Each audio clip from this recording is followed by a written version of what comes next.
Chapter 1. The Doomsday Destiny Villain. At 3 a.m. in the deep night. Magic City, a villa area by the river. Ding. Detection of doomsday disaster will descend on Blue Star in 30 days. At that time, doomsday disasters and death will run rampant on Blue Star, clearing the remnants of the old era for the birth of the new era. Doomsday Destiny Villain System is binding to the host. Binding progress, 1%, 20%, 40%. In the pitch-dark room, a pair of eyes as bright as starlight suddenly opened wide. First, surprise appeared in his eyes, followed by astonishment, and finally transformed into a contemplative stillness. Click, a small sound. The warm orange light from the bedside lamp illuminated the surroundings, gently dispelling the darkness.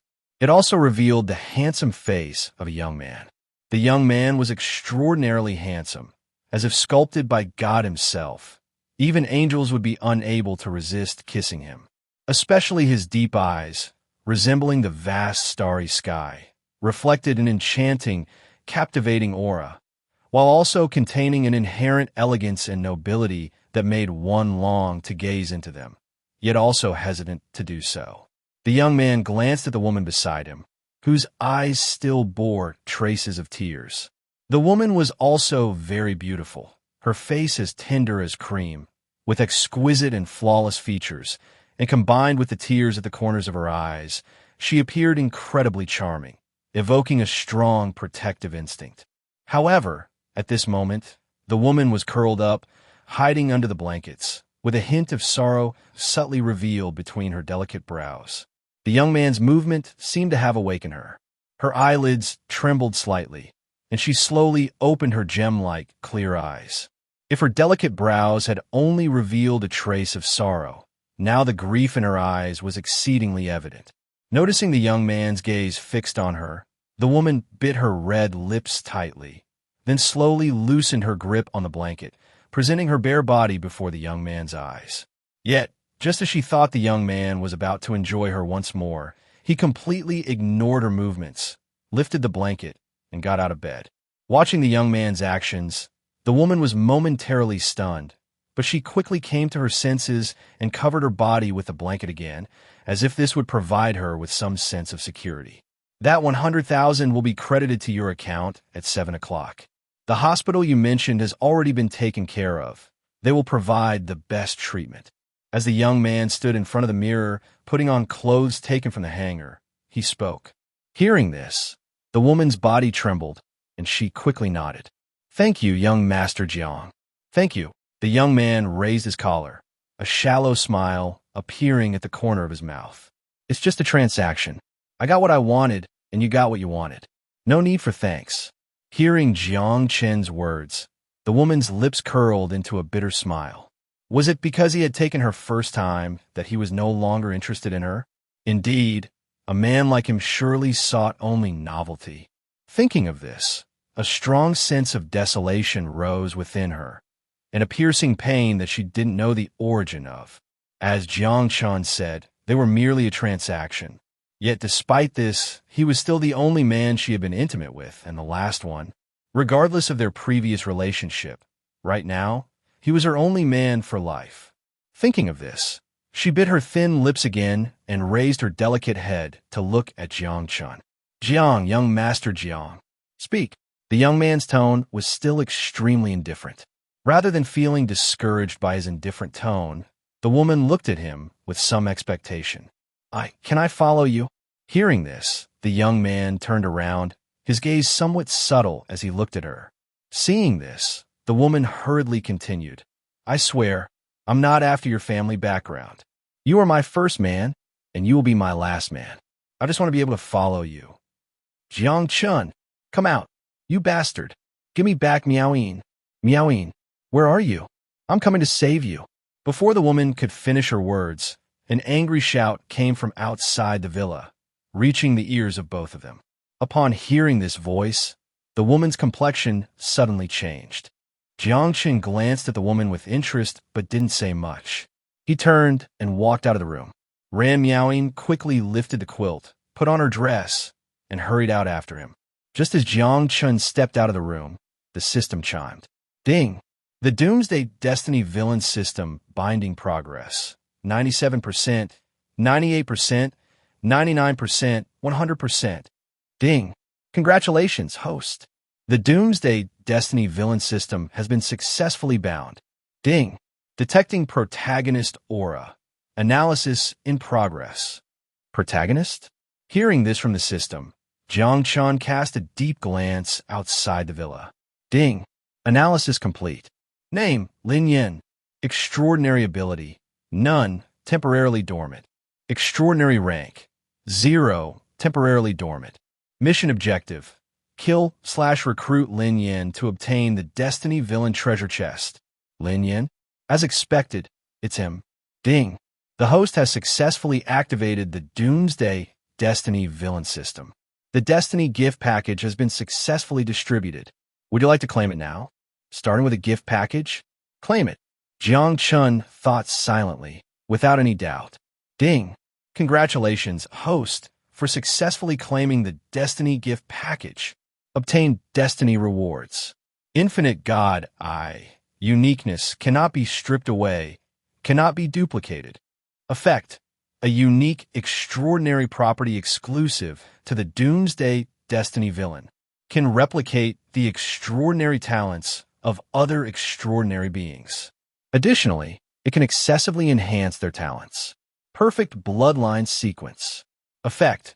After obtaining the perfect bloodline sequence, any relatives with recent blood ties to the host will awaken to become extraordinary warriors when the Doomsday arrives. Jiang Chen.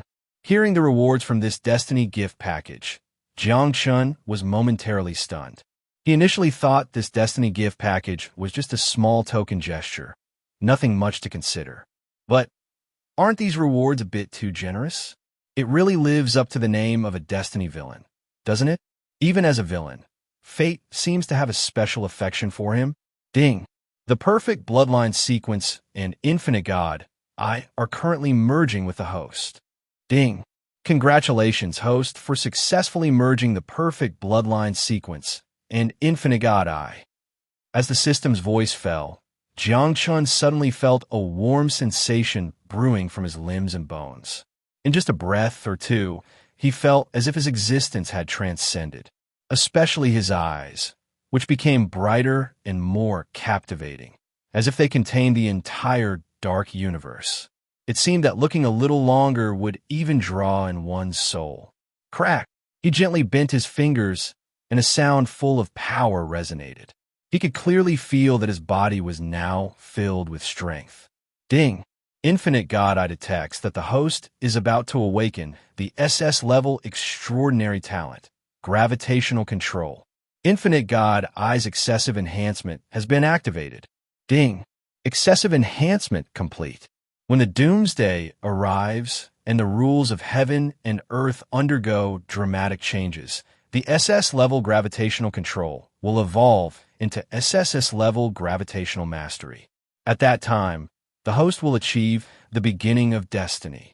Hearing the final words of the system, Jiang Chen's eyes grew ever deeper and more profound. Destiny, huh? A smile, capable of making any woman's heart flutter, appeared at the corner of his mouth, and a glimmer of ambitious light flashed in his eyes. Jiang Xiaoye, I have a connection with Lin Yin. At this moment, Ran Miaoying had already rushed out of the room, eager to explain to Jiang Chen. But a single sentence from Jiang Chen made her face turn pale instantly. No need to explain. Hearing this sentence, despair filled Ran Miaoying's heart. After all, what kind of identity does he have? How could she hope to stand beside him? Miaoying, I believe you. From now on, stay by my side and be my woman. Chapter 2. Collecting a beautiful girl as a vase. It was as if he had fallen from heaven to hell in an instant, and then risen from hell back to heaven. Jiang Chen's next words caught Ran Miaoying off guard, leaving her momentarily speechless. What's wrong? Are you unwilling? Jiang Chen looked at the dazed Ran Miaoying, chuckling softly. Of course, I am willing. Ran Miaoying quickly regained her senses, tears welling up in her beautiful eyes. Since you're willing, why cry? Jiang Chen walked over to Ran Miaoyin, his tone extremely gentle. He wrapped his arms around her, pressing her exquisite figure closely against him. It must be said, even through his countless experiences with women, Ran Miaoyin was an exceptional beauty. Initially, Jiang Chen's idea was to use her parents to keep her by his side. However, after receiving news of the impending apocalypse, he prepared to abandon that plan. But now, Ran Miaoyin seemed to still have her uses. In that case, it would be fine to keep her around for the time being. After all, a pleasing vase wasn't too bad. At this moment, Ran Miaoyin was tightly embraced by Jiang Chen, breathing in the faint fragrance that emanated from him, and a charming blush bloomed on her delicate face. It was completely different from before. Even last night, facing Jiang Chen, she had thought about resisting, about regretting, but now all that unwillingness seemed to disappear. Sometimes Jiang Chen could also be quite gentle. "I am just so happy to be recognized by you, young master." Saying this, Ran Miaoyin reached to wipe away her tears. But Jiang Chen held her hand, stopping her. "Just look pitiful. It's better that way." "Huh?" Ran Miaoyin was taken aback by his words. However, the next moment, Jiang Chen leaned in and kissed her deeply, capturing her red lips. Letting herself respond shyly to Jiang Chen's advances, she soon found it hard to catch her breath, and her lips began to darken slightly. Only then did Jiang Chen release her.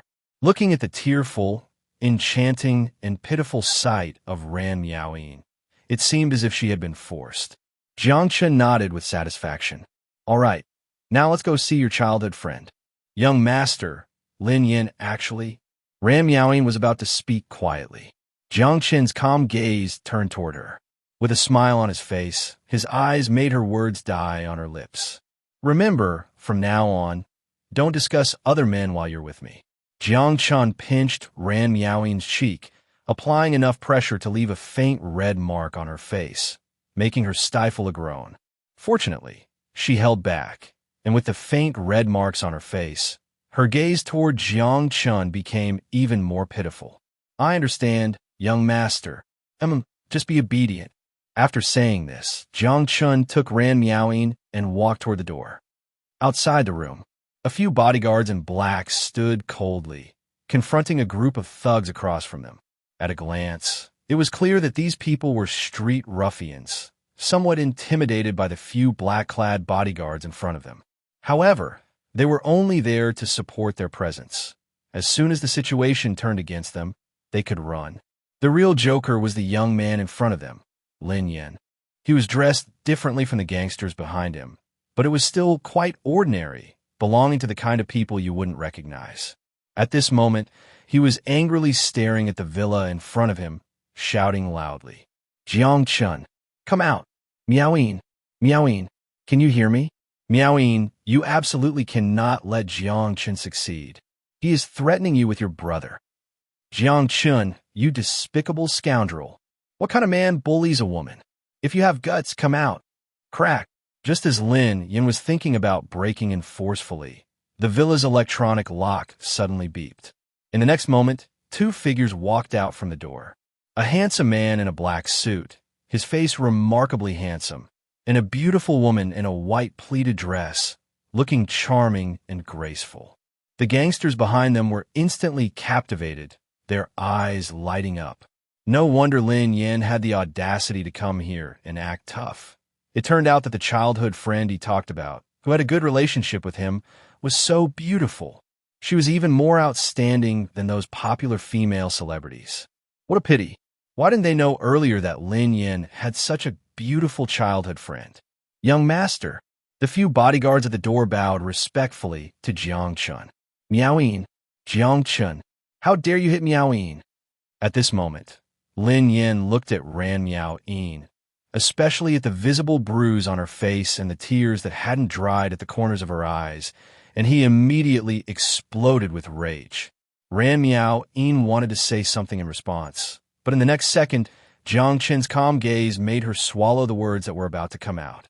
Thinking about what Jiang Chen had just said, she slightly lowered her head and stood beside him, not daring to speak.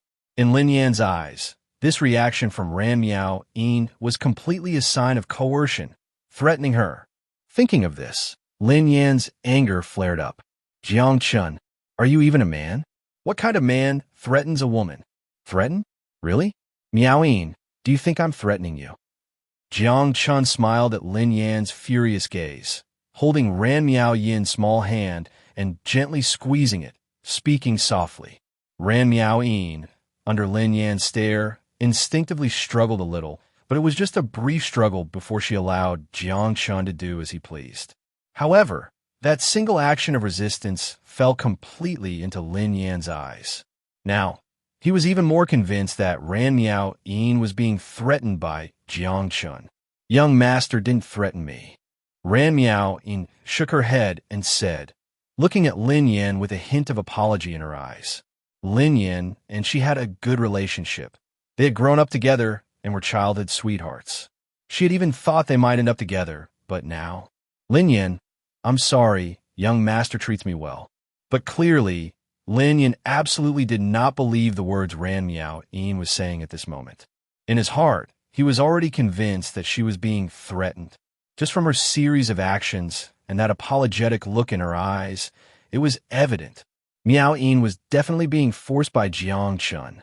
Miao Yin, I know everything. Don't worry, I will definitely save you. Hearing Lin Yan's words, Ran Miao Yin slightly parted her red lips, but the next moment, she couldn't say anything, because Jiang Chen forcefully pulled her into his embrace. And then, in Lin Yan's astonished and furious gaze, he once again bit down on her red lips, starting to savor her. Jiang Chen, shut up. Lin Yan looked at this scene, his eyes filled with rage, ready to explode. He knew that even though he and Ran Miao Yin had a good relationship, he had never even touched her hand since childhood. And now, Jiang Chen actually dared. He actually dared. Lin Yan's body trembled with anger. Unforgivable. His eyes reddened. He rushed towards Jiang Chen like a madman. But before he could run a few steps, several bodyguards drew out their batons from behind, slicing through the wind and instantly hitting Lin Yan. Bang! Bang! Ah! In the next second, Lin Yan's angry shouts disappeared, replaced by the painful cries of his body being hit. Chapter 3. Who are you? The one from the divine capital of Zhongzhou. Ah! Ah! Lin Yan writhed on the ground, crying out in pain. Seeing this scene, Ran Miaoyin couldn't bear it and closed her eyes. But the next moment, Jiang Chen bit down on her red lips, causing her to open her eyes again in pain. She looked at Jiang Chen, her eyes reflecting a plea. However, Jiang Chen completely ignored her gaze and kissed her even more fiercely, as if he wanted to devour her whole. At this moment, while Ran Miaoyin felt Jiang Chen's forceful demand, she also heard Lin Yan's cries of anguish. Deep within her heart, she no longer knew what she was thinking. She only felt confused and lost. Yet slowly, a strange warmth began to rise within her body, a feeling of heat and quickening heartbeats that was utterly unfamiliar to her. Meanwhile, Lin Yan gritted his teeth, his face marked with several red welts from the beating, and shouted angrily at the onlooking thugs behind him. What are you still doing standing there? Help me. Have you forgotten what Boss Wong said when he left? Upon hearing this, the thugs hesitated. It was one thing to bully some ordinary weakling, but this Jiang Chen clearly didn't belong to the category of ordinary weaklings. With so many bodyguards and living in such a large house, he was obviously not just a typical rich second-generation heir. However, they couldn't just stand by and watch Lin Yan get beaten. After all, their boss had said to support Lin Yan before leaving. Thinking of this, the 7 or 8 thugs stepped forward, their gazes fixed on Jiang Chen. Brother, you've had your fun, right? It's time to stop. At this moment, Jiang Chen finally released Ran Miaoyin's lips. She leaned weakly against Jiang Chen, her cherry lips slightly parted, breathing in sweet fragrance, her eyes hazy and captivating. As for those thugs, Jiang Chen didn't respond to their words at all, as if he hadn't heard them. Seeing themselves ignored by Jiang Chen, the tone of the thugs turned significantly harsher. Brother, making a friend is better than having another enemy. right? Your family might be wealthy, but we are from the underworld, and we don't care about your family." Hearing this, Jiang Chen couldn't help but almost laugh out loud. Having been in this world for almost 19 years, it was the first time he heard someone dare to threaten him. Although these people were just a bunch of clueless punks, it was still quite refreshing.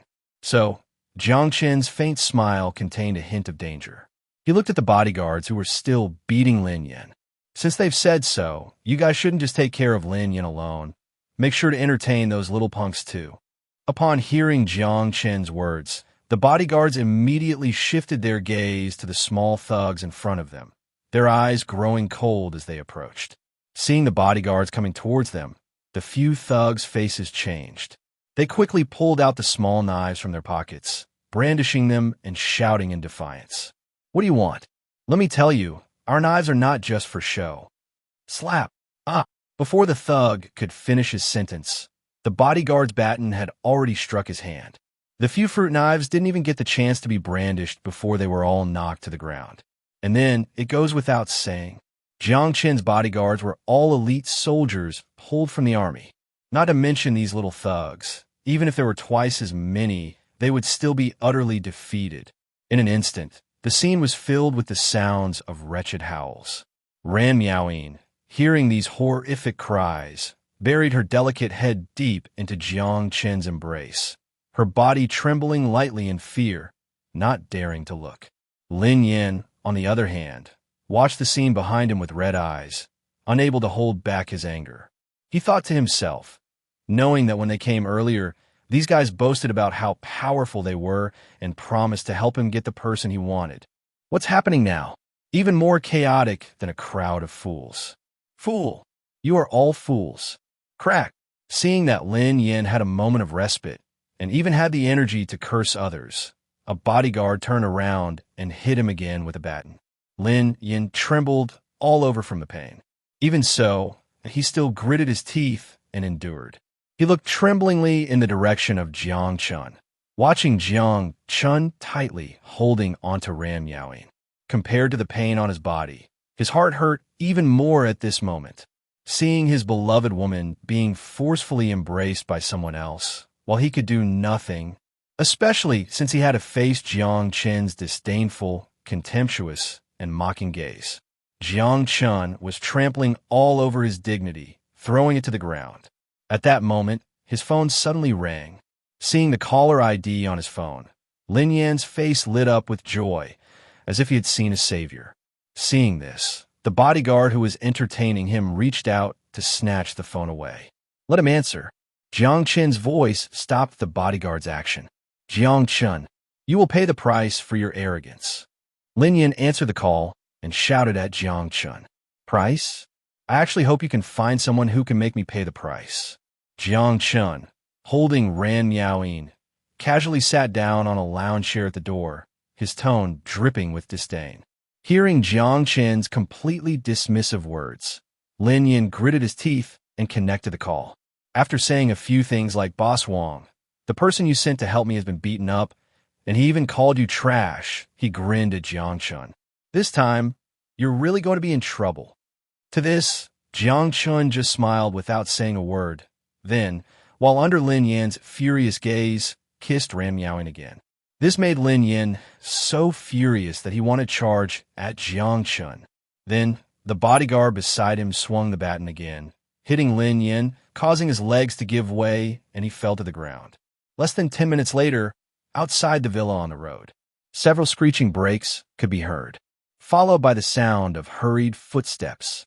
Hearing this sound, Lin Yan, who had been beaten to the point of being somewhat dazed, suddenly showed joy in his eyes.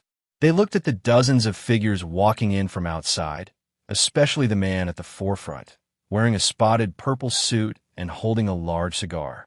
He couldn't help but shout out, "Boss Wong! Boss! Oh, boss, hurry and save us. If they keep hitting us, we're going to be beaten to death." Like a child seeing their mother, Lin Yan and the other delinquents quickly shouted. Upon hearing Lin Yan and the others, the man in the spotted purple suit frowned and looked over.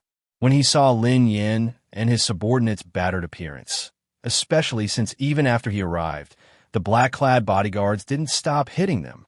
The expression on the middle-aged man's face immediately darkened. Stop it all. However, the black-clad bodyguards not only ignored his words, but even increased the force of their strikes on Lin Yin and the others. Seeing this, the middle-aged man's expression became grim. All right. I, Wang Suoqing, have been in the Magic City for so many years and have rarely encountered anyone who dares to openly disrespect me. I want to see who has the guts. The middle-aged man coldly looked toward the entrance of the villa in Jiang Chen's direction. Just at that moment, when Jiang Chen's face appeared in his sight, he first froze for a moment. Then the next second, the coldness in his eyes quickly disappeared like a retreating tide, replaced by an expression of disbelief and shock. He swallowed hard, looking at Jiang Chen, his voice trembling and containing a hint of reverence. You're that young Master Jiang from Zhongzhou, Shijing? Chapter 4. You can't afford to mess with him. Lin Yin. Everyone, listening to Wang Suoqing suddenly becoming cautious, even mixing in a tone of flattery, Lin Yin and the others were dumbfounded. Just a second ago, their boss had been so unruly and domineering, ready to stand up for them. But now, it hadn't even been a few seconds. What was going on? Upon being recognized, Jiang Chen's expression didn't change much. He looked at the boss Lin Yin mentioned with a calm gaze. Facing Jiang Chen's look, Wang Suoqing felt an overwhelming pressure, so intense that sweat was already beading on his forehead. Although Jiang Chen hadn't answered him yet, from the aura emanating from him, that innate noble presence, Wang Suoqing had already guessed Jiang Chen's identity with near certainty. Thinking of this, Wang Suoqing quickly bent his waist, displaying an overtly flattering demeanor, which left Lin Yin and the others stunned. I'll listen to your words. It seems you recognize me, Jiang Chen said, crossing his legs and tilting his head to look at him. Hearing Jiang Chen's admission of identity, Wang Suoqing's face was drenched in sweat, and he was nearly soaking his handkerchief. At the banquet held by the mayor, I was fortunate enough to admire Jiang Shao's demeanor from below. The banquet? The one 3 months ago. Jiang Chen thought for a moment and remembered that 3 months ago, the mayor of Magic City, Su Bai, indeed hosted a banquet. He had been on the guest list and was one of the highest-ranking guests. Jiang Shao remembers correctly. It was that banquet 3 months ago. Wang Suoqing nodded vigorously, as if pecking at grains. He knew that gaining entry to that banquet was no easy feat. He had to use various connections to qualify. Yet, Jiang Chen, he had personally witnessed the mayor of Magic City, Su Bai, refer to him as Jiang Shao in front of everyone. After some inquiries, he learned that this Jiang Shao came from the Jing family's Jiang family. Moreover, he was the eldest son of the Jiang family. His background was terrifyingly high. His uncle was the highest commander of the Southern Military District of the Dragon Nation. His cousin was the CEO of a major national energy conglomerate. Even more outrageous, his grandfather was the head elder of the 5 great elder councils of the Dragon Nation's capital. Jiang Chen's status was second only to the sect leader in the Dragon Nation. If Jiang Chen were placed in ancient times, he would undoubtedly be akin to a prince. And now, this person had actually been provoked. As he thought of this, Wang Suoqing felt somewhat dizzy, and his legs couldn't help but tremble. When I first met Jiang Shao, he was truly impressive, a figure of great stature, a true god among men. Wang Suoqing hurriedly flattered. Hearing this, Jiang Chen looked at him with a subtle smile. Oh really? But just a moment ago, someone seemed to be asking me if I had the guts. Just as Jiang Chen finished speaking, Wang Suoqing, in front of Lin Yin and the others who looked foolishly on, without any hesitation, knelt down before Jiang Chen. And that wasn't all. Bang, bang, bang. 3 dull sounds echoed as Wang Suoqing felt that kneeling wasn't enough. He also knocked his head on the ground 3 times. When he raised his head again, his forehead was already bloodied and bruised, showing that he was quite forceful in his acts. Slap, slap, slap. It was I who couldn't recognize Mount Tai. It was my foolish eyes that failed to see. Jiang Shao, it was I. While Wang Suoqing slapped himself, he continued to say a long string of flattering words to Jiang Chen. The scene left everyone present silent, not daring to utter a word. Although they still didn't know Jiang Chen's exact identity. Seeing their once high and mighty boss so humbly begging for mercy, they had a premonition that Jiang Chen's identity was definitely terrifying. Only Lin Yin, still gritting his teeth, looked at Jiang Chen with jealousy, envy, and resentment. Why did someone like Jiang Chen have such a good background? Why? Slap! Just as he was thinking this, the bodyguard in black standing next to him swung a stick and hit him on the face. The sound of the stick hitting flesh made the others feel a phantom pain on their faces. But at this moment, they didn't dare to speak. Did they not see their boss kneeling before Jiang Chen, begging for mercy? He's gone, he's gone. Jiang Shao is about to return to Jing City and has no time to deal with you. Listening to Wang Suoqing's words, even Jiang Chen felt a bit tired of hearing them and impatiently waved his hand towards him. Take your people and roll away. Remember, there won't be a next time. Yes, yes. Thank you, young Master Jiang. Safe travels, young Master Jiang. Upon hearing Jiang Chen's words, the heavy stone in Wang Suoqing's heart suddenly fell to the ground. At this moment, he felt that the word roll was so pleasant to hear. He humbly bowed several times to Jiang Chen again and quickly led his people away. Before leaving, he even forcibly held Lin Yin down. He even had someone press Lin Yan's head down to prevent Jiang Chen from seeing the anger on Lin Yan's face as he looked at him. Ran Miaoyin felt a bit relieved as she watched Lin Yan and the others leave. Although she had now become Jiang Chen's woman, she still felt a bit guilty towards Lin Yan. After all, they had grown up together as childhood sweethearts. She just hoped that they wouldn't meet again in the future. She had let go, and she hoped Lin Yan could let go too, for the good of both of them. However, Jiang Chen looked at Lin Yan's forced retreating figure and smiled. While Ran Miaoyin didn't want to see Lin Yan again, he certainly wanted to see Lin Yan again. Moreover, he believed Lin Yan would definitely fulfill this small wish of his. Young master, your private jet is ready. It is expected to arrive at Modu International Airport at 9 o'clock and will depart for Zhongzhou, Xinjiang. A bodyguard in black approached and respectfully said to Jiang Chen, "Has the family notified them?" "It has already been informed. The clan leader and the others know that you will be going to Xinjiang." The bodyguard respectfully answered Jiang Chen. While Jiang Chen was talking with the bodyguard, Ran Miaoyin, who was in his arms, curiously asked, "Young master, are we leaving Modu? How long will we be gone?" "Well, it depends on the situation.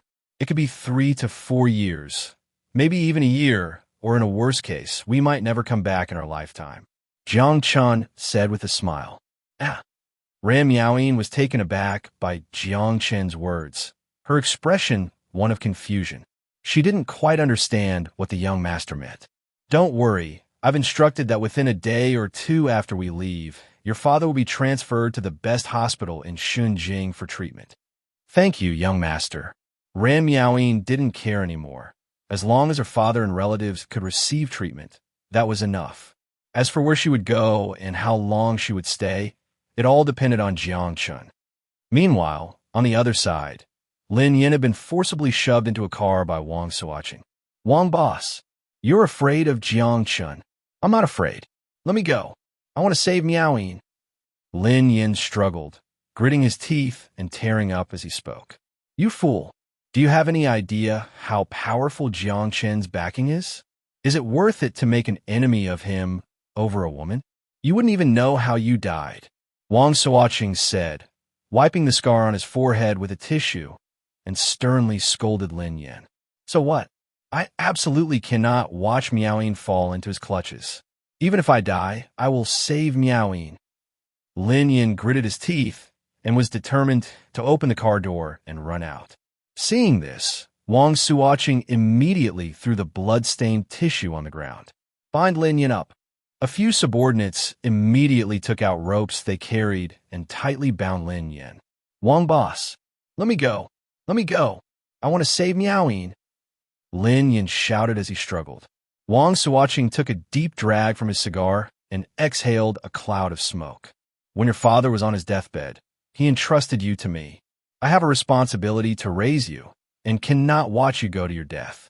Jiang Chen is not someone you can provoke. You need to calm down for a few days, and then you'll understand. No, Wang boss, let me go. I'm begging you, Wang boss. I want to save Miaoying. Without Miaoying, my life has no meaning. Letting you go find Ran Miaoying is what truly has no meaning in life. Drive. With a puff of exhaust, several cars sped away into the distance.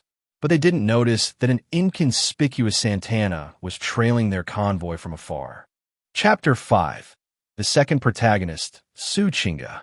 Suqinj, Magic City International Airport. Since it is currently August, which is summer vacation time, and Magic City is a global hub, the international airport is naturally packed with people. The traffic on the roads is incessant. Beep beep, accompanied by a series of continuous honks. For Maybach's escort, a long custom Rolls-Royce Phantom that instantly attracts the attention of everyone near the airport. It's worth noting that Rolls-Royces are not uncommon in Magic City. However, this particular one is evidently a rare, custom, long version. It is extremely hard to come by, essentially a treasure that is priceless.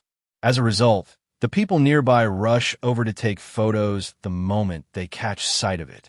Inside the car, Ran Miaoying looks at the crowd pressing forward to take pictures and feels a bit flustered. After all, she has never witnessed such a scene before. Fortunately, Jiang Chen had just mentioned that the car windows were tinted. She can see outside, but those outside cannot see in.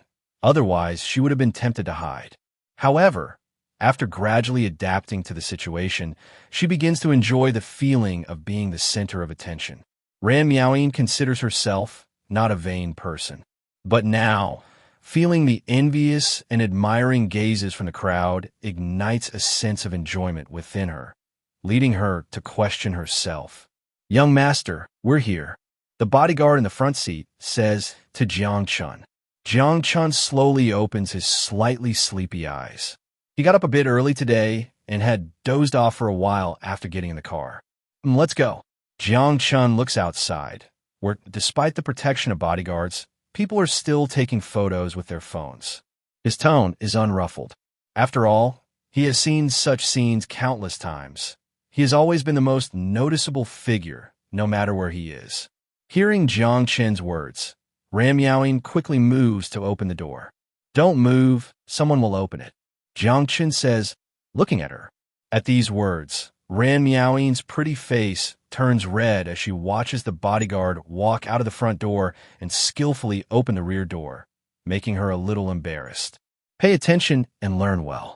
When you enter the Jiang family, you may not have to say or do much, but you must learn the etiquette that comes with being in a higher position. Young master, I understand." Ran Miaoying takes a deep breath, trying to compose herself, and nods earnestly. As Jiang Chen and Ran Miaoying step out of the car, the crowd outside brightens at the sight of them. Handsome man and beautiful woman. Everyone hurriedly takes out their phones to capture the moment. Soon, major headline websites feature articles such as, "Surprise! A mysterious young master from a prominent family spotted at Magic City International Airport. Custom Rolls-Royce Phantom worth millions. He's so handsome, so rich. Is this what the offspring of a wealthy family looks like? So lovable." The comments below vary widely, filled with envy and jealousy, and some even want to uncover Jiang Chen's identity, among other things. As for the specifics, we won't go into them here.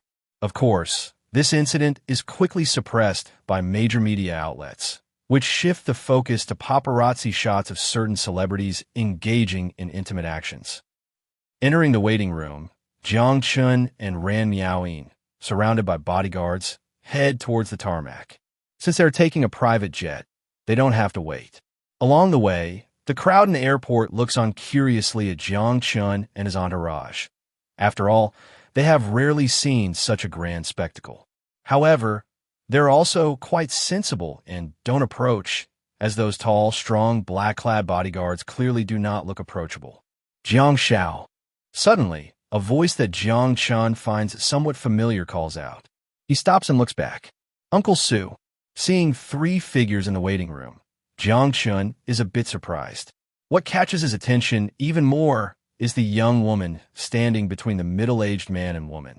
The girl, who is about the same age as Jiang Chen, is tall and graceful, wearing a brown French collegiate-style short-sleeved long skirt with an embedded apricot-colored collared long-sleeve shirt.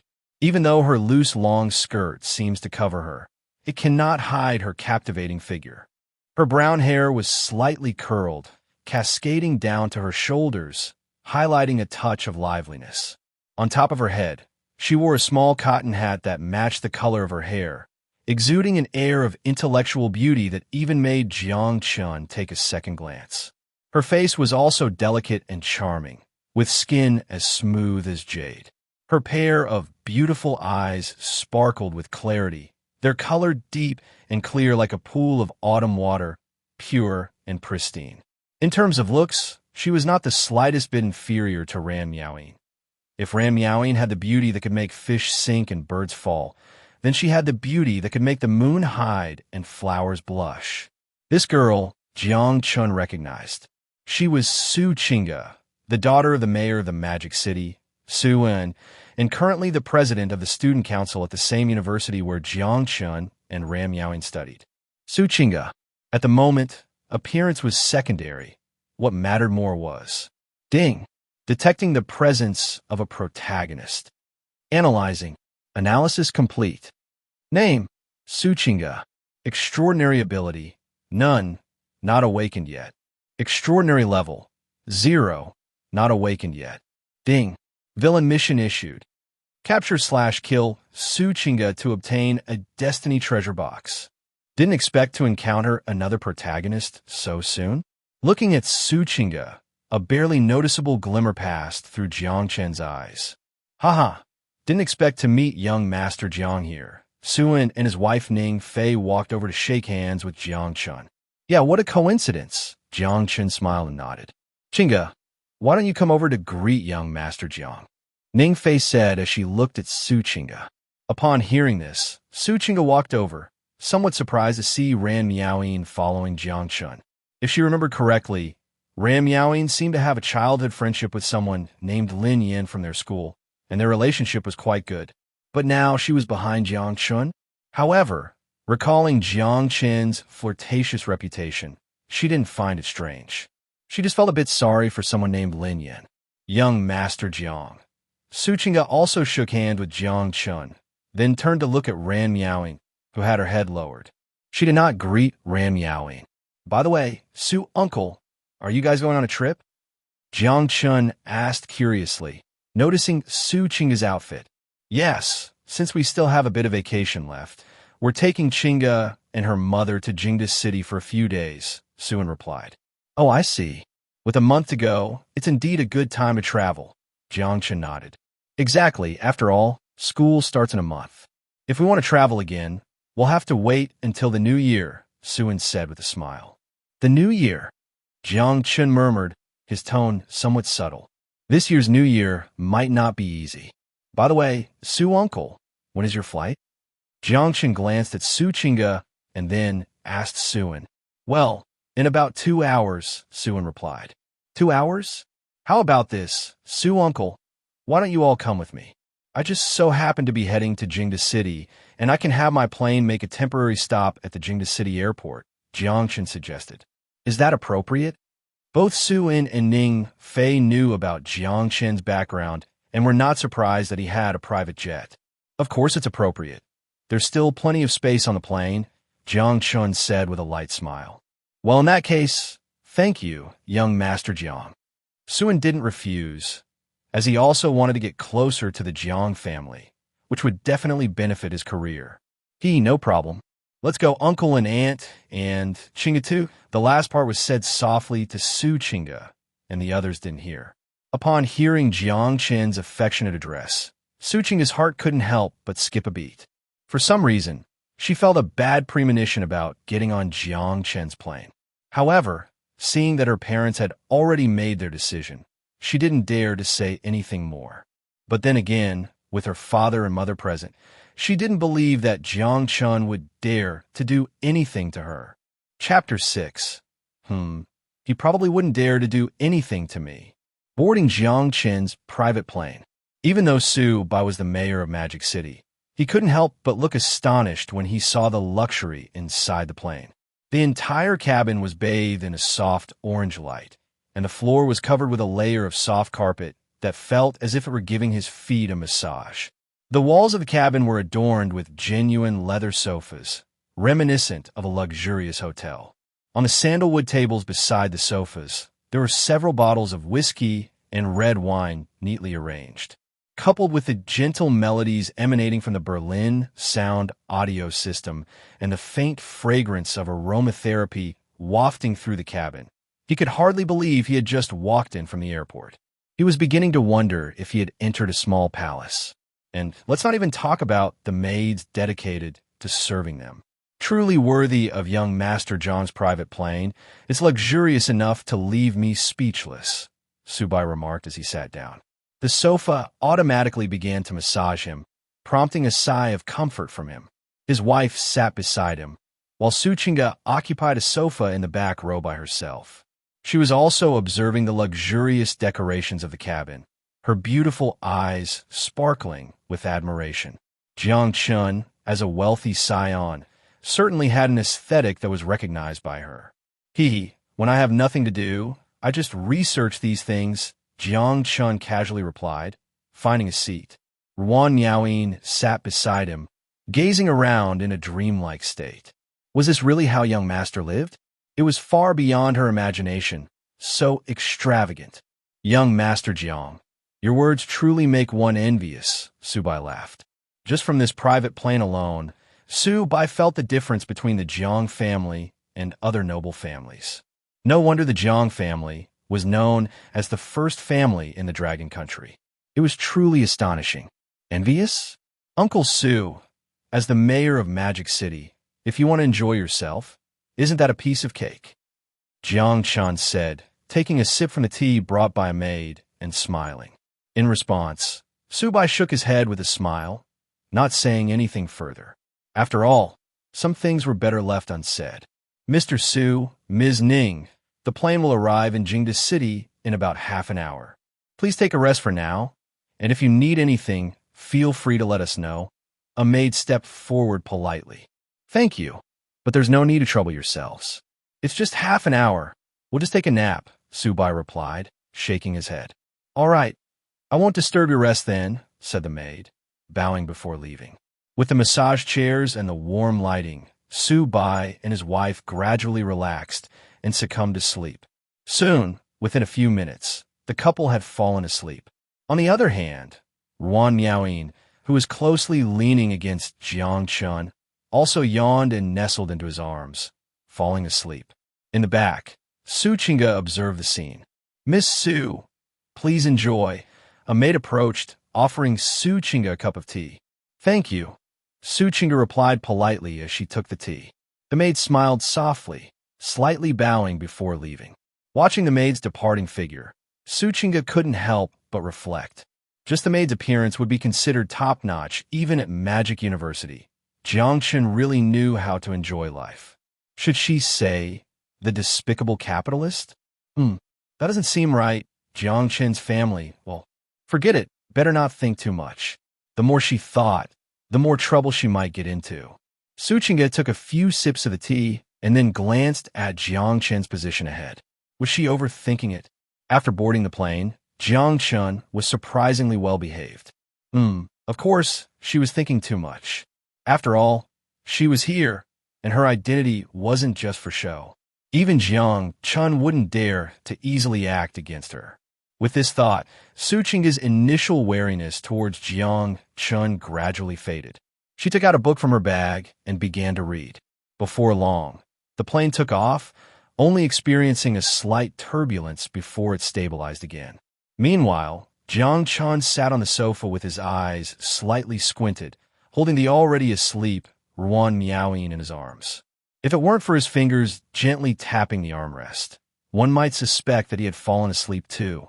After a little over 10 minutes, suddenly, a figure slowly approached him. It seemed hesitant at first, but she eventually reached out and poked Jiang Chen's shoulder. Jiang Chen slowly opened his eyes. He turned to look. At that moment, Su Chinga was standing behind him, looking a bit awkward, with a slight blush on her face. Is there something you need? Well, does this plane have a restroom? Upon hearing Su Chinga's question, a teasing smile gradually appeared on Jiang Chen's face. Noticing Jiang Chen's smile, Su Chinga felt embarrassed. She had initially wanted to find one of the maids, but after looking around, she realized the maids were nowhere to be found. As for the door leading to another cabin, she didn't know how to open it. So, unfortunately, she had to come to Jiang Chen for help. Drank too much water? Jiang Chen asked, his lips curling up as he looked at her. Su Chinga bit her lip. She had been drinking tea while reading, and the tea was really good. Before she knew it, she had down a whole cup. And this was the result. Come with me. Jiang Chen gently placed Wan Yaoyin on the sofa, his motion incredibly gentle, which surprised Su Chinga a bit. This Jiang Chen, aside from being a bit of a playboy, seemed pretty decent in other aspects. Moreover, at Magic University, all the girls who had been involved with Jiang Chen had no complaints about him and were even quite willing to be his mistresses. Su Chinga hadn't understood this before, but now it seemed she was beginning to grasp it. But what did that have to do with her? Jiang Chen stood up and walked towards the back. Come with me. Su Chinga rubbed her belly to ease her discomfort, then immediately followed Jiang Chen. Jiang Chen walked to the door of the bathroom, and in Su Chinga's dazed gaze, he lightly knocked twice. Soon, a maid came over to open the door. So, this is how it opens? Su Chinga was taken aback. Thank you, young Master Jiang. Su Chinga took a deep breath and thanked Jiang Chen. Jiang Chen chuckled and shook his head. Su Chinga hurriedly walked in a bathroom. After that, Jiang Chen didn't leave immediately. He stood in place, looking out at the sky. After a while, Su Chinga came out of the bathroom. Young Master Jiang, are you going to the bathroom too? Su Chinga looked at Jiang Chen, who was still standing by the window, and was momentarily stunned. I haven't drunk much water. Jiang Chen turned around to look at her. Hearing this, Su Chinga felt a bit embarrassed. Chinga, have you thought about what you want to do in the future? When Jiang Chen called her by that affectionate name, Su Chinga was momentarily taken aback, but she quickly regained her composure. I'm planning to start a company. Su Chinga thought for a moment and then said to Jiang Chen. With his connections and her abilities, she was very confident she could build her own career. Jiang Chen wasn't surprised by Su Chinga's response and nodded. Oh, really? That's quite clear, but what a pity. Jiang Chen looked out at the clouds again, his gaze deep and mysterious, making his figure seem enigmatic. What a pity. Su Chinga frowned slightly at Jiang Chen's casual remark. She looked at him and felt as if he had wrapped himself in a layer of mystery. It made her feel like she and Jiang Chen were from different worlds. Do you want to know why? Jiang Chen turned back to look at her, a subtle smile on his lips. Without thinking, Su Chinga nodded. Yes, then I'll tell you. Before Su Chinga could react, Jiang Chen quickly pulled her into an embrace. Su Chinga was taken aback by Jiang Chen's sudden action, and for a moment, she didn't even think to struggle. It wasn't until Jiang Chen lowered his head and kissed her lips, pried her mouth open with his tongue, and capturing her with his lips, that she finally came to her senses. Su Chinga looked into his eyes, which were so close, and a playful expression appeared on Jiang Chen's face. In her bright eyes, anger suddenly surfaced. She raised her hand to slap Jiang Chen. However, before her palm could land, Jiang Chen grabbed her wrist and, feeling unsatisfied, he pinned both of her hands against the wall. Their bodies were pressed tightly against each other, face to face. No matter how Su Chinga struggled, she couldn't break free from Jiang Chen. She could only passively endure his advances. Time passed second by second. After an unknown amount of time, just as Su Chinga felt she was being kissed into a haze, Jiang Chen finally slowly released her lips. Jiang Chen looked at her. She looked at him. In her beautiful eyes, while glistening with tears, there was also a strong hint of rage. Jiang Chen, do you know what you're doing? Jiang Chen's expression didn't change at all at Su Qingga's angry words. He still wore that faint smile as if everything was under his control. What? Didn't you say you wanted to know the reason? What kind of reason is this? You're just being a rogue. Let me go. Su Qingga tightly pressed her red lips together, almost on the verge of tears, but her character wouldn't allow her to cry. Let you go. Jiang Chen pressed Su Qingga against the wall, his lips brushing against her fragrant neck, taking a deep breath. His light panting made Su Qingga tremble slightly. Saying that, Jiang Chen directly released Su Qingga's hands. Without Jiang Chen's support, Su Qingga felt her entire body go soft, and she collapsed onto the floor. Jiang Chen stood in front of her, looking down at her. He looked just like an emperor who had conquered enemy territory, while she was the vanquished queen. At that moment, Su Qingga felt this person was utterly despicable. She forced herself to stand up, supporting herself against the wall, her red lips tightly pursed, and she stared defiantly at Jiang Chen. Seeing this, Jiang Chen's gaze gradually became more satisfied. Not bad. Do you even know what you're doing? Aren't you afraid I'll tell my family about this? Su Qingga suppressed the anger in her heart and looked at Jiang Chen. Why should I be afraid? This is what you wanted to know, after all. Jiang Chen shrugged, feigning innocence. What kind of answer is that? Su Qingga felt her anger rise even more. However, Jiang Chen didn't care at all about her anger. Whether you believe it or not, this is the reason. From now on, your body has been branded with my mark, I think, and at most 25 days, you'll completely understand after. As he spoke, Jiang Chen took out a small silver iron plate inscribed with the character Jiang from his pocket. He tossed it to Su Qingga. Whether you want to catch it or not, after all, a month from now, including you, it can decide the fate of your entire family. As soon as Jiang Chen said this, Su Qingga, who hadn't intended to catch the small iron plate, felt her heart tighten and quickly reached out to catch it. What do you mean? What does it mean that it can determine the fate of my family in a month? Su Qingga hurriedly looked at Jiang Chen and asked. Jiang Chen's words made her back feel cold. Just the literal meaning. As for the answers within, you'll need to figure it out yourself. After all, without experiencing a bit of cleansing, how would you know the value of hope, don't you think so, little Qingga? After finishing, Jiang Chen smiled at her, then turned and left, leaving Su Qingga standing there, dazed and confused. But inexplicably, she tightened her grip on the small iron plate in her hand. Jiang Chen, where are you hiding? Chapter 7. Returning to the capital, family clan meeting. Jingda City has arrived. After Su Qingga and her family disembarked from the plane, Jiang Chen did not stop, and the plane flew straight to the capital. Young master, it seems you carry President Su's scent. Nestled in Jiang Chen's arms, Ran Miaoying gently sniffed and then whispered. So, Jiang Chen looked at her. It's nothing, just a bit curious. Ran Miaoying shook her head lightly. She knew that with Jiang Chen's status, he could never be completely possessed by just her. However, in her heart, she had hoped for this, but in the end, hope was merely hope. Don't overthink it. Just play your role well, all right? Jiang Chen looked at Ran Miaoying's delicate face, and one hand had already fallen down. Feeling Jiang Chen's gesture, Ran Miaoying's voice trembled slightly. Gradually, her voice began to sound stranger, and she wrapped herself around Jiang Chen like a water snake.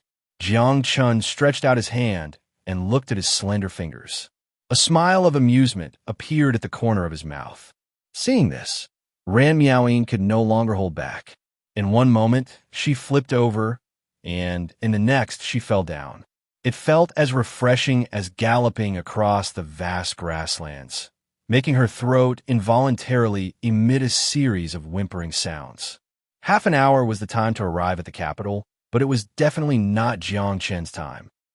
Central Plains, Beijing International Airport. Accompanied by a private jet's landing, a welcoming party formed by 7 or 8 luxury cars was already waiting at the airport. The plane stabilized, and the cabin door opened. A young man dressed in a black suit, looking exceptionally handsome, walked down the stairs, followed by a remarkably beautiful woman. The woman's captivating face had a tempting rosy hue. Upon closer inspection, one could notice that beneath her skirt, her long legs would gently tremble with every step she took down the stairs. Of course, no one at the scene paid attention to these details, because at this moment, everyone's gaze was focused on the handsome young man at the forefront. "Welcome home, young master." The bodyguards in black, standing below, shouted loudly as they looked at Jiang Chen's figure. The travelers watching from afar all looked surprised at this scene. What a grand display. Which young master is this? Outsiders might not know who this was, but the locals were already quite familiar. The unshakable control of Beijing. The eldest son of the Jiang family. Jiang Chen. Chen. Walking down the stairs, Jiang Chen looked at the woman standing at the front, and a sense of blood being thicker than water flowed through his body.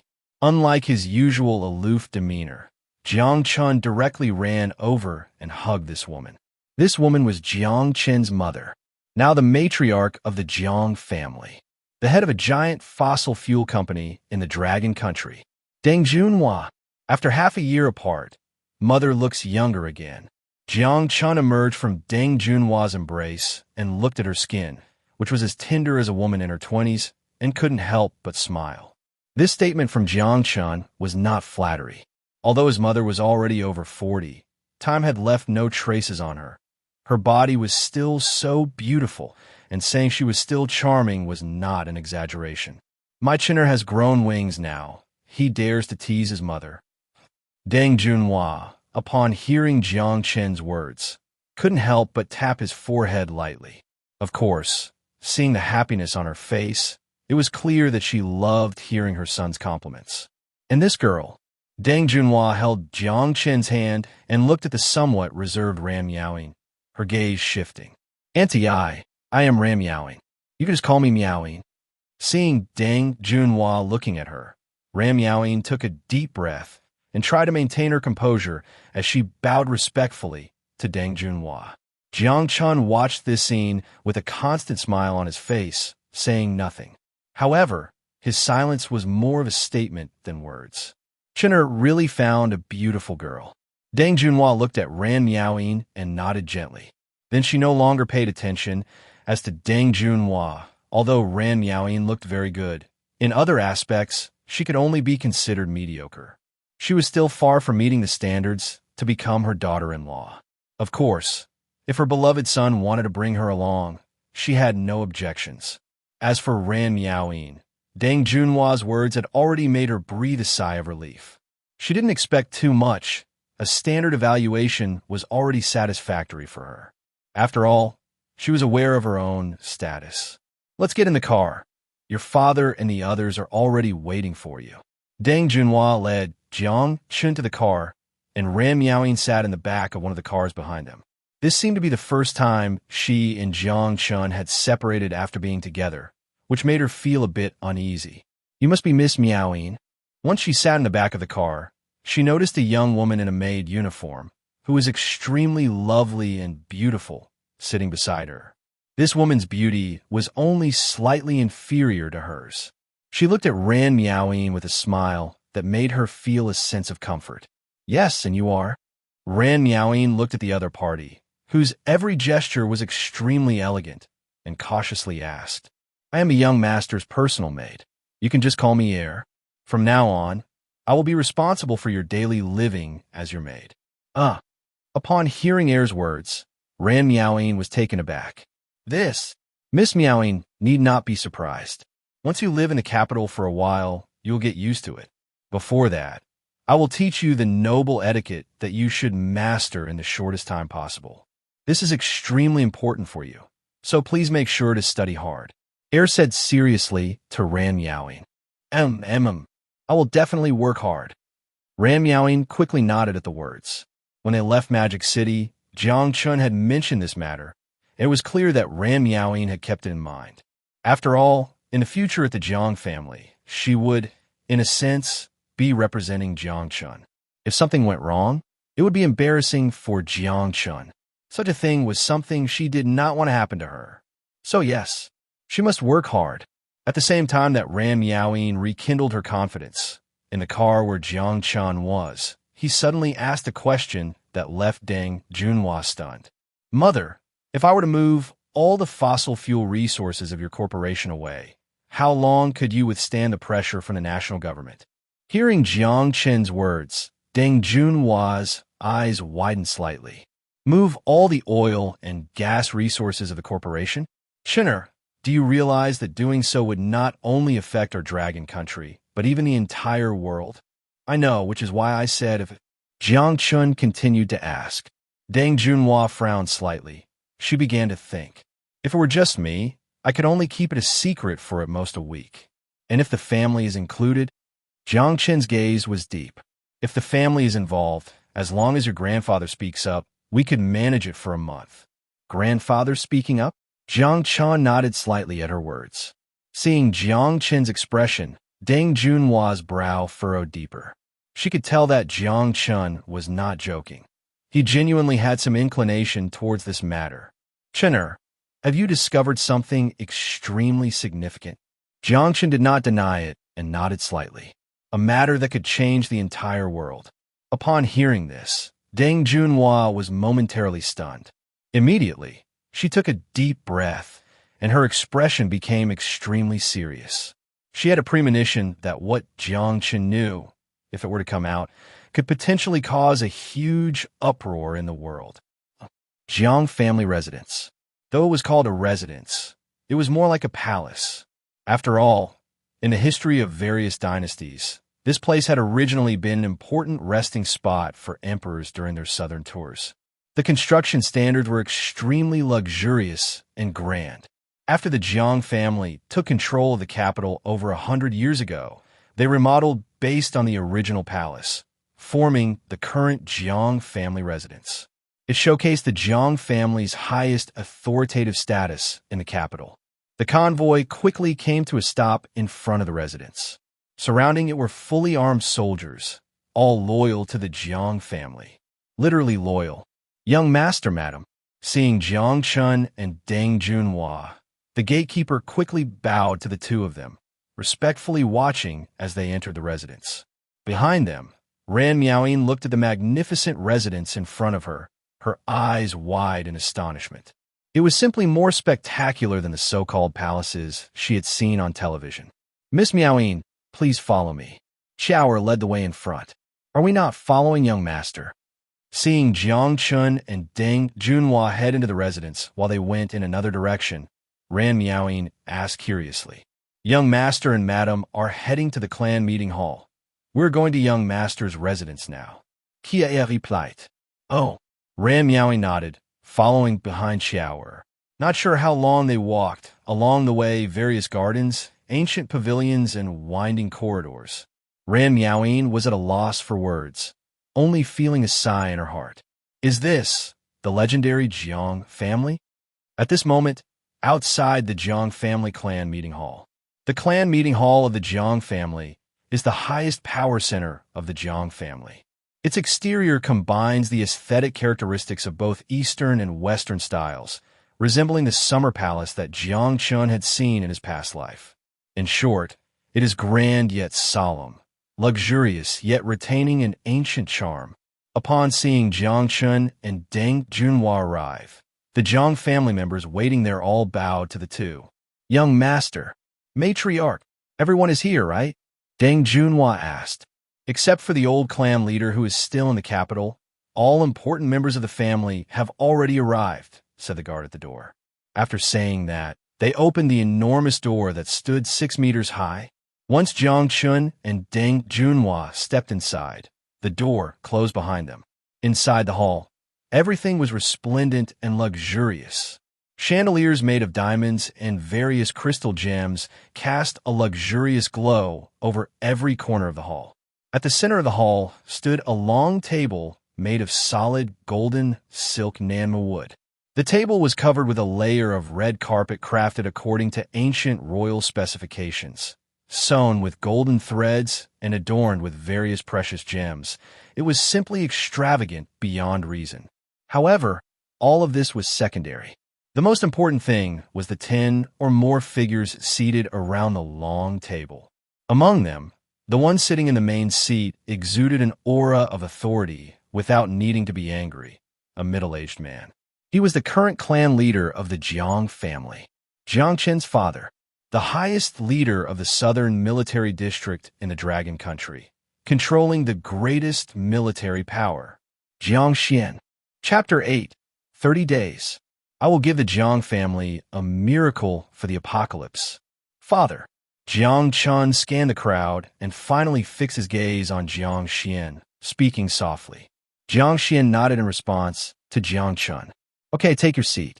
Jiang Chen moved to sit beside Jiang Chen, while his mother, Deng Junhua, took a seat next to him. As Jiang Chen and Deng Junhua settled in, the high-ranking members of the Jiang family had gathered in full force.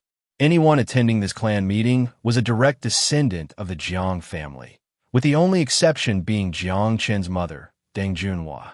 However, due to her special status as the matriarch of the Jiang family, she was also allowed to participate in the clan meeting. Jiang Chen did not immediately announce the start of the meeting. Instead, he took out a remote control and, with a swift motion, a projection screen measuring 4 meters in length and width descended behind Jiang Chen.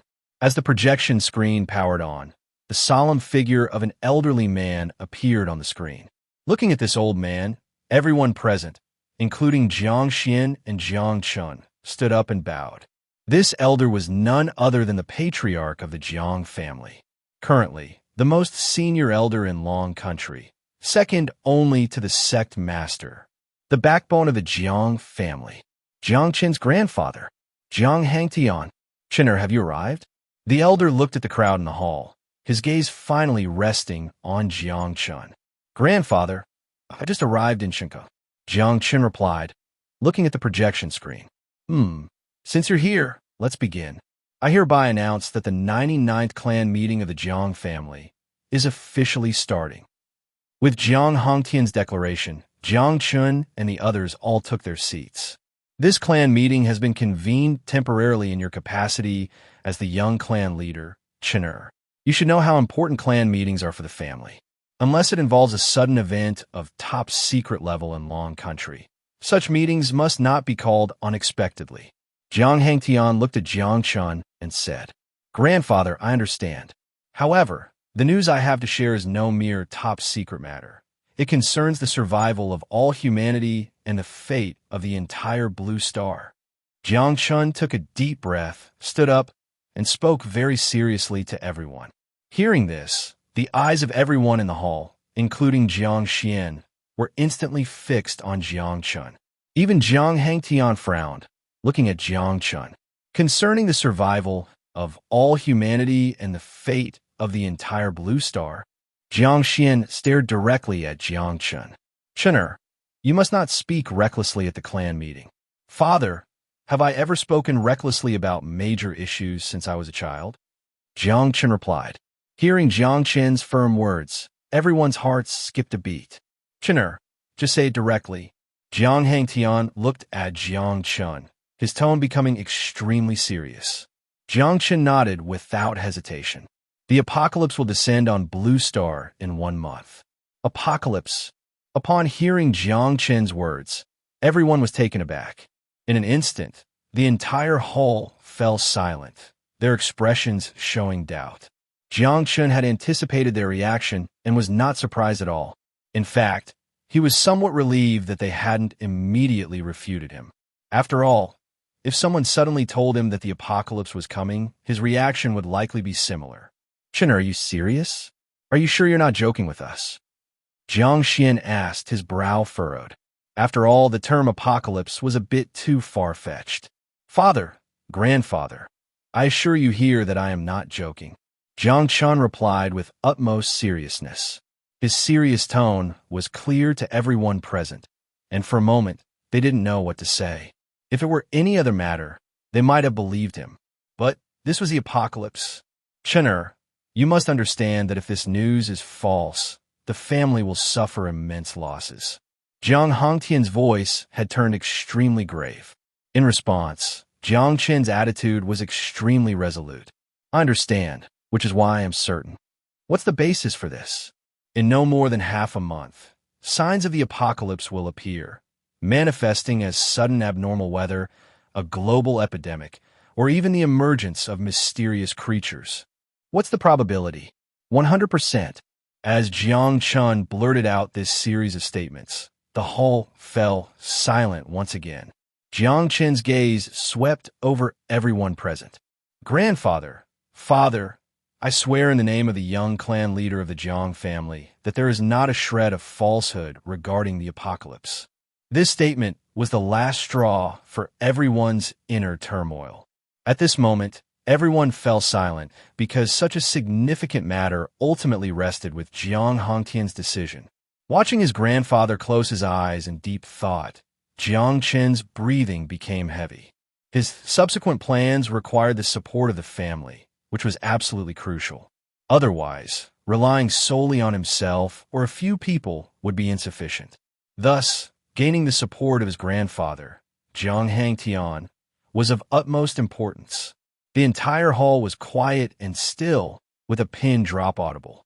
Everyone was waiting for Jiang Hongtian's final decision.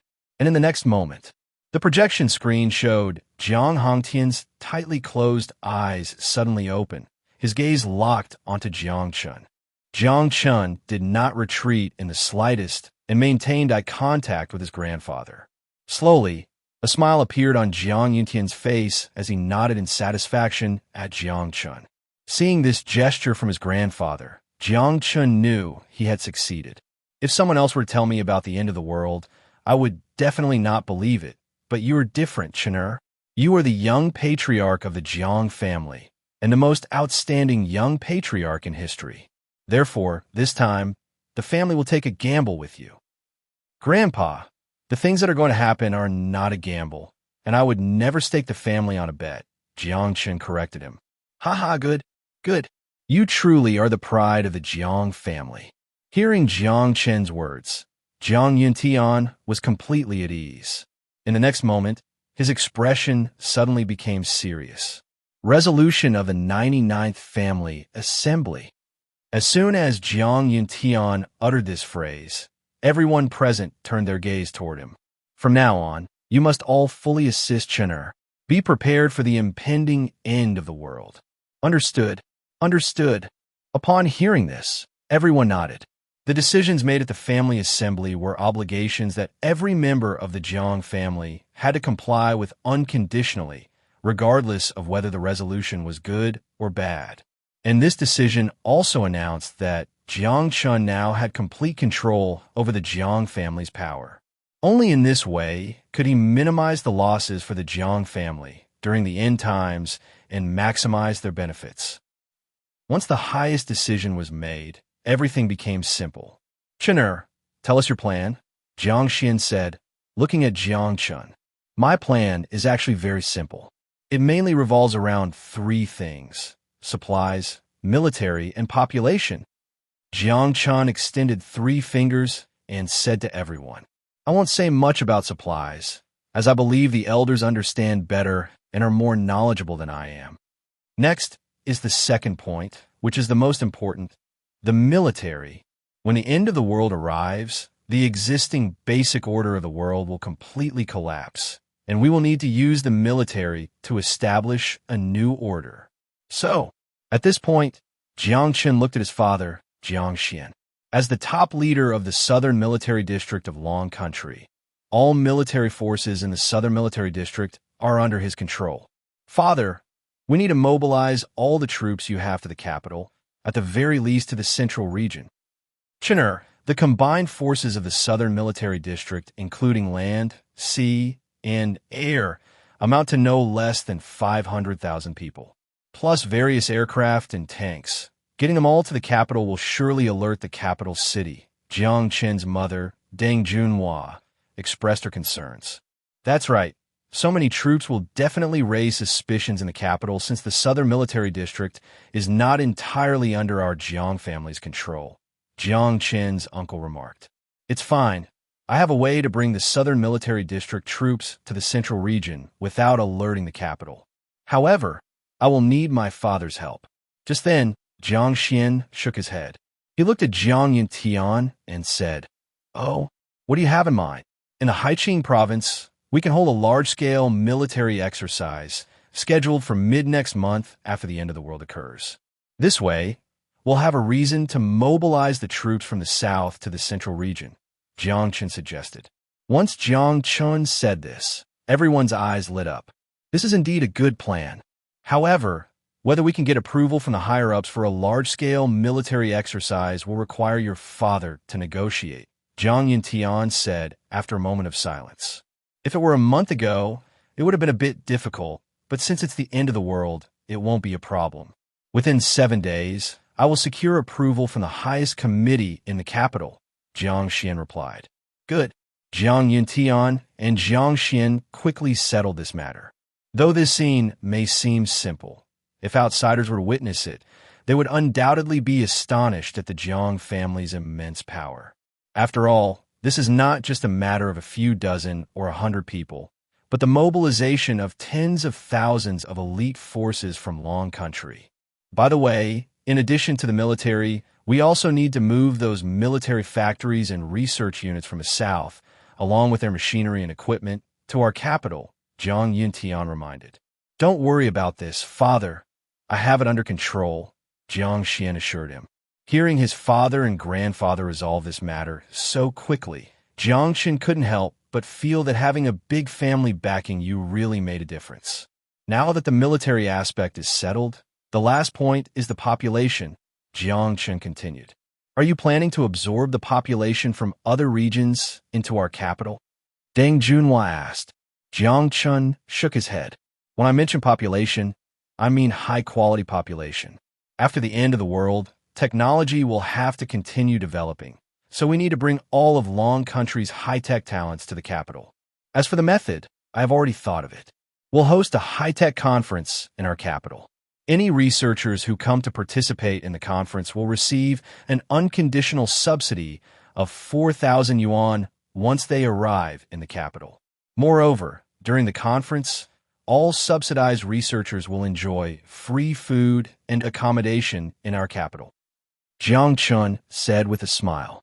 Upon hearing this, everyone in the hall nodded, clearly approving of this plan. Money is a negotiable matter. The Jiang family can be said to lack everything but money. Moreover, at this time, this money held little value to them. Once the end of the world arrives, money will be worth no more than a piece of blank paper. But for outsiders, the situation is different. 4,000 yuan may not seem like much for most researchers in Long Country, but traveling to the capital to receive that money, along with free food and accommodation, is a fantastic opportunity. Who wouldn't want such a good deal? One can easily imagine the uproar this high-tech conference will cause in the research community once the news spreads. After that, Jiang Chen continued to discuss many details, such as the need for the capital's Virus Research Institute to start operating at full capacity to prepare for the impending pandemic and even attempt to develop corresponding antiviral drugs. Additionally, early preparations should be made to establish observation agencies and corresponding research institutes for the post-apocalyptic world, and so on. The family assembly lasted from noon until late afternoon before all the plans were finalized. Time is of the essence. For this month, everyone should not think about resting. I will also do my best to cooperate with you in the capital. The prosperity of the family hinges on this opportunity. Everything is for the family. Jiang Chen took a deep breath, looked at everyone, and said in a serious tone. Everyone in the assembly hall nodded, their expressions resolute. Everything for the family. Thus, the huge Jiang family began to operate as a single unit, pulling together as one. A month. For an individual, the things one can accomplish are extremely limited. But for the Jiang family in the capital, a month is enough to achieve something terrifying. Chapter 9. The transformation from vase to noble vase. Time flies. In the blink of an eye, a week has passed. The Jiang family is still methodically executing the clan meeting plan. Every day, trains and trucks loaded with various supplies arrive in the capital, and after unloading, they return empty, only to come back a few days later. In just this 1 week, the amount of various supplies stored in the capital has reached an unimaginable level for an ordinary person. However, such an extraordinary situation has drawn the attention of some people. Quickly, these concerns were overshadowed by other events. The capital is hosting a high-tech conference. Scientists from across the country are warmly invited to gather in the capital. Any scientist arriving in the capital, regardless of their field, can unconditionally receive 4,000 yuan in cash as long as they can present proof of their research identity. Moreover, for more than a month during the high-tech conference, all expenses for food, accommodation, and transportation in the capital are waived. When this news spread, many thought it was a rumor. However, when an external scientist personally went, recorded a video, and successfully received that 4,000 yuan while indeed enjoying free food and accommodation, the high-tech conference held in the capital instantly gained fame in the scientific community in Long Kingdom and even abroad. Countless researchers flocked to the capital. Even if it was just for tourism, it was worth it. In an instant, the excitement surrounding the capital's high-tech conference overshadowed the secret activities taking place behind the scenes. On the other side, at the international airport of Magic City, with the landing of a flight from Jingda City to Magic City, Su Bai and his family of 3 returned to the land of Magic City. Getting into the car that their driver had come to pick them up in, Su Bai glanced at his daughter in the back seat, staring out the window, seemingly lost in thought. This had been the case not only now, but also during their week of traveling in Jingda City. Su Qingge had been like this, as if she had something on her mind. Originally, Su Bai had planned to continue their journey after playing in Jingda City, but with Su Qingge in this state. Qingge, are you feeling unwell?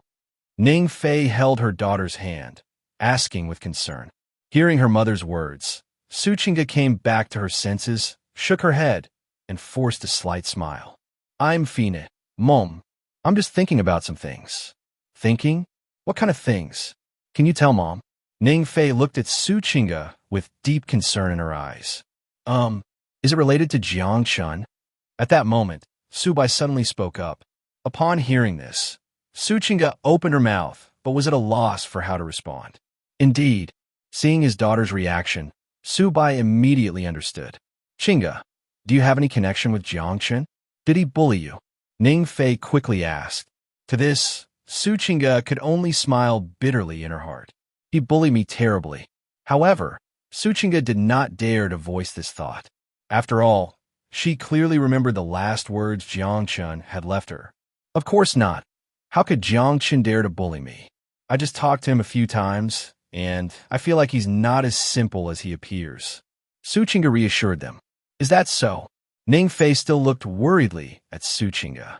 By the way, Dad, has anything happened in Magic City recently? Su Qingge suddenly asked. Something happened? What happened?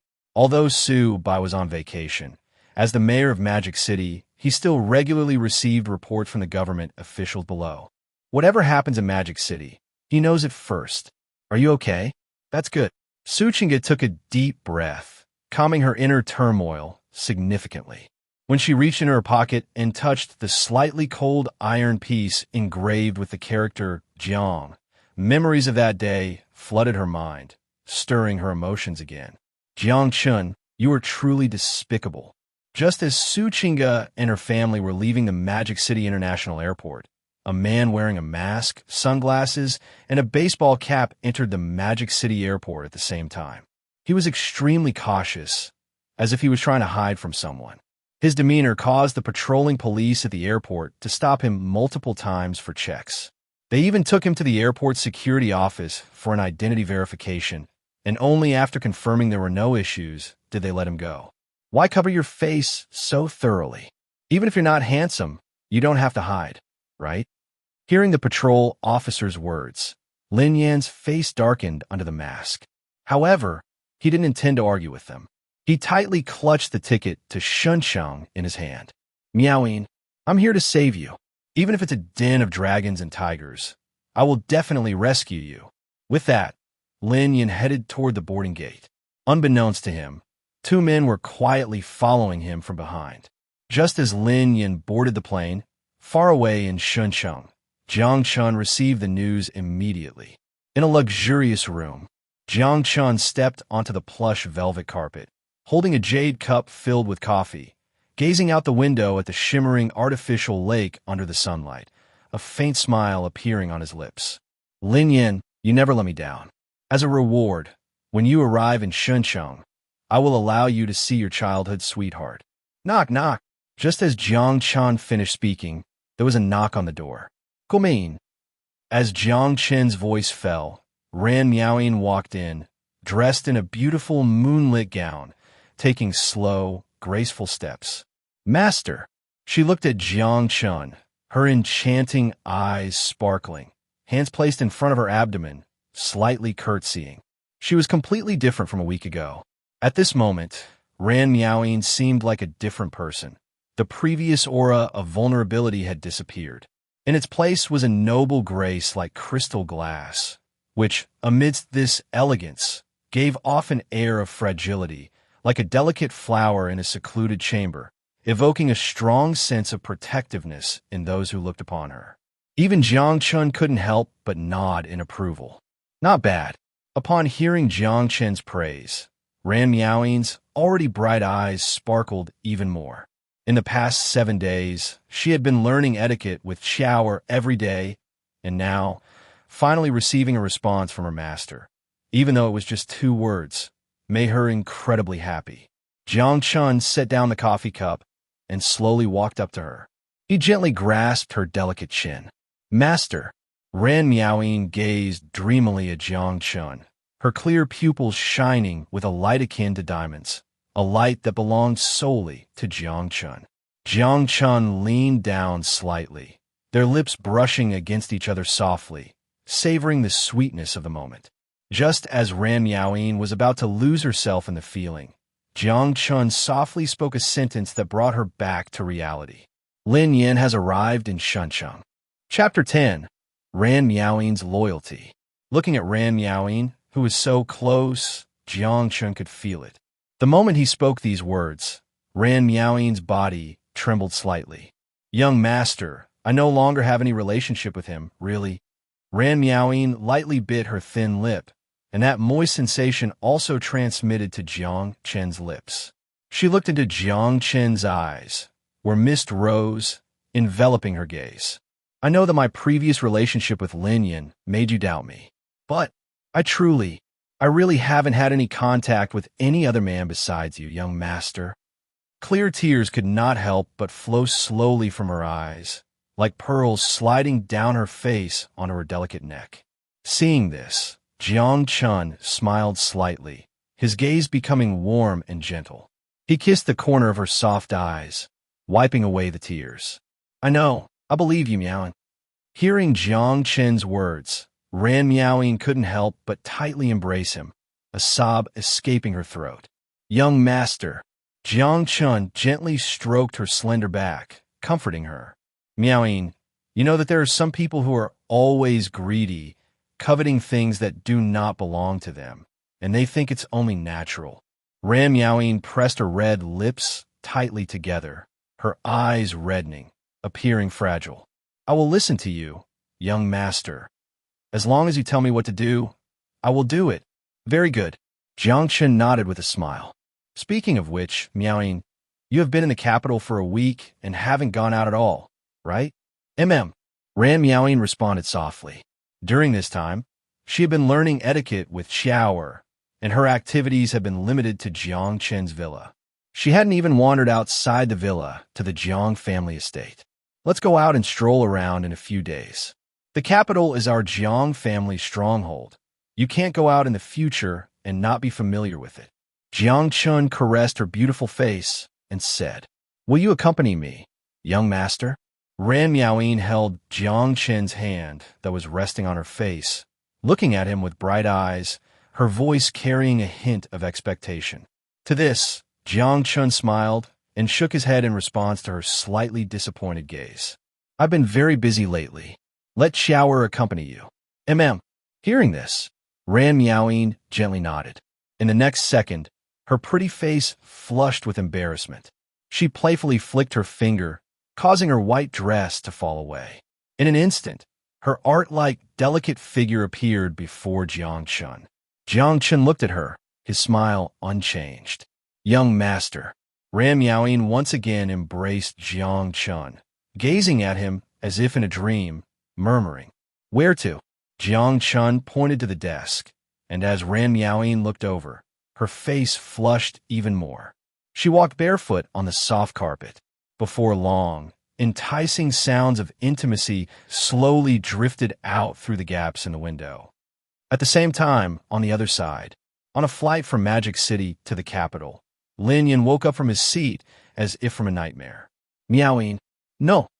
He clutched his chest, breathing heavily, looking as if he had just had a terrifying experience, startling the other passengers sitting beside him, especially with that sudden shout.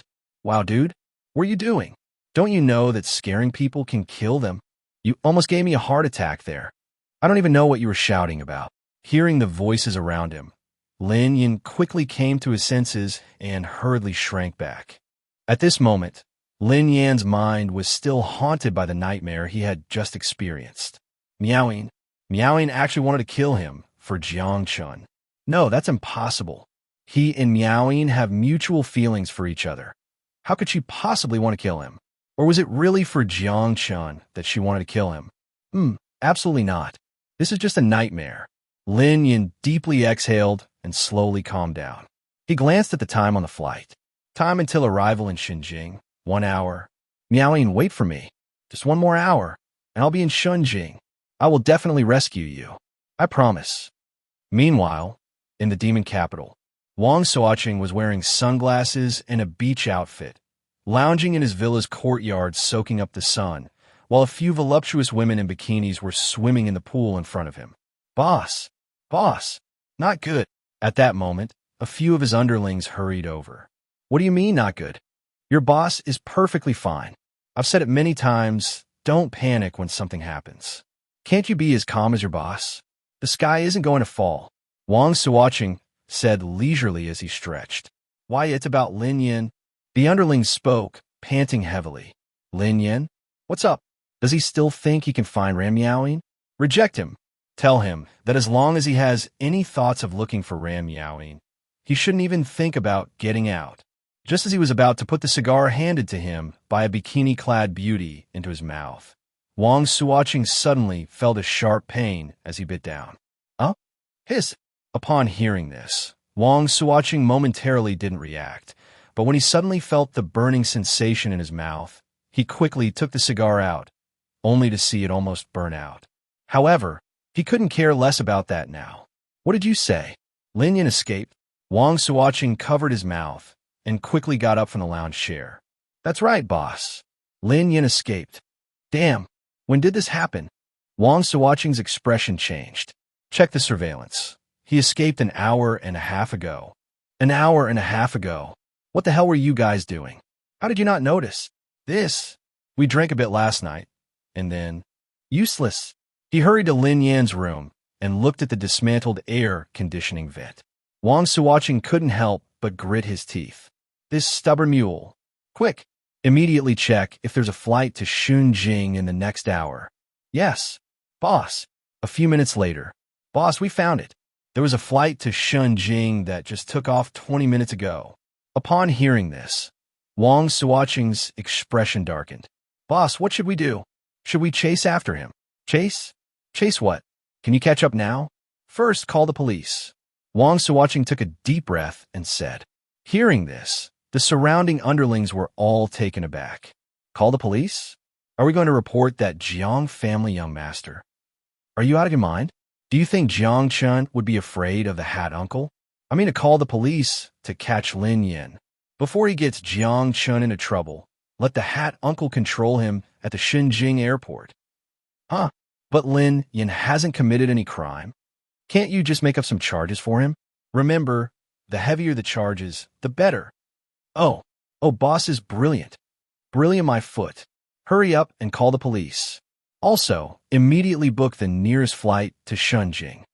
Yes, boss. Watching his underlings leave, Wang Suoqing took a deep breath. Lin Yan, I really owe you for my previous life. Chapter 11. The Emergence of the Apocalypse Virus. Inside Jiang Chen's villa. With the help of a maid, Jiang Chen had just changed into a neat black suit. He glanced at the mirror, looking at the figure lying on the table, covered with a silk dress, ran meowing. Jiang Chen turned and left the villa. Just as he stepped out, several bodyguards in black followed closely behind him. Young master, the police department of Shenzhen City has received a report from the police department of Magic City regarding Lin Yan. Someone has accused him of murder and betraying the national government, hoping that the police of Shenzhen City can arrest him the moment he disembarks from the plane. Hearing this, a strange expression appeared on Jiang Chen's face. It seems that Wang Suoqing is quite afraid that Lin Yan will bring trouble to me. So, young master, should we notify the police department and not get involved in this matter? One of the bodyguards inquired. Of course we should get involved. Tell them to handle it according to the normal procedures. However, whether they actually catch him is another matter, Jiang Chen said with a slight smile. Understood, young master. The bodyguard nodded. At that moment, Jiang Chen's phone rang, displaying an incoming call reminder. Grandfather. As soon as he answered the call, Jiang Chen's deep voice, containing a hint of urgency, came through. Chener, you need to come to the Shenzhen Virus Research Institute immediately. The virus you mentioned at the clan meeting seems to have appeared. Upon hearing this, Jiang Chen's pupils flickered. I'll be there right away, grandfather. All right, the call ended. Jiang Chen looked up at the sunny sky, took a deep breath, and then got into the car. To the Shenzhen Virus Research Institute. Yes, young master. More than 10 minutes later, at the Shenzhen Virus Research Institute, a Rolls-Royce sedan stopped outside the Research Institute, and several men in white lab coats hurried over to greet him. Young master, the clan leader is already waiting for you inside. Jiang Chen nodded and then stepped inside. Looking at the personnel wandering around the Research Institute, Jiang Chen asked, where was the virus discovered? How long has it been since it was discovered? Is the isolation complete? Reporting to young master, the virus was discovered this morning on a patient in the fever clinic of the City People's Hospital. Thanks to your prior warning, our medical staff has been fully equipped with protective measures, so the isolation has already been prepared. The patient's family and residents have been completely secured, one of the men in lab coats reported. Hearing this, Jiang Chen nodded. It was good that protective measures were in place. Soon, Jiang Chen, accompanied by several people, arrived at a very advanced virus research laboratory. Jiang Chen was already standing inside. What is the situation? Upon entering, even with a mask on, the strong smell of disinfectant was still overwhelming. Young master, the virus we have newly named SR is currently being suppressed, but it mutates very quickly. It won't be long before the current suppressants in the world will be ineffective against it, said an elderly man observing the virus changes in the isolation room, speaking to Jiang Chen with a serious tone. This elderly man was Lu Weihong, the most renowned virus researcher in Manhwa. After the establishment of the Shenzhen Virus Research Institute, he had been specially invited by Jiang Xingtian to come to Shenzhen. Along with his research team, they all moved to Shenzhen. Lu Weihong became the first director of the Shenzhen Virus Research Institute and was even informed by the Jiang family about the impending apocalypse. How long will it take? Jiang Chen looked at a drop of black blood on the mechanical instrument and asked. In a laboratory, given its mutation speed, at most it will be about 10 days, after which the suppressor will lose its effectiveness. What about outside the laboratory? 72 hours. Hearing this, Jiang Chen narrowed his eyes. He walked to the instrument and examined the microscopic state of the virus. Through the microscope, he saw a black virus particle covered in tentacles, dividing at an extremely fast speed. In just the few seconds he had been watching, it had already divided into more than 10 new viral entities. However, young master, according to our observations, the SR virus currently does not cause significant harm to the human body. The main symptoms are fever, accompanied by some pain in the limbs. During this period, taking some antipyretic medication can temporarily suppress it. So, In the short term, we can treat it like a flu virus. Jiang Chen pondered and said, That's right, Patriarch. At least within 10 days, the symptoms of infection with the SR virus still resemble those of a wind heat flu. After 10 days, it could become a bit troublesome. Lu Weihong replied seriously. Upon hearing this, Jiang Chen and Jiang Chen exchanged glances. The two instantly reached a conclusion. Given this, the RS virus must be kept confidential. I believe that compared to our Shunjing, outbreaks in other parts of the world will definitely happen much faster. Currently, Xinjiang is aggressively recruiting scientists from other regions. The news of the SR virus must not leak out prematurely. And Professor Liu, during this time, I hope you can develop a new type of suppressor, even if it can only reduce the infection rate. Jiang Chen said. Lu Weihong nodded seriously in response. Rest assured, young master, for the sake of the family, for Xinjiang, and for the continuation of humanity, I will do my utmost. Leaving the Virus Research Institute. In the red flag armored car, Jiang Chen looked at the bustling Xinjiang city outside the window, which was clearly much livelier than it had been a week ago. The signs of the apocalypse are coming sooner than we expected. Well, it was bound to come eventually. If it comes early, then we should face it sooner and adapt sooner, Jiang Chen said with a smile.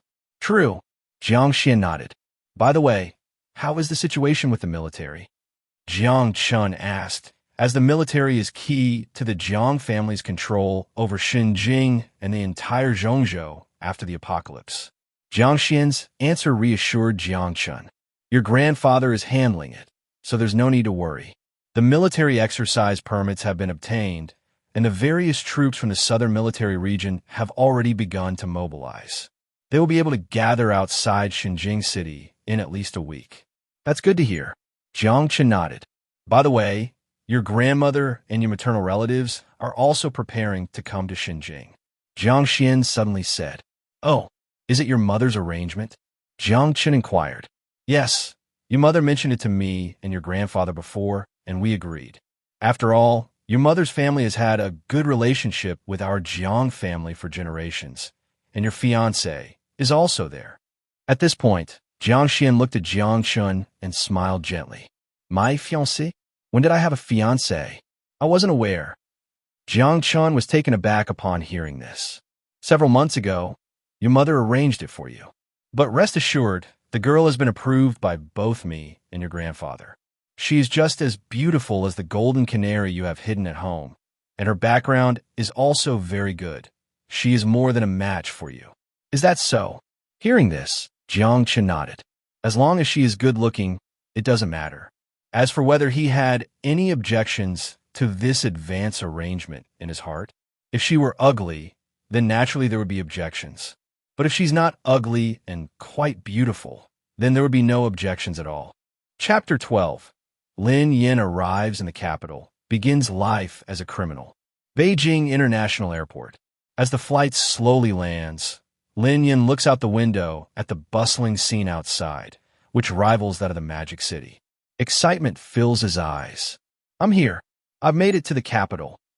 Miaoyin, can you feel it? I'm here to rescue you.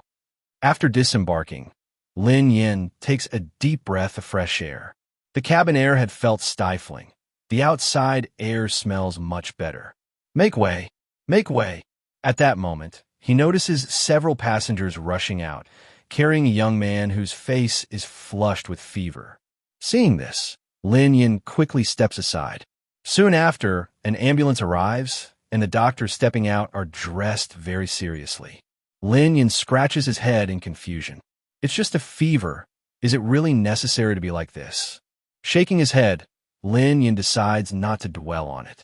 Right now, he just wants to leave the airport and find Miaoyin. However, just as he is about to leave, a cold voice suddenly reaches his ears. Are you Lin Yin? Hearing this voice, Lin Yin turns to see a group of men in hats walking towards him. Lin Yin is momentarily stunned, but he hasn't committed any crime, so he isn't afraid. I'm Lin Yin. Is there a problem? There has been a report from the Magic City Police that you are suspected of murder and treason. Now, please come with us. Lin Yin is dumbfounded by the accusations of murder and treason. What? Murder? Treason? No way. I've never done any such thing. In fact, I would never do anything like that. Uncle in a hat, this is slander. How could I possibly do such things? Lin Yin hurriedly replies, whether it's true or not, you'll find out if you come back with us for an investigation. Besides, there are witnesses from the Magic City. The uncle in the hat watches Lin Yin warily. Magic City? Witnesses? Wait, it couldn't be the boss Wang and the others, could it? Lin Yin suddenly realizes that this is Wang's delaying tactic. Perhaps Wang is already on a flight to the capital right now. If he goes to the police station, time will drag on, and by the time Wang arrives, he will definitely be taken back to the Magic City. No, he absolutely cannot go to the police station. He still needs to rescue Miaoyin. He cannot be taken away by Wang. Thinking this, Lin Yin grits his teeth. Uncle in the hat, I've already said it. I'm innocent. Whether you're guilty or not, you'll clear things up if you come back with us. Wait, what are you trying to do? Don't run.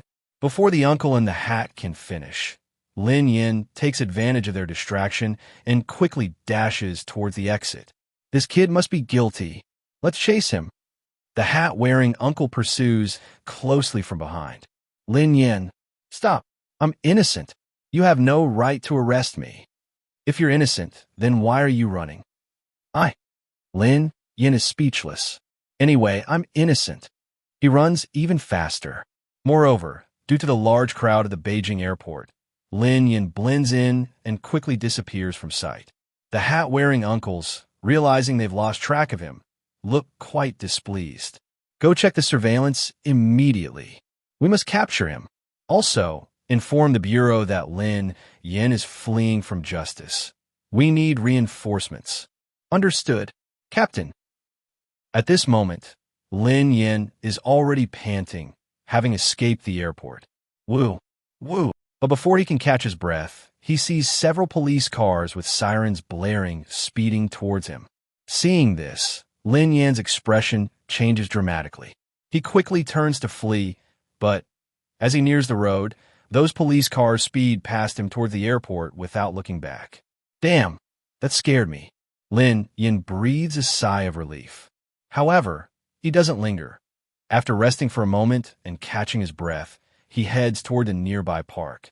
He needs to lay low for now. As long as Wang and the others arrive in the capital and find out the police didn't catch him, they'll definitely go to the police station to withdraw the accusations against him. If all else fails, he can always find a public phone booth to call Wang. Meanwhile, on another flight from the Magic City to the capital. Boss, the police in the capital didn't catch Lin Yin. That kid actually escaped from the police. Upon hearing this news, Wang Suoqing's tightly shut eyes open wide. That little brat sighed. However, he probably won't dare to find Jiang Chen for now. Call Cheng and the others. Tell them to go to the Magic City police station and withdraw the accusations against Lin Yin, saying they got the wrong person and misunderstood Lin Yin. Wang Suoqing sighs and says, we're withdrawing just like that? Isn't Lin Yin still not caught? His subordinate scratches his head in confusion. Fool! This method can only be used when Lin Yin just gets off the plane. If we don't catch him and let him escape, what will the police think of him? What will they think? Lin Yin is innocent anyway. The subordinate is puzzled. Idiot. In the eyes of the police, he will be seen as fleeing from justice. I'll contact Chenggu and the others right away. On the other side, just returning home, Jiang Chen receives news from his bodyguard. Young master, just as you said, Lin Yin really escaped from the police. The bodyguard reports to Jiang Chen. It's normal for him to escape. It would be abnormal if he didn't. Jiang Chen checks the records of supplies sent to the capital over the past week, speaking without looking up. By the way, did our people lose track of him? Rest assured, young master. The people we sent to follow Lin Yin are all trained scouts. They're following closely. The bodyguard replies confidently. Okay, keep following him and don't alert him. I'll think about it. You go tell the Capitol Police that any statements proving Lin Yan's innocence should be ignored. They should keep arresting Lin Yin until he's caught. Throwing the documents on the table, Jiang Chen takes a sip of tea and gives his instructions. Understood, young master. The bodyguard bows and withdraws. After the bodyguard leaves, Jiang Chen leans back in his leather chair, crossing his legs, and looks out at the bright sky, a subtle smile appearing at the corner of his mouth. Lin Yin, this is just the first test you face upon arriving in the capital. Don't let me down. Chapter 13, Prelude to the End, begins. In the blink of an eye, 3 more days had passed. The high-tech conference being held in Xinjiang was gradually reaching its most intense phase. Flights, high-speed trains, and even green-skin trains heading to Xinjiang were selling out rapidly, making tickets hard to come by. With such an influx of people, the entire city of Xinjiang was bursting with an extraordinary vibrancy. Whether it was day or night, the bustling scenes in the city center hardly ever ceased. The only thing that made people a bit uncomfortable was the regular appearance of disinfection vehicles on the streets, which supposedly were there for city sanitation. During this period, the city was often filled with the pungent smell of disinfectant for half an hour each day. Though many found it confusing, it was only half an hour. After all, these are minor issues. But they had not noticed that outside of Xinjiang, a sudden outbreak of influenza virus was gradually emerging in major cities across the Blue Star. At that moment, not many people paid attention to it. After all, the symptoms after infection were just a fever, and taking some antipyretics could control it. However, they would soon realize that this control was only temporary. In a certain garden in Xinjiang, red and blue warning lights were flashing incessantly, and around them, several police officers were meticulously searching the area. Wang He, how's the situation on your side? Report, Team Leader Zhang. We haven't found any trace of the suspect here. Nothing? That's strange. Black Panther's scent is right around here. How could there be nothing? Looking at the large wolf dog on a leash, the officer was puzzled. Black Panther, sniff again. Sniff, sniff. The wolf dog stood up, carefully sniffing the ground, and eventually led the officer to the riverside near the garden, but then stopped, having lost the scent. Seeing this, the officer frowned at the river and then couldn't help but cover his nose. There was a sewage outlet right there, and it smelled terrible. Black Panther, how many times do I have to tell you? You're a police dog. Stop thinking about eating poop. Woof, woof. Hearing the officer's words, the wolf dog turned in place and innocently barked. Forget it. That kid probably ran far away. Let's wrap up the search. The officer shouted to the others behind him. Yes, Team Wang. After that, the other officers left the area. At this moment, underneath the sewage outlet, a figure that looked as disheveled as a beggar was trembling all over, his eyes bloodshot, clearly struggling to hold his breath. This person was Lin Yin. After hearing the footsteps of the police above fade away, Lin Yin didn't rush to escape immediately. Instead, he continued to wait. Half an hour later, a sudden sound of footsteps came from above. The police officers who had just left were running back quickly. But they really ran away? After looking around and glancing at the river, confirming that no one was around, the officer pinched his chin and only then left with a puzzled expression. However, Lin Yin still did not emerge immediately. He waited for another half an hour, until he felt that his brain was about to shrink from lack of oxygen. He quickly opened his mouth and gasped for air. With both hands and feet, he frantically crawled out, but just then his foot slipped and a rock tripped him. His body uncontrollably toppled forward. Watching the sewage approaching in his line of sight, Lin Yin shouted in horror. No! Then, thud. Accompanied by the splashing of dirty water, Lin Yin fell face first into the muck. In the distance on the bridge, 2 figures were watching through binoculars. When they saw Lin Yin being swept out by the sewage, their expressions turned strange. This time, they were in for a feast. More than 10 minutes later, a man suddenly surged up from the water beneath the bridge. The commotion startled the fisherman who was fishing in the bridge tunnel. Damn, what's going on? Lin Yin struggled to climb ashore. Seeing this, the fisherman was momentarily unsure whether to pack up or continue fishing. Hey, do you need help? Ugh, ugh, ugh. Before the fisherman could finish his sentence, Lin Yin opened his mouth and began to vomit violently. The sight made the fisherman worry that this guy might vomit out his heart and lungs. After a bout of retching, Lin Yin was in tears with snot running down his face. He kept his mouth open and continued to vomit, but nothing else came out. Hey, do you need some water? The fisherman weakly handed over a bottle of mineral water.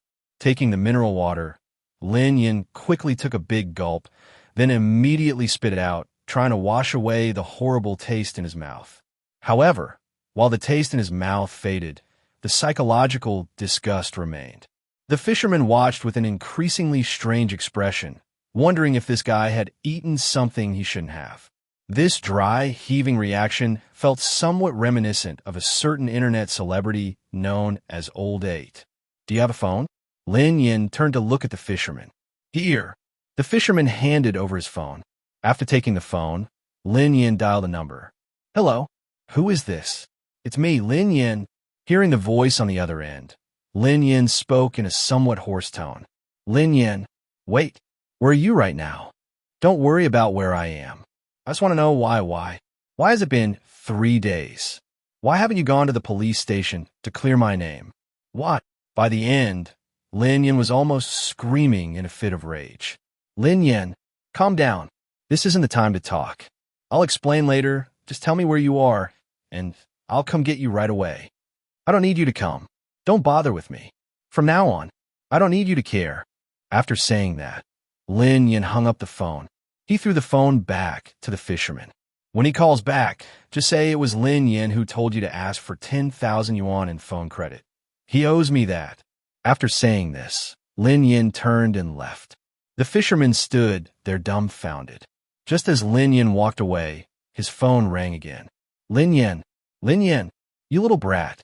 Cough, cough, big brother. Lin Yin, steadily transfer me 10,000 yuan in phone credit. He said this is what you owe him. The fisherman said this very seriously. Who the hell are you? Where's Lin Yin? Where's that little brat? Lin Yin left. He said to ask you for 10. Beep, beep, beep. The fisherman. Huh? Damn, what Lin Yin? I thought he was something impressive, but it turns out he's just all talk. And now I have to take the blame. After cursing, the fisherman sat back down and continued to fish quietly. At that moment, in the restroom of the Xinjiang police station, Wang Suocheng slammed his fist against the door. This brat is as stubborn as a mule. Boss, what should we do now? What else can we do? I've already spent nearly 10 million to build connections with the head of the Xinjiang police station. Yet they still refuse to lift the arrest warrant for Lin Yin. What do you expect me to do? Wang Suocheng gritted his teeth. There's no way. Now we can only look for him ourselves. Look for him ourselves? Can we even find him? One of the younger members hesitated. We don't need to look for Lin Yin. You send a few brothers to the Jiang residence and wait. As soon as you see Ram Yaoing come out, immediately inform me. Understood, boss. Hey, boss, why is your face so red? Red? Is it red? Wang Suocheng took out a mirror to check his face, which indeed looked a bit red, and he felt a bit dizzy. It's nothing, probably just caught a chill from running around a few times. I'll rest for a bit, but remember, if you find any trace of Ran Yaoing, be sure to inform me immediately. Got it, boss. Chapter 14. What virus is just a flu? Time until the apocalypse. 354 hours, 13 minutes, 54 seconds. 50 seconds. 45 seconds. Xinjiang. The technology conference held in Xinjiang is still in full swing, with over 50,000 scientists from various fields arriving in the city. It can be called a grand event in the technology world. It's august, hot, and stuffy. Although ice pops and cold drinks are tempting, one should still be cautious. The flu season has arrived. Experts recommend keeping fever-reducing medicine at home.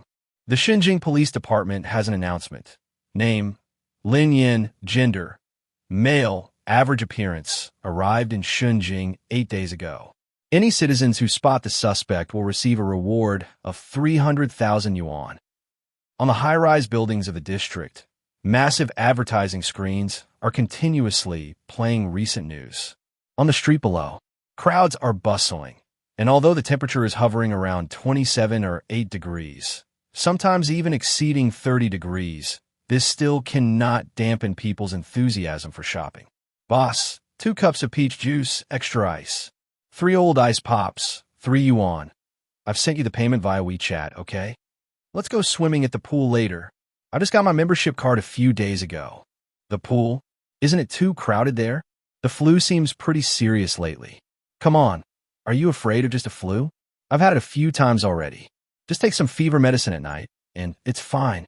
Do you still have fever medicine at home? Of course. I bought a few big boxes recently. Plenty to spare. Share a few packs with me, and I'll go.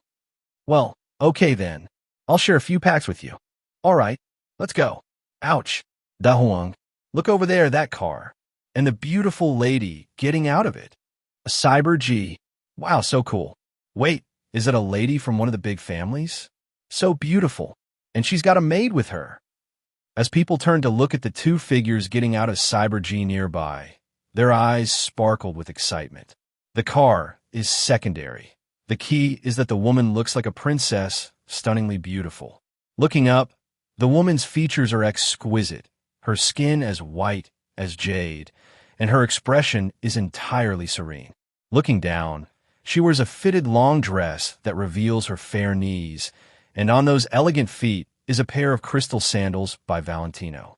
Coupled with the flawless aura exuding from her, she resembles a pure lotus that cannot be stained by mud. Beautiful yet untouchable. Moreover, the maid beside her is no ordinary person either.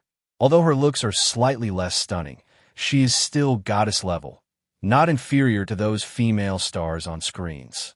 Of course, the most important thing is that she is wearing a maid outfit, and a silk maid outfit. For certain groups of people, that's simply legendary. Chower, aren't you hot wearing such thick clothes?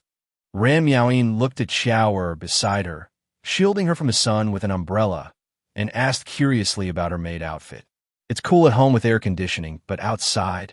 Looking at the blazing sun outside the umbrella, Ran Miaoyin shook her head. If it weren't for the young master asking her to wander around Xinjiang, she wouldn't want to come out at all. Don't worry, miss. Chower is a maid trained by the family. This little heat is nothing to me. Chower smiled and said, of course, while she said that, in reality, her maid outfit is equipped with a lot of technology. Not only is it not hot, but it's also quite cool. After all, in winter, there are warm packs, so why can't there be cool packs in summer? Is that so? Ram Miaoyi nodded and didn't ask further. She looked ahead at the central shopping mall of Xinjiang. Are we going in here? Yes, miss, wherever you want to go. Xiao nodded obediently. Then let's go in here to shop for a bit. After speaking, Ran Miaoyin stepped forward, attracting the amazed and infatuated gazes of passers-by, and walked into the mall. Just then, Ran Miaoyin paused her steps and looked back at the crowd. Her eyebrows lightly moved. Miss, what's wrong? Chower asked curiously upon seeing Ran Miaoyin stop. Nothing. Ran Miaoyin shook her head and turned to walk into the mall. At this moment, among the crowd behind, a figure dressed in a black hoodie, wearing a cap and a mask, watched Ran Miaoyin disappear into the mall, his eyes filled with intense joy. Miaoyin, I finally found you. Don't be afraid. Soon, I will rescue you from this sea of suffering. Gula, gula. Just as Lin Yan was about to follow Su into the shopping mall, a sudden alarm made him shudder as if he had a psychological scar. Fortunately, these special police were just stationed at the shopping mall and were not there to capture him. Even so, Lin Yan's footsteps toward the mall still came to a halt. He retreated into the shadows and hid, his eyes fixed on the mall's exit.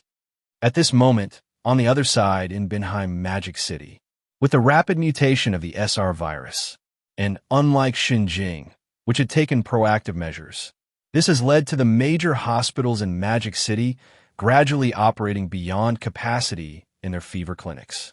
However, despite this, most people still did not realize how severe this virus was. After all, as long as they took some fever-reducing medicine, they could temporarily suppress it.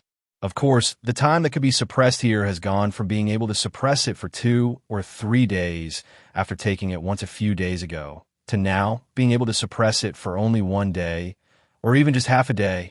Regarding this situation, doctors suggested increasing the dosage and increasing the frequency of taking medication each day.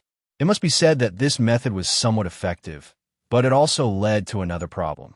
Mayor's office. Bang! Slamming the document forcefully on the table, Su Bai's angry expression was evident. These bastards, they're all bastards. A week ago, the fever-reducing medicine was still more than $10 a box. How long has it been? It's been hiked up to more than $100. 10 times. 10 times. Hearing Su Bai's furious voice, the other people in the office lowered their heads and did not dare to speak. And you, don't think that if you don't speak, I won't know what you're up to. You all know in your hearts how clean your pockets are. Su Bai coldly scanned the room, his voice stern. Mayor, there's nothing we can do. The fever-reducing medicine is in such short supply now. If we don't raise the price, some people will buy all the fever-reducing medicine in a pharmacy in one go and resell it for 10 times the price. They even think that's too little. Yes, Mayor, the root cause of raising prices is to curb this bad trend of reselling. Mayor, we also have our difficulties. Hearing these words, Su Bai's anger turned to a sardonic smile. Difficulties? What a good excuse for difficulties. According to your logic, the citizens should thank you, right? A few people were at a loss for words, lowering their heads in silence. Looking at them, Su Bai's expression was cold. I don't care about anything else. Within 2 days, no matter what methods you use, get them to lower the medicine prices for me. Otherwise, don't blame me for taking action myself. Yes, Mayor, why are you still standing here? Go get to work. Yes. As these people left, Su Bai pinched his forehead and slumped back into his chair. Knock, knock. At that moment, someone knocked on his office door. Come in. Su Bai took a deep breath and sat up straight again. The door opened, but the person who walked in was not a staff member. Chingu. Seeing Su Chingu, Su Bai's brow furrowed. Father, I want to go to the Magic City Virus Clinical Laboratory. Su Chingu looked at Su Bai and spoke directly. What do you want to do there? Su Bai looked at her in confusion. Father, I have a feeling that this outbreak of the heat virus may not be as simple as we think. Su Chingu looked straight at her father and said. Hearing this, Su Bai's brow tightened. He stood up and paced around the office a few times. Can't you go to a regular virus laboratory? That would work, but most of the virologists in Magic City have gone to Shunjing for the technology conference. There are not enough personnel, and only a few virology experts remain at the Magic City Virus Clinical Laboratory. Suing Hisaith, Shunjing, the Jiang family. She couldn't shake the feeling that no matter what happened, it always had something to do with Jiang Chen. After listening to this, Su Bai fell silent for a moment. But soon, he looked at Su Chingu seriously. I can give you permission, but you must inform me of any results as soon as possible, and you must also pay attention to safety. I understand, Father. Chapter 15. Su Chingu's Awareness and the Dangers of the SR Virus. Magic City Virus Clinical Laboratory. Miss Su, are you here to observe the seasonal heat flu virus? Upon hearing Su Chingu's purpose for this visit, the researchers in the laboratory all looked at her curiously. Noticing their gazes, Su Chingu furrowed her brows. Is there a problem? The lead professor hesitated for a moment, but upon seeing the stamped document from the mayor in Su Chingu's hand, he nodded. Miss Su, please put on a protective suit and follow me. Okay. After putting on the protective suit, Su Chingu followed the professor into the virus laboratory. Inside the laboratory, scientists in protective suits were working frantically all around. What surprised Su Chingu was that most of the medications placed on the table were common antipyretics found outside. Professor Wong, have you conducted an investigation into the heat virus? Seeing this scene, Su Chingu started to understand.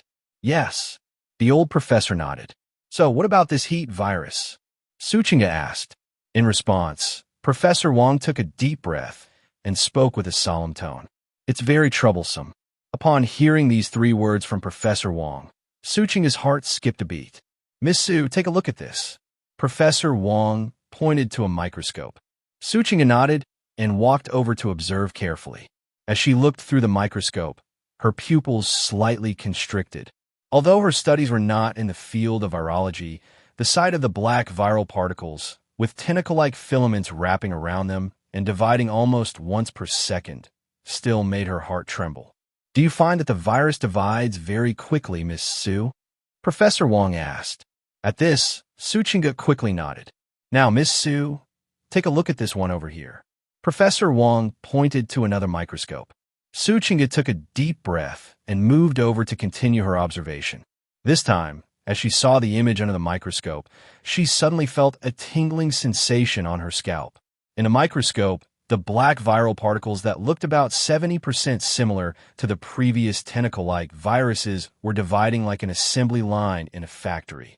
1 into 2, 2 into 4, 4 into 8, 8 into 16. The speed of division. It was almost 2 to 3 times per second. Moreover, Suchinga noticed several mutated new types of viral particles after the division. "What is this? What on earth is going on?" Suchinga hurriedly looked at Professor Wong and asked, "Miss Su, the first viral particle you saw under the first microscope was the heat flu virus discovered 4 days ago, and the second one is the latest discovery from this morning. No, it shouldn't be called heat flu. The capital has already given it a name, the new tentacle-shaped infectious virus, abbreviated as SR virus." Professor Wong explained. SR virus? The capital? For a moment, Suchinga found herself at a loss for words. "Wait, Professor Wong, putting everything else aside, how do we deal with this SR virus?" Suchinga quickly asked. In response, Professor Wong sighed. "Since we discovered the SR virus 4 days ago, we have been trying to find ways to suppress it, but we've exhausted all methods. Aside from a little effectiveness at the beginning, it's become very difficult to continue to suppress it." Upon hearing this, Suchinga's expression froze. "Wait, Professor Wong, I remember that some experts suggested increasing the dosage of antipyretics, right?" Professor Wong shook his head. "That method is aimed at the previous generation of viruses, and now, using such a method to suppress the most virulent SR virus is virtually ineffective. And also, using large amounts doesn't mean it's a solution. It can only suppress it. The SR virus has strong adaptability. For example, in our lab, we have used fever-reducing medication in doses that could be lethal, and it can only suppress the SR virus for half a day at most." At this point, Professor Wong hesitated. "We can only be thankful that the SR virus is not yet lethal." Hearing this conclusion, Suchinga was stunned. Pinning hopes on the virus, no matter how you look at it, seems quite unreliable. Is there really no other way? I've contacted abroad. Their situation is similar to ours. If there is any way, it might just be Zhongzhou Shanjing, they both said in unison. Shanjing, Jiang family residence. Young Master, here's an article published by Lu Yi that discusses the SR virus in detail. There are also voices internationally claiming that the SR virus could cause a major outbreak. Some even say the SR virus is about to become an uncontrollable virus, threatening human survival. However, this type of warning hasn't received much recognition.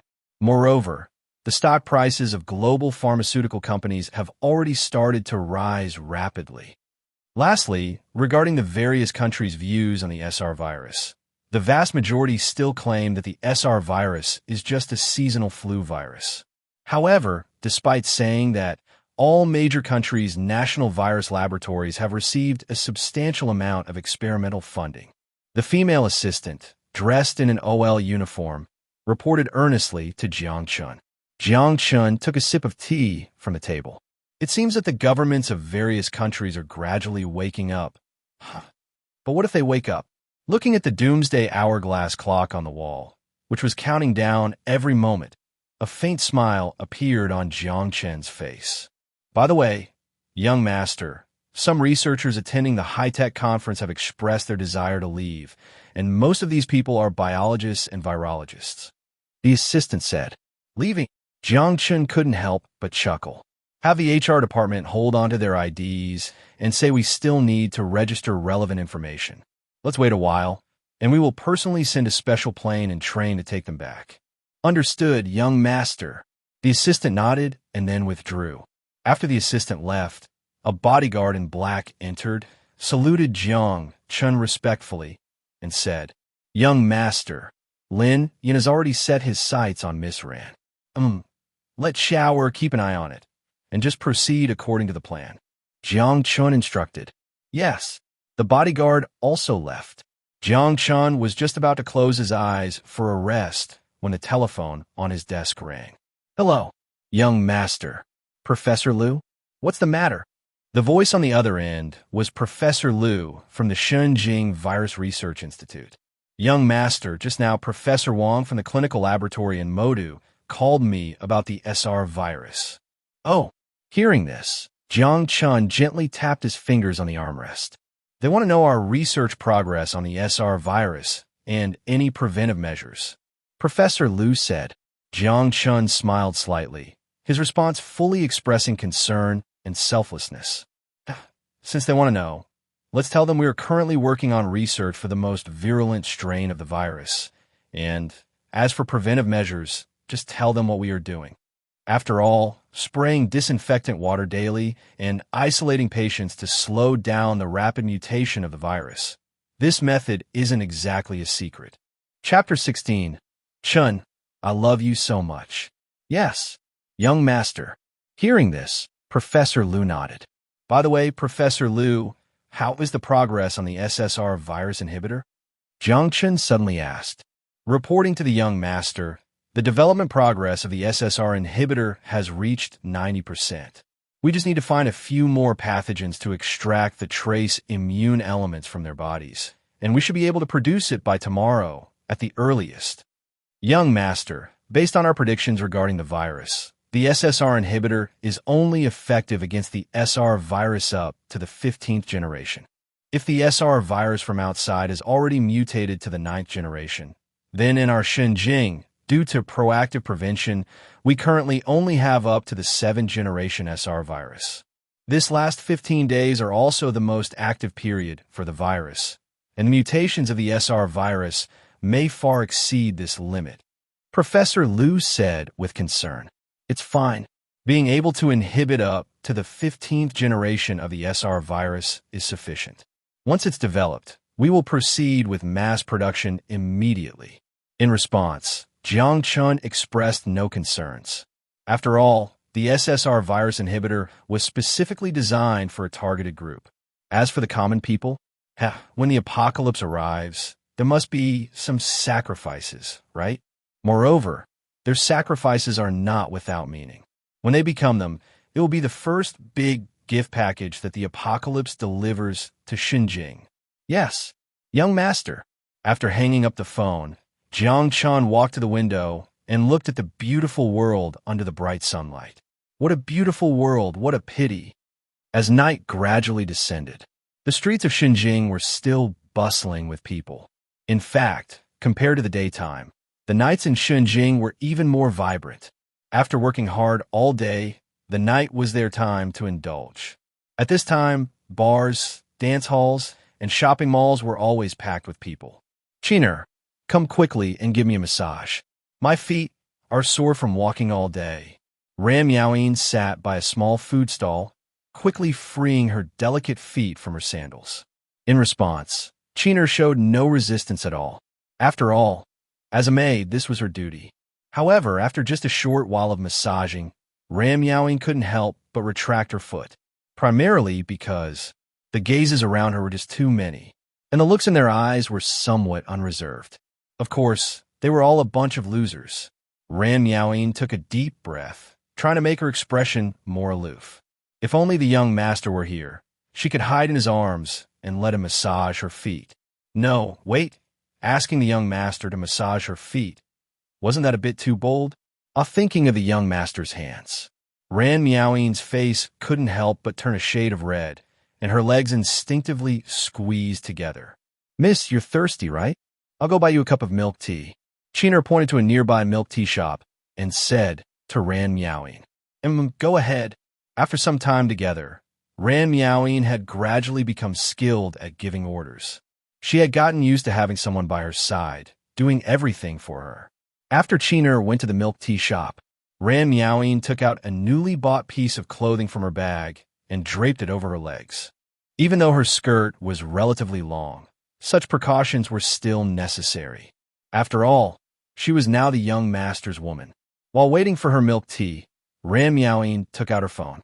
After thinking for a moment, she opened the chat window with Jiang Chen on WeChat. Young master, have you eaten? After typing the message, Ran Meowing added a cute emoticon at the end and then stared at her phone screen, waiting eagerly. After a little while, ding dong. Hearing that sound, Ran Meowing felt as if her tired spirit was instantly recharged after a whole afternoon of shopping. Chun, just finished eating. How about you? Did you have fun shopping? Seeing Jiang Chen's reply, Ran Meowing's fingers paused, unsure of how to respond. The young master replied, so happy. Thinking this, Ran Meowing tried to suppress her excitement and quickly typed a response. Yes, it was very fun, but I would be even happier if the young master could accompany me. After sending the message, Ran Meowing stared intently at her phone screen, her finger hovering over the text box, ready to reply at any moment. Another 10 seconds passed. Chun, Meowing, I've been a bit busy lately. No, I understand that the young master has important things to attend to. I'm not blaming you, I just... Ran Meowing found herself at a loss for words for a moment. Chun, let me guess. Meowing must be feeling a bit flustered right now, it's okay. I know your feelings. Younger master. Looking at Jiang Chen's message, the gaze in Ran Meowing's eyes became extremely tender and soft, and she even felt a bit of sting in her nose. Indeed, being with the young master was truly wonderful. Young master, I love you the most, Chun. Biting her red lips, Ran Meowing blushed as she typed this heartfelt message. After sending it, she felt it was so cheesy, but amidst the cheesiness, there was a deep sense of happiness because, Chun, I love you too, Wu young master. Ran Meowing couldn't help but bury her head down because she was too shy and too happy. Young master, how can you be so wonderful? I truly love you to death. Chun, all right, I still have some things to take care of, so I won't chat for now. Remember to go home early. Okay, young master. At that moment, Ran Meowing just wanted to rush home immediately and then pounce on Jiang Chen and deeply cuddle with Jiang Chen for 300 rounds. Just as Ran Meowing was imagining how she would get close to the young master when she got home, a figure suddenly walked out from the crowd and sat directly opposite her. Seeing this, Ran Meowing quickly shifted her focus back to the person sitting across from her, and her brows furrowed immediately.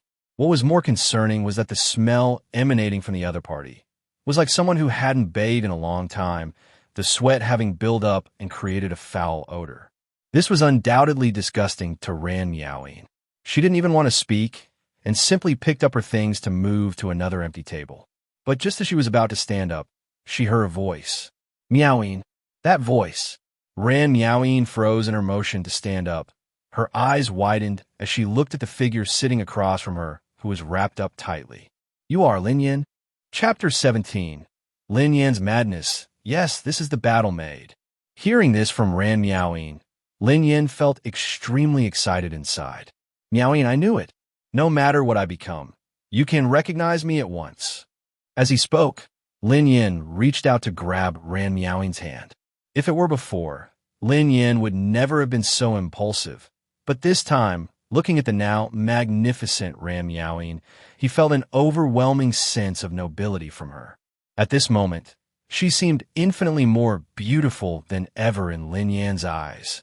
He wanted to touch her, to hold her. However, as Ran Meowing saw Lin Yan's movements, her delicate brows furrowed, and she hurriedly took a few steps back, maintaining her distance from him. Seeing this, Lin Yan was momentarily stunned, but he didn't think much of it. He just felt that it was understandable for Meowing to back away, given his current situation. Gradually calming down from the excitement of their reunion, Lin Yan looked at Ran Meowing with deep affection. On the other side, feeling Lin Yan's gaze, Ran Meowing surprisingly felt a surge of rejection and disgust from the bottom of her heart. But Lin Yan was completely unaware of this. He still believed that she was the same childhood friend who shared mutual feelings with him. Meowing, I'm here to save you. Come with me. Let's leave Shenzhen. Leave Shenzhen? Why would I want to leave Shenzhen? Ran Meowing looked at him warily. Because we need to escape from Jiang Chen. Escape from that demon Jiang Chen. He forcefully separated us. Meowing, don't worry. No matter what Jiang Chen has done to you, I will always love you. Come with me, Meowing. Lin Yin stretched out his hand toward Ran Meowing, thinking that this gesture looked quite cool. Setting aside whether it was cool or not, he indeed attracted the attention of the people around them. Ideally, in a scene like this, there would usually be some onlookers shouting for her to agree to accept him. But this time, the crowd first glanced at the radiant and noble-looking Ran Meowing, then looked at Lin Yin, who was emitting an unpleasant odor. Even the onlookers were showing disdainful looks towards Lin Yin. But Lin Yin didn't care. He ignored all those gazes. What mattered to him was only Meowing. Moreover, he believed that his Meowing would definitely agree with him, just like they had promised as children that they would be together when they grew up. So, Lin Yin smiled at Ran Meowing, as if he could already see her, his Meowing, his princess, walking towards him, and then, are you crazy? After hearing this cold, indifferent phrase, Ran Meowing gave him a cold glance, and with a turn, she began to leave. Meowing, Lin Yin quickly shouted. Meowing, I'm not crazy. I am Lin Yan, your childhood friend, Lin Yin. Hearing this, Ran Meowing paused in her steps. Lin Yin looked at her with hopeful eyes. And then, Lin Yin, the past is the past, and the present is the present. I'll give you one last piece of advice. You and I have no relationship anymore. My man is young Master Jiang Chen, and he can only be Jiang Chen. From now on, you and I have no connection whatsoever. Ran Meowing turned her face away and, without a moment's pause after saying this in the face of Lin Yan's gradually despairing gaze, walked off. No, no, no. Meowing, I don't believe it. I don't believe it. It must be Jiang Chen. He must have threatened you, Meowing. It must be like this, Jiang Chen. You deserve to die. Bang, clatter. As soon as Lin Yin uttered these words, a large bowl suddenly smashed down on his head. Looking at the broken bowl on the ground, and then at Ran Meowing, who was not far away, taking 2 more bowls from a vendor with a blank expression and making a throwing gesture toward him, Lin Yin felt as if his heart had shattered, just like the bowl on the ground. If you insult young master again, don't blame me for being rude. Ran Meowing's cold voice at that moment struck Lin Yan's already broken heart with a heavy blow. He stared blankly at her. Why? Meowing, didn't we promise each other? Why is it like this? Why? Wait, Lin Yan, how can you not believe Meowing? She must be acting. She is worried about me. So she wants to drive me away in this way. Yes. No, don't blame Meowing. I can't blame Meowing. That's right. I can't blame her. After all, this is the divine capital. It's Jiang Chen's territory. She must be worried about my identity being exposed and facing Jiang Chen's retaliation. That's why she said such heartless words to drive me away. Meowing still loves me in her heart. She is still worried about me. Everything is Jiang Chen's fault. It's all Jiang Chen's fault. As long as I take Meowing away, once she is safe, she will return to the original her, the Meowing who loves me forever. Thinking of this, Lin Yin looked at Ran Meowing, his eyes reddening, as if he had gone mad. Meowing, I know, I understand. You are worried about me. You must be worried about me. But don't worry, I'm not afraid of Jiang Chen. I'm not afraid of him. I will take you to a safe place, and once we get there, everything will return to the way it was. Back then, I was still the Lin Yin who deeply loved you, and you were still the Meowing who loved me. As he spoke, Lin Yin moved towards Ran Meowing. His frantic demeanor made her feel scared. Lin Yin, get away. Don't come near me. Meowing, meowing, meowing. Lin Yin rushed towards Ran Meowing, and just as he was about to grab her, a figure suddenly dashed over, her shiny black round-toed shoes flying through the air like a bullet. With a whoosh, the sound of breaking wind could be heard. Before anyone could react, she kicked Lin Yin in the abdomen with great force. In that instant, Lin Yin felt as if the entire lower half of his body had ceased to exist. He stared wide-eyed, dazed, at the disdainful smirk on Xiaoer's face. And then, in the next moment, bang! With a dull thud, Lin Yan's body was sent flying, smashing through several tables along the way before crashing heavily to the ground. He lay there, unable to get up. Watching this scene, the surrounding pedestrians stared blankly at the young woman dressed in a maid outfit, who looked cute and well-behaved. However, at this moment, her face was devoid of any cuteness, replaced by cold mockery and disdain. Chapter 18. The Young Master's Personal Maid, Fifth Night. Cough, cough. Vomit. On the ground, Lin Yin, who had just been struck, almost vomited up his lunch from earlier. Saliva dripped from the corner of his mouth. He struggled to look at Xiaoer, seeing the disdainful sneer on her face, her eyes revealing a mix of fear and disbelief. If it weren't for the piercing pain in his abdomen at that moment, he wouldn't have believed that the person who had just kicked him flying was this seemingly obedient and cute maid following Miao Yin. Lin Yin wanted to get back on his feet, but his limbs were so weak from the pain that he could only squirm on the ground like a worm. TSK. Can't even get up? You're really pathetic. Xiaoer stepped closer to Lin Yin, her heels making a crisp sound on the ground that echoed clearly. The bystanders around them were silent, all staring in shock at this adorable little maid. Even Miao Yin couldn't believe that Xiaoer, who had been by her side for some time, was actually this strong. It was as if she was seeing Xiaoer for the first time. Is this still her well-behaved, polite little maid? Of course. Miao Yin didn't feel any fear or strangeness. Instead, she felt a sense of security, second only to when she faced Jiang Chen. So, her little maid was actually this formidable? No wonder when she left the family today, the bodyguards wanted to escort her, but Xiaoer outright refused. As Xiaoer approached him step by step, Lin Yin trembled and tried to crawl backward. But the next second, his face met the cold ground. How dare you even mention the young master? You want to touch the young lady without knowing your place? To call you a loser is an overstatement. You're nothing but a complete waste. Xiaoer stepped on Lin Yan's head, her mocking voice reaching his ears, filling him with humiliation and rage. Lin Yin pushed against the ground, his eyes reddening as he struggled to lift his head. But that small shoe felt as heavy as a mountain. No matter how hard he tried, he couldn't lift even a bit. More strength? A little more strength? Haven't you eaten? Useless. Lin Yin roared, but the more he yelled, the more delighted Xiaoer's smile became. Her expression made the onlookers feel a bit frightened. Stop. At that moment, suddenly, several black balls came flying from the side towards Xiaoer. Xiaoer, be careful. Miao Yin quickly warned. Don't worry, miss. Xiaoer even turned back to smile sweetly at Miao Yin before she turned her face back, her innocent expression transforming into one of cold mockery. She leaped into the air, kicking out casually, as those objects flew toward her and made contact with her shoe. Bang! With a sound like a missile being fired, they were sent flying back.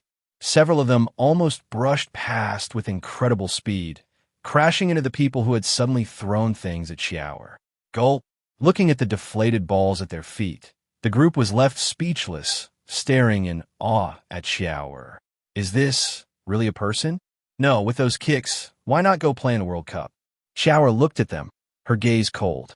Noticing her eyes, they felt a tightening sensation in their lower body. Misunderstanding. This is definitely a misunderstanding. To be honest, we are actually a football team, and we want to invite you to join us. With you as our forward, we believe we can definitely kick the national team and beat the Japanese team. Sweep the World Cup. The leader of the group quickly said to the girl. That's right, we can vouch for him. What he said is true. The others hurriedly echoed. To this, the girl smiled and looked at them. Do you think I look like a fool? Besides, the World Cup doesn't allow mixed-gender teams. The group. Damn, that's reasonable. They were completely rebutted. However, I can offer you a suggestion. The girl looked at them. What suggestion? The group asked cautiously. That is to send you to Thailand, so you can play with the women's team. The girl clasped her hands together and smiled sweetly. The group, what do you think? I can reimburse your plane tickets? After all, I'm not some kind of devil. As she spoke, the girl took a step closer to them. In the eyes of the group, the girl, who was quite pretty and charming, seemed to be surrounded by a looming demonic aura. I don't want to go to Thailand. I don't want to. In an instant, the group seemed to go crazy, flailing and running in all directions. In no time, they mixed into the crowd and disappeared. Seeing this, the girl clicked her tongue in disdain, but the next moment, she seemed to come to a realization. She immediately turned around, her pupils narrowing. She saw that Lin Yin, who had just been lying on the ground, had already vanished without a trace. Did I fall for it? Girl! At that moment, Ram Yaoing suddenly ran over and hugged her tightly. Girl, was that martial arts you just did? Ram Yaoing looked at the girl with sparkling eyes and asked. Facing her lady, the girl's expression instantly turned extremely cute. It was... The girl nodded obediently. Girl, you could do martial arts. That's amazing. Of course, as I said, I have undergone family training to be a maid besides. I'm one of the 2 disciples of the head maid. Head maid? Ram Yaoing was curious. I forgot to tell you, the head maid is the young master's personal maid, named Fifth Knight, and she's very skilled. All my abilities were taught to me by the head maid. Fifth Knight? What a strange name. But if she's the young master's personal maid, why have I never seen her? Ran Miaoying tilted her head.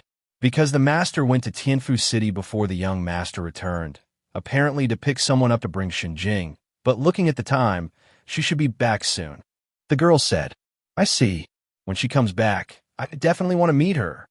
The master has a bit of a strange personality, but don't worry, with me here, it will be fine. When she comes back, I will introduce her to you. Okay. Chapter 19. The night before the SR virus sweeps through. Countdown to doom. 10 days. ***. Meanwhile, on the other side of the street, a large MPV was parked by the roadside. Before long, several figures came running, supporting someone. The one being supported was Lin Yin. Quick, open the door. Seeing this, Wang Suoching in the car hurriedly shouted. The person next to him quickly opened the car door, helping Lin Yin into the vehicle. What's going on? I told you to bring him here, and you ended up beating him up like this. Seeing Lin Yin curled up in the car, his face full of pain, Wang Suoching frowned. Boss, it wasn't us. It was a cute maid. That maid was incredible. She kicked Lin Yin right out. Boss, you should have seen it. The maid was just like those combat maids we see in anime. The only thing missing was an RPG coming out from under her skirt. The few of them hurriedly said, What nonsense! Hearing his subordinates, Wang Suoching felt a headache coming on. By the way, where are On and the others? Boss, we're here. Just as he finished speaking, several figures came running over. They were those who had just distracted Xiaoer. Damn, boss, you should have seen it. That maid was so amazing. Exactly. Not only does she look good, but she can fight. Wow, that maid must have come straight out of an anime. I wish she would step on me. Are you jealous of Lin Yin? Didn't he just get stepped on? Cough cough, I'm in a loving step. Preferably without shoes. What are you thinking? Why can't I think? I just want you to hit me, okay? You bastard, how shameless. Take this. Damn, you're really hitting me. You son of a... Damn, you hit so hard. Don't you hit hard too? I'll fight you. Enough. Everyone shut up. I'm your boss. No one is allowed to call me out. Wang Suoching's face darkened as he shouted angrily. Hearing their boss, everyone shrank their necks, acknowledging him as the boss, the mighty one. After that, Wang Suoching felt his head hurting again. Let's take Lin Yin to a safe place. Looking at Lin Yin, who had already passed out, Wang Suoching waved his hand. Yes, boss. At night in Xinjing, the lights and neon glowed beautifully. The shadows of people celebrating were stretched longer and longer by the lights. If you noticed that those shadows also grew darker. Xinjing ***. Jiang family. Family Assembly Hall ***. Chener. Our Shunjing has already stored enough food and supplies for 100 million people for half a year. And every day, trucks and trains continue to bring in food and supplies. Conservatively estimated, by the time the apocalypse arrives, the various food and resources stored in Shunjing will be enough for 100 million people for a whole year. Jiang Chen's second uncle stood up and seriously addressed everyone. Hearing this, everyone looked at each other. Second uncle, you've worked hard. Jiang Chen nodded and smiled.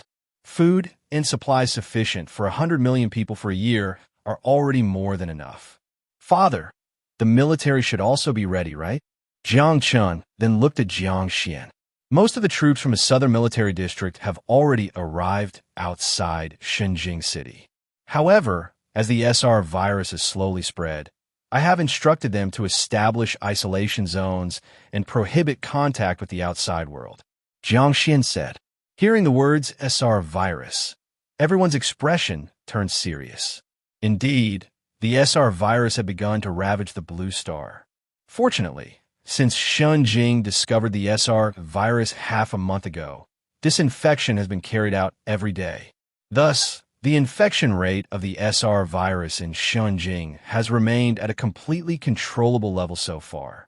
The Virus Research Institute has already developed the SSR virus suppressor, but the production of this suppressor is too low and only effective for those infected with the SR virus up to the 15th generation.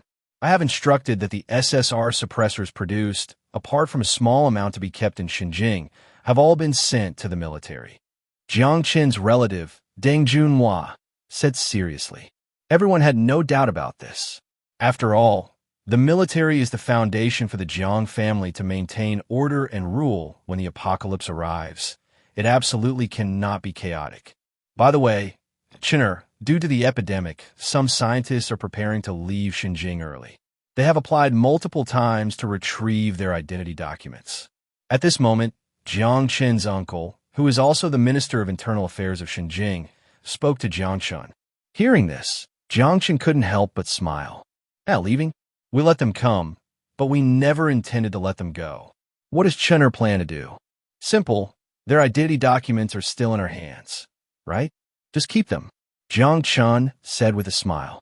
What if someone doesn't comply? Non-compliance? That's easy. Just kill them. Chapter 20, The Bride is Coming. Hearing Jiang Chen's words, the crowd fell silent for a moment. Especially Jiang Xian and Jiang Hangtian on the projection screen cast a heavy glance at Jiang Chen, then smiled. The young eagle of the Jiang family has grown up. I'll take responsibility for this matter. After announcing the city lockdown, I will deploy 1,000 soldiers to maintain order in Shenzhen City, Jiang Xian said calmly. Upon hearing this, everyone nodded. In extraordinary times, extraordinary measures are necessary. Especially after the apocalypse has arrived, strong policies are essential. According to the Jiang family's think tank, once the apocalypse strikes, of the 20 million people in Xinjiang, at least a quarter would be lost. This is under the assumption that Xinjiang is well prepared. The death toll in other areas outside of Xinjiang would be even more terrifying. By the way, Grandpa, you can also prepare to leave. We have already made most of the necessary preparations, and you don't need to stay in the imperial capital any longer, Jiang Chen said, looking at Jiang Hangtian on the projection screen. With the SR virus causing a global pandemic, it is not safe outside of Xinjiang anymore. Moreover, given Jiang Hangtian's position in the Jiang family, it is prudent for him to leave Xinjiang as soon as possible. Chinner, you don't need to worry about me. I've arranged a special plane, and as soon as this family meeting concludes, I will head to Xinjiang, Jiang Hangtian replied with a smile. That's good to hear, Jiang Chen nodded. Speaking of which, Chinner, your grandparents, An and Yao will be arriving in Xinjiang tonight. You should represent our Jiang family and go to the airport to welcome them with your mother, Jiang Xian suddenly said to Jiang Chen. Yes, we should give them a proper reception. A large portion of the supplies prepared by your second uncle for the apocalypse has been transported from Tianfu City, Jiang Hangtian added with a smile. Hearing his father and grandfather say this, Jiang Chen naturally would not refuse. In fact, he was eager to see his betrothed acknowledged by both his father and grandfather and find out just how outstanding she truly is. After the family meeting ended, Jiang Chen headed back to his villa. In front of the villa was a large garden, where various flowers bloomed in the brilliant morning sun, creating a sea of blossoms. Just approaching the villa, one could easily smell the clear fragrance of the flowers. At that moment, Ran Miaoyin was sitting on a swing made of blooming vines. She was wearing a mid-length qipao in a Republic of China style, with a delicate floral design. The skirt revealed a pair of long, tender legs resembling jade, gently swaying as the swing moved, her long hair flowing gracefully. Unintentionally, she displayed her unique and pure elegance. Young master, Chower, stopped for a moment. Just as the swing was rising, Ran Miaoyin suddenly spotted Jiang Chen approaching. She quickly asked Chower, who was pushing the swing from behind, to stop. Hearing her voice, Jiang Chen also looked over. He saw her already jumping off the swing and running toward him. Jiang Chen gently opened his arms. Young master. Ran Miaoyin confidently leaped into his embrace, her eyes filled with happiness as she looked at him. Seeing the girl in his arms, Jiang Chen smiled slightly. He then leaned down, and under Chower's envious gaze, he kissed Ran Miaoyin's crystalline and enchanting lips. Just then, a gentle breeze blew through, causing the wind chimes hanging in the garden to chime sweetly. Only the two of them are apart. Young master, do you think my new dress looks good? Ran Miaoyin stood in front of Jiang Chen, gently twirling around, the hem of her skirt fluttering. She presented her most beautiful self to Jiang Chen without reservation. Jiang Chen smiled and clapped his hands. Ran Miaoyin's natural beauty was already striking, and after coming to the Jiang family, her grace had also developed. Paired with the dress she had deliberately chosen, which matched her temperament, even Jiang Chen found it impeccable. I can't say if the dress looks good, but as for the person wearing it, she is as lovely as flowers in spring and as pure as chrysanthemums in autumn, undoubtedly stunning. Jiang Chen said with a smile. Hearing this, Ran Miaoyin felt a tingle all over her body. She looked at Jiang Chen with flirtatious eyes. I didn't expect young master to say such things. Jiang Chen smiled and said no more.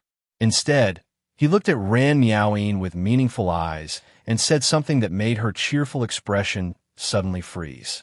My fiancé is arriving in the capital tonight. Your fiancé?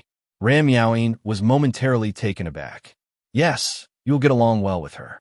Don't worry, your life will continue as usual. Just carry on as you have been. Jiang Chen reached out and gently stroked Ran Miaoyin's cheek as he spoke. Upon hearing this, Ran Miaoyin bit her lip lightly, and her pupils seemed to glisten with unshed tears. I understand. She had always known that this day would come, but when it actually arrived, she found herself uncertain of how to respond. Remember, be good and don't let me down. After saying that, Jiang Chen turned and walked toward the villa. He didn't mind spending some time flirting with his women each day. It was just a matter of time spent, and the rest depended on their own fate. If they weren't compatible, then there was no need to continue staying. Watching Jiang Chen leave, Chower hurriedly stepped forward to hold Ran Miaoyin's hand. Seeing the pity on her young lady's face, she momentarily didn't know how to comfort her. But she understood one thing. If the young lady started to think too much about this matter, it could lead to, Miss, the young master is the most distinguished individual. It's a privilege to be by his side. Yes, Chower, I understand. From the moment the young master promised to let me stay by his side, I already knew. Ran Miaoyin pressed her lips together, forcing a smile onto her face. It's just that when this day really arrived, I found it a little hard to adapt. However, don't worry, Chower, I won't overthink it. The young master is my one and only.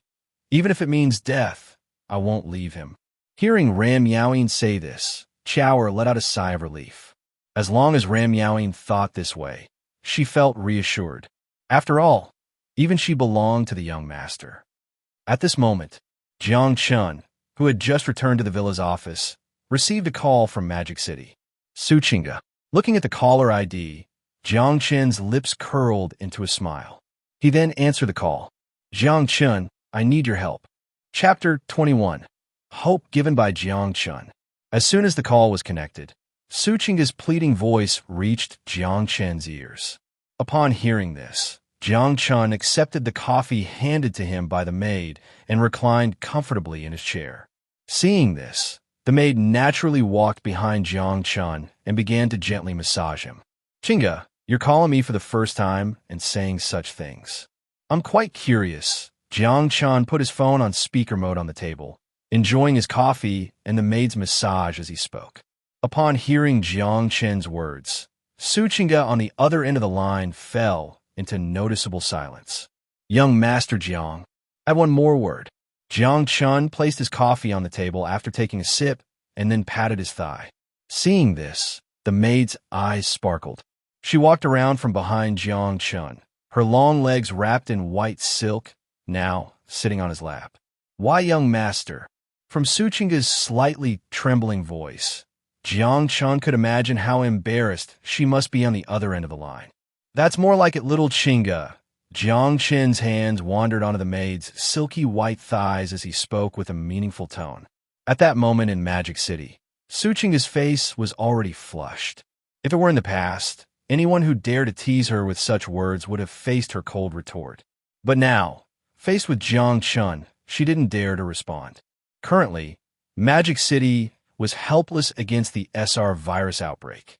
The clinical laboratory dealing with the virus had detected the 20th generation of the SR variant. Furthermore, it was evolving at a rapid pace, with 2 to 3 generations of mutations occurring daily. Right now, the fever-reducing medications had practically lost their effectiveness against the latest SR virus, and as for other medications, there was even less to discuss. All the hospitals in Magic City were operating at full capacity, with a large number of patients being sent to hospitals every day. At this rate, it wouldn't be long before the medical system in Magic City would be completely overwhelmed by the SR virus. Her father was already overwhelmed with stress over this matter, even personally going to the front line for command, and hadn't returned home for 2 or 3 days. She was scared, very scared, that she might suddenly hear tragic news about her parents.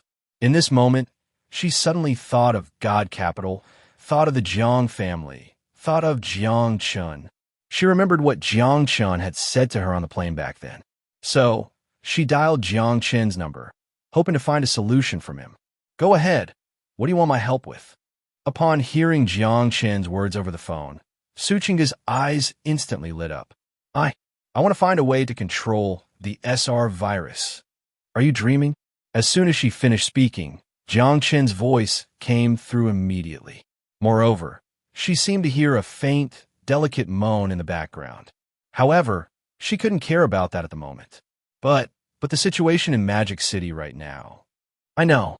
The situation in Magic City is already getting out of control with the SR virus. It's not just Magic City. All major cities in the world are the same. Then, what about you in God Capital? Suing guritit hertit. We in God Capital can still control it, but only temporarily. Let me put it this way. The SR virus is uncontrollable. Sooner or later, it will cause a massive outbreak worldwide. Furthermore, in a few days, it will evolve to have a significantly high fatality rate. By that time, Jiang Chen smiled slightly, pulling his hand away from the maid's blushing face. His tone implied the obvious. Upon hearing Jiang Chen's words, Suchinga was completely stunned. The reason the SR virus had not caused social upheaval yet was that its fatality rate was relatively low. Even those infected with the latest 20th generation SR virus, as long as they weren't already in poor health, would generally not face death. Now, according to Jiang Chen, in a few more days, it seems that something big is going to happen across the entire realm. Is there really no way to control the SR virus?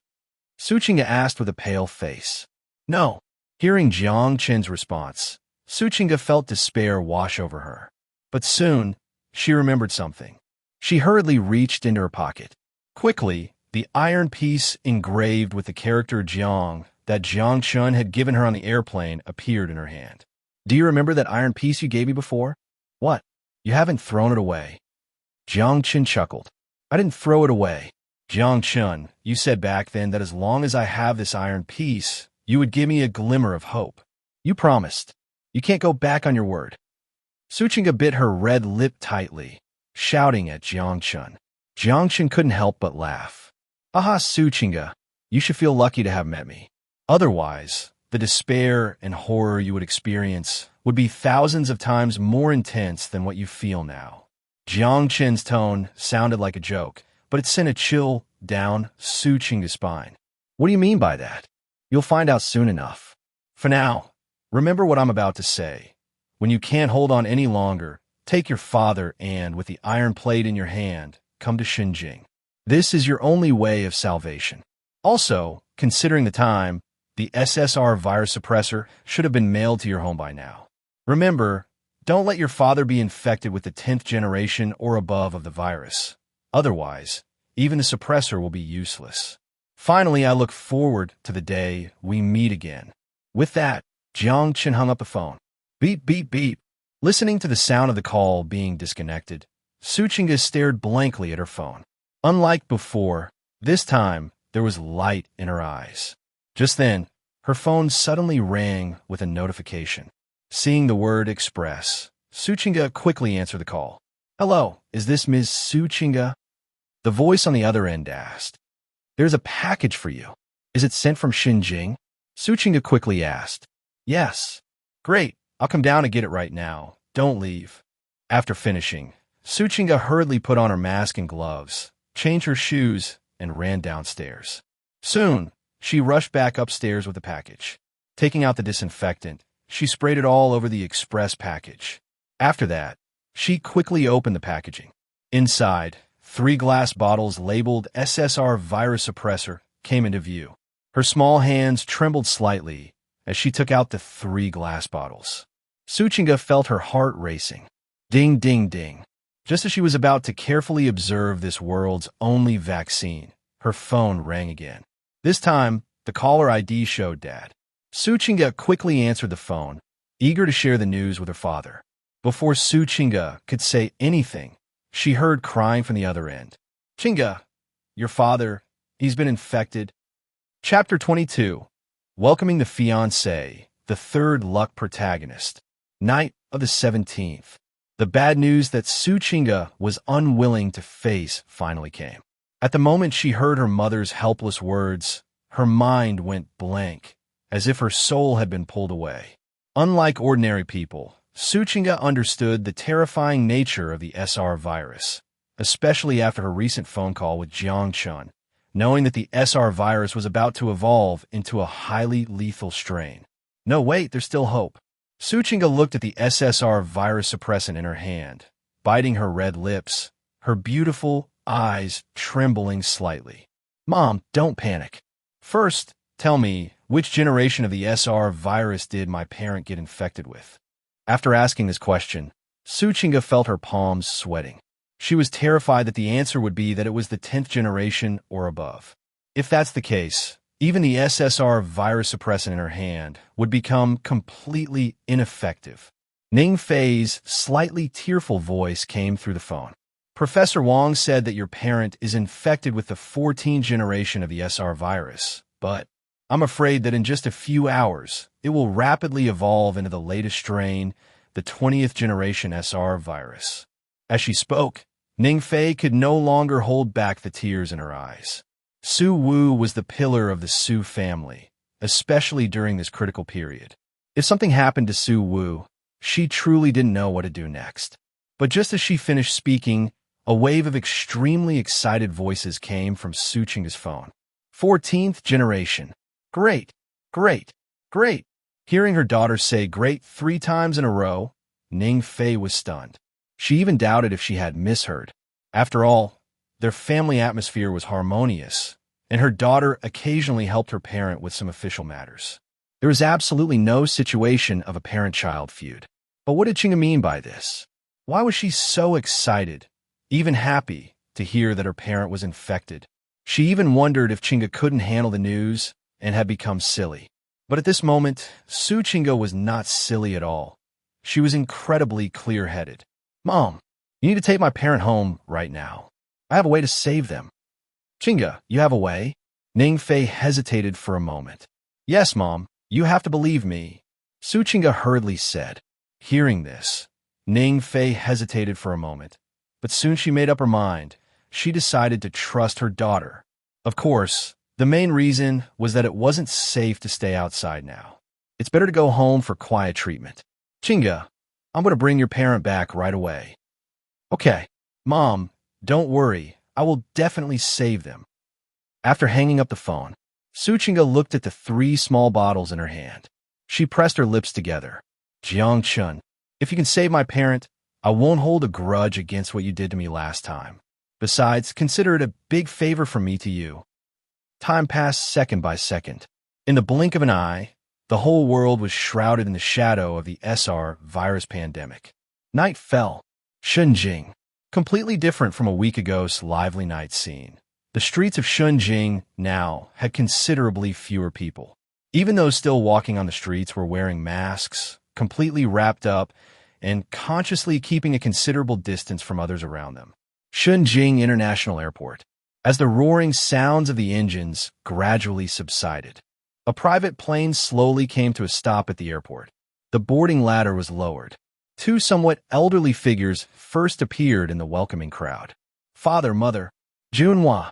Seeing her parents, Jiang Chen's mother, Deng Junhua, couldn't help but run up to hug them, and the 2 elders excitedly embraced Deng Junhua in return. Chenner, come here. Deng Junhua waved at Jiang Chen, who stepped forward. Grandpa, Grandma, welcome to Shenzhen. He smiled at the 2 elderly people, memories flooding back to him. He had always been well-loved since childhood, and this affection was not only from the Jiang family, but also from the Deng family in Tianfu. He still remembered how every time he visited his grandparents with his mother, they would prepare a lot of toys for him. Of course, as a child, he wasn't very interested in these toys. However, even so, his grandparents never stopped giving him toys, and every time they prepared toys, they were always different. In the blink of an eye, Chenner has grown up. Jiang Chen's grandfather, Deng Huaqing, looked at Jiang Chen and couldn't help but pat his head with a sigh. Yes, he has grown up and is getting more and more handsome. Jiang Chen's grandmother and Juanru walked over and held Jiang Chen's hand, speaking with great affection. After all, we are his grandparents. Jiang Chen chuckled lightly in response. Upon hearing this, both grandparents smiled kindly. At this moment, on the boarding ladder, a beautiful young woman descended. She was stunning, with delicate features and flawless skin. Her willow-shaped eyebrows and bright, star-like eyes shone even in the dark of night, unable to conceal her radiance. She was like a bright star shining in the sky, drawing attention. She looked down at Jiang Chen on the boarding ladder. Her beautiful eyes sparkled with enchanting charm. There was curiosity mixed with a hint of shyness, and her shyness was adorned with budding emotions. Although she had never met Jiang Chen in person, she could confirm from the photos left by her grandmother at home that this handsome young man was indeed her fiancé. Miss, at that moment, she didn't notice that in front of the airplane's cabin door, a young bodyguard dressed in a black suit was staring blankly at her back. Seeing her gaze fixed on Jiang Chen, his expression was incredibly complex. If you don't want your eyes, I can help you take them out. Just then, a cold voice came from nearby, causing the young bodyguard to momentarily freeze. He gradually lowered his head, not daring to look at her any longer. 2 maids then walked out from the cabin. The leading maid was extremely beautiful, even comparable to the woman who had just ascended the ladder, but her expression was somewhat too cold. It was as if she was indifferent to everything around her. With wine-red eyes devoid of any emotion, she glanced at the young bodyguard before leading her companion maid downwards. Watching the maids leave, the young bodyguard's eyes revealed a barely perceptible anger, and his fists clenched tightly. But in the next moment, his mind went blank. That feeling was like being targeted by a natural enemy. Even his heart couldn't help but tremble. He instinctively looked down, only to see the young man, who was the focus of everyone's attention, smiling at him.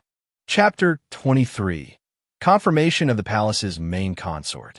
Jiang Chen was here to catch up with his grandmother, but before he could say a few words, a guiding, ethereal voice suddenly echoed in his mind. Ding! Detected the aura of the fate protagonist. System is analyzing. Analysis complete. Name, Luo E. Extraordinary ability. Not yet awakened. Extraordinary level. Not yet activated. Defeating/subduing Luo E will grant a reward from the Destiny Villain treasure box. Upon hearing the system's voice, Jiang Chen followed the direction indicated by the system and soon saw the figure standing in front of the cabin door. The third one. A smile appeared on Jiang Chen's face, but it turned somewhat enigmatic, and paired with the night, it seemed even deeper and more mysterious. At this moment, Luo E clearly realized that he had been discovered. Although he didn't understand why Jiang Chen, the young master of the Jiang family, would pay attention to him, a mere bodyguard, he quickly lowered his head. Seeing this, Jiang Chen shifted his gaze, turning it to the woman who had already descended from the gangway. Clearly, Jiang Chen's gaze was unreserved. The woman naturally sensed Jiang Chen's attention. She also looked at him, and seeing the gentle smile on his face, her pretty face blushed slightly. She placed her hands in front of her abdomen, exuding an air of noble refinement, and gently bowed to Jiang Chen. At this moment, Jiang Chen's grandmother also noticed that Jiang Chen's attention had shifted. When they saw Jiang Chen's gaze resting on the woman, both elders revealed knowing smiles. Si-jin, hurry over to meet your fiancé, Jiang Chen's grandmother called out to Si-jin. Grandma. The woman gracefully walked over and stopped in front of Jiang Chen. She looked at him, her exquisite face showing a hint of charming redness. But despite that, she did not lower her gaze, instead maintaining a gentle, direct eye contact with Jiang Chen. Seeing this, a hint of interest appeared in Jiang Chen's eyes. Chen Si-jin is a good girl. In the future, you must not bully her. And Junru first took hold of Si-jin's delicate little hand, then grasped Jiang Chen's hand, finally placing Si-jin's hand in the palm of Jiang Chen's hand. She smiled and said to Jiang Chen, Grandma, don't worry, I won't bully girls. Jiang Chen smiled and replied.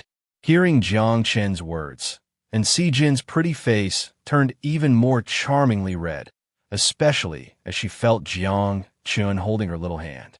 Feeling the warmth from Jiang Chen's palm and the sense of tranquility emanating from him, Si-jin's heart suddenly surged with affection for Jiang Chen. With Chener saying that, I can rest easy, Si-jin. In the future, you must take good care of Chener, understand? Grandma, Si-jin understands. Although this was their first meeting, Si-jin had already made preparations since the engagement was established. If she had felt some unease and confusion before meeting Jiang Chen, now that she had seen him for the first time and made a first impression, she felt very comfortable. She lightly shifted her steps to stand beside Jiang Chen, and for a moment, the couple appeared to be a perfect match, garnering nods of satisfaction from the onlookers. Only Luo E, who had just stepped down from the airplane's gangway, looked at the couple, who were the center of attention, and felt a pang of unnamed pain in his heart. Is the gap between our identities and statuses really that great? After picking up the passengers, Jiang Chen and the others did not linger at the airport. Si-jin held Jiang Chen's hand as they got into the car. Jiang Chen's relatives had no objections to this. Although the two were not yet married, their relationship was already much like a marriage. Moreover, Jiang Chen's relatives were well aware that although they were engaged, the time to fulfill that engagement was likely to be postponed for an unknown period. After all, in just a few days, the apocalypse would descend. All matters would have to wait until the apocalypse arrived and the situation stabilized before further plans could be made. In the car, Si-jin sat beside Jiang Chen, holding his hand and gently leaning against his shoulder. In front of them, the driver's seat and the co-pilot's seat had been replaced by two maids. These two maids were the same ones who had just warned Luo E on the plane. The maid driving was named Linger, and she was very charming in appearance. Besides being a maid, She was also Qiaoer's senior sister. As for the maid in the co-pilot seat, she was Jiang Chen's personal maid, the maid leader who could represent Jiang Chen's will in the Jiang family. Fifth night. It's been a while. Fifth night, Jiang Chen said softly, looking at her delicate profile. My esteemed young master. Fifth night is written as one word. The maid leader corrected him with a hint of helplessness in her tone. However, despite her helpless tone, her coldly beautiful face showed no change in expression. I know, but doesn't it sound a bit awkward to say 3 words? Or how about I call you another way? Night-night, Jiang Chen smiled slightly. Fifth night. The maid leader was at a loss for words. Linger, who was driving, couldn't help but smile at the exchange. In her experience, no one dared to tease the master like this. Only the young master would have the ability to make the master react this way. What's Fifth Night's relationship with Chen? And Sijin softly asked, observing the conversation between Jiang Chen and Fifth Night. If it were an ordinary woman asking, there would surely be hints of jealousy. However, Jiang Chen could tell from her tone that there was none of that sentiment. Because Night-Night is my personal maid, leader whatever tasks I assign. No matter how unreasonable, she must follow unconditionally, Jiang Chen said, looking in Sijin, his pupils sparkling with a glimmer. Upon hearing Jiang Chen's words, both Fifth Night and Linger fell silent. They understood that their young master was asking this question for a reason. And Sijin, on the other hand, nodded in understanding. I know. Previously, my mother-in-law already mentioned these matters to me. I also know that you have a younger sister named Ran Miaoying by your side, right? And Sijin asked softly while looking at Jiang Chen.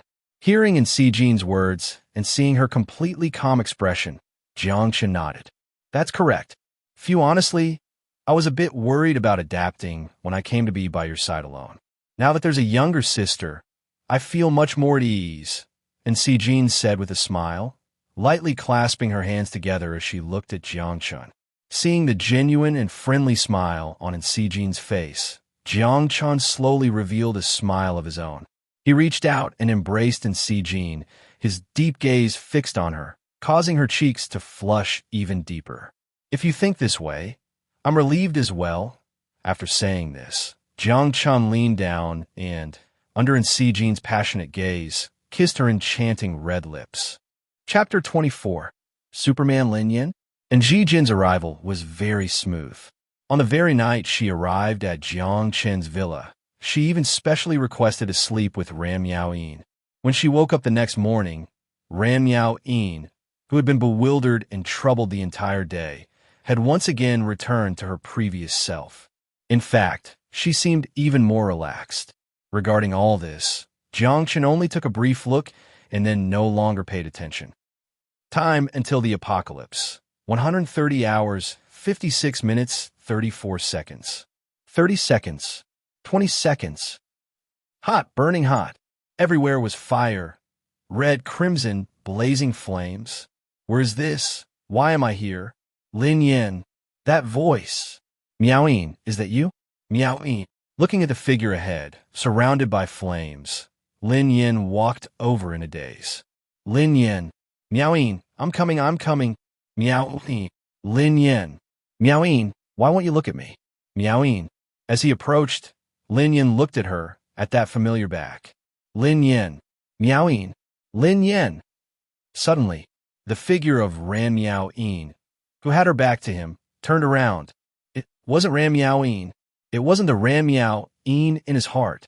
Instead, it was a rotting corpse with white eyes and a mouth filled with putrid flesh. Zombie. In that instant, Lin Yin felt his scalp tingle, and his whole body went limp. He wanted to retreat, but he couldn't move his feet at all, only watching in terror as the zombie lunged at him. Lin Yin. Waking up from the nightmare, Lin Yin sat up in bed. His gaze was dazed, and he was gasping for breath heavily. By the bedside, a group of people looked at him as if time had stopped, and some even had potato chips frozen in front of their mouths. As one of them finally took a bite of the potato chips, they began to speak. This had a nightmare. Isn't that obvious? It's clear he had a nightmare. Otherwise, why would he scream so loudly? Who said you have to scream for it to be a nightmare? Last time I saw old Pong have a wet dream, he screamed even louder. Damn, that was continuous screaming. Can it be the same? Hearing the familiar voices around him, Lin Yin gradually came to his senses and looked at his hands. That scene from just now, the endless flames, the zombies, why was that dream so real? How long have I been unconscious? Lin Yin asked, his voice hoarse from not speaking for too long. You've been unconscious for almost a week. If it weren't for your breathing, the doctor said your body had no problems, we'd have suspected you were kicked to death by that maid. Speaking of which, you're quite strange, kid. For a whole week, you didn't eat or drink, yet you managed to survive. Everyone looked at him curiously. Hearing this, Lin Yin was taken aback. A week without eating or drinking. Gulp. Before he could think more, a sudden intense hunger swept over his entire body. It felt as if every cell in him was sending signals of hunger. Hungry. He felt extremely hungry. To the utmost extreme. Sniff, sniff. His nose twitched, and his gaze immediately locked onto the potato chips in one person's hand. In the next second, the others didn't even notice how he moved. That bag of potato chips was in Lin Yan's hands. Crunch, crunch. In the dazed gazes of the crowd, like a starving ghost, Lin Yan grabbed the potato chips and stuffed them into his mouth. In just 2 or 3 bites, a large bag of potato chips was gone. Not enough. Still not enough. Far from enough. At that moment, Lin Yan had only one thought in mind. Eat. He sniffed again, searching for food. Soon, the aroma of food wafted into his nostrils. Lin Yan leaped lightly, jumping a full 7 or 8 meters. Looking at the tightly locked box in front of him, Lin Yan didn't hesitate for a moment and stretched his hand to pull it open. With 2 loud crack sounds, the wooden box, burdened by the weight, was forcibly opened in Lin Yan's hands, under the stunned gazes of the crowd. Seeing various compressed biscuits and snacks inside the box, Lin Yan swallowed hard. And in the next second, he grabbed a pack of compressed biscuits and started swallowing them. Meanwhile, the onlookers were at a loss as to how to react to Lin Yan's eating style. Holy shit, what's up with this kid? Did you guys see that? He just jumped 7 or 8 meters. And that lock on the wooden box was actually ripped off by Lin Yan in one go. Wait, this isn't the time to talk about that. We can't let Lin Yan eat everything. If he eats it all, who's going to buy more? Lin Yan, don't eat so fast. Leave some for us. A few people hurried over to stop Lin Yan, but Lin Yan just waved his hand lightly, and a few of them were thrown aside. The crowd? What's going on? At this moment, Lin Yan was still eating nonstop, and it seemed they weren't imagining things. They felt that Lin Yan seemed to be getting stronger, his body appearing more robust and powerful. Could it be that the maid's kick opened up his acupoints? Is he that impressive? After devouring more than half of the box of snacks, Lin Yan finally stopped, feeling satisfied. Burp! He let out a loud burp, echoing through the room. Lin Yan, everyone watched him cautiously. What's up? Try this. One person handed Lin Yan a spring resistance trainer. Lin Yan was puzzled for a moment, then took the spring trainer. This thing I can't pull. Before he could finish his sentence, the next second, Lin Yan was dumbfounded, looking at the spring trainer he had pulled to the limit. Lin Yan. The crowd. Chapter 25. Leaving the divine capital with the brothers, you can't win against him. What's going on? Is this spring tensioner broken? No, wait, this is a joke? Why is it so? Lin Yan looked at the spring tensioner that he had easily pulled to its limit. He was stunned himself. However, as soon as the feeling of hunger disappeared, his mind gradually cleared. He recalled what he had just done. Lin Yan looked at the pile of snack wrappers in front of him. Then he glanced at the wooden box lock hole that he had forcibly broken. Finally, he looked at the crowd staring at him as if he were a monster. Lin Yan tightly clenched his fists, the veins on his arms bulging, and he felt a surge of power throughout his body. He silently stood up and walked to the bed. After a moment's hesitation, he grasped the edge of the bed with one hand and gently exerted force. Creak! With a creak, the solid wood bed was effortlessly lifted by him. Holy sh**T. At this moment, the surrounding crowd was at a loss for words. After all, they hadn't read much, and the only words that came to mind were these two. Lin Yin, have you become Superman? One person couldn't help but say, his mouth twitching. Superman. Hearing this, Lin Yan's pupils sparkled with light. He looked at his hands, and a wave of excitement surged in his heart. He didn't know what had happened to him, but he felt extraordinary. In fact, he believed he could win against that maid if he faced her again. Thinking of this, a strong wave of emotions surged in Lin Yan's heart. With such terrifying power, he was capable of reclaiming Miaoyin from Jiang Chen. By the way, where's Boss Wong? Lin Yan looked around, but didn't find the figure he wanted to see. He asked. Upon hearing Lin Yan's question, the crowd, which had been excited about Jiang Chen's changes, fell silent. Even their expressions turned gloomy. Seeing this, Lin Yan's heart sank, and a sense of foreboding brewed in his chest. Speak up. Where's Boss Wong? After a brief silence, someone took out a set of protective clothing and handed it to Lin Yan. Put this on and follow me. Receiving the protective clothing, Lin Yan was taken aback. He instinctively glanced at the television, which was broadcasting news about the so-called SR super contagious virus, and his hand trembled slightly. What on earth happened while I was unconscious? As he put on the protective clothing, Lin Yan asked. A lot has happened. The whole world has changed. The previous flu has been classified as the SR super contagious virus. This virus is spread across the globe. Even the governments of various countries can't handle it. Several major cities in Manhwa are about to announce lockdowns. Shenzhen is probably next. Hearing this, Lin Yan was momentarily at a loss for words. So what about Boss Wong? Unfortunately, Boss Wong has been infected, and it's very serious. Upon hearing the words, very serious, Lin Yan felt as if his chest had been struck heavily. Come in. Remember, don't touch anything in the room lightly. He stepped into the adjacent room.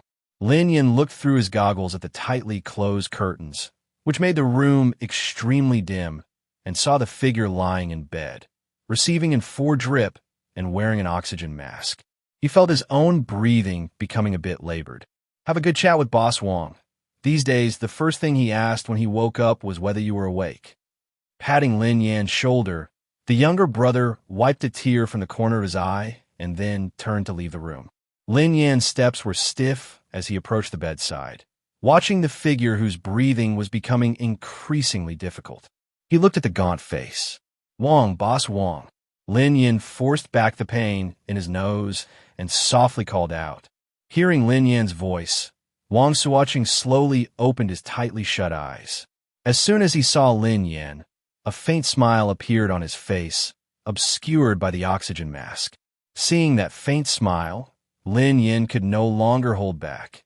Tears flowed uncontrollably from his eyes. He woke up. He woke up. That's good. Upon hearing this, Lin Yan opened his mouth and tried his best to put on a smile. Yes, I woke up. Boss Wong, you have to hold on too. Ha ha, kid. Don't worry. Your Boss Wong is who? Huh. I will definitely hold on. Wang Suoqing breathed heavily, his voice still exuding the same confidence as before. However, he could no longer smile and casually joke with Lin Yan like he used to. Listening to Wang Suoqing's labored breathing, Lin Yan looked up, his gaze wandering. He wanted to smile, but the tears in his eyes kept flowing down. Oh, why are you crying? You little brat. No crying, got it? As a man, you better hide those tears. His voice mixed with heavy breaths. I'm not crying at all. I'm not crying, I just have something in my eyes. As he spoke, the tears flowed even more fiercely from Lin Yan's eyes. He felt that even through the goggles, he could barely see Boss Wong's face. He gritted his teeth and then took off the goggles, roughly wiping his already moist eyes. You little brat, put this on. Quickly, wear it. Huh. Seeing this, Wang Suoqing hurriedly said, It's fine, I'm okay, Boss Wong. Trust me, I don't need this, I'll be fine. Lin Yan quickly reassured him. Trust you? You little brat have never made me worry less about anything. Put it on. Wang Suocheng tried to take the goggles, but his hand stopped just before touching them. Put it on yourself. Hurry up, or you can just get the hell out of here. Lin Yin pursed his lips, took a tissue to wipe the goggles, and in the end, still put them on. That's better. You're still young. You can't get infected with this virus. This virus really is exhausting.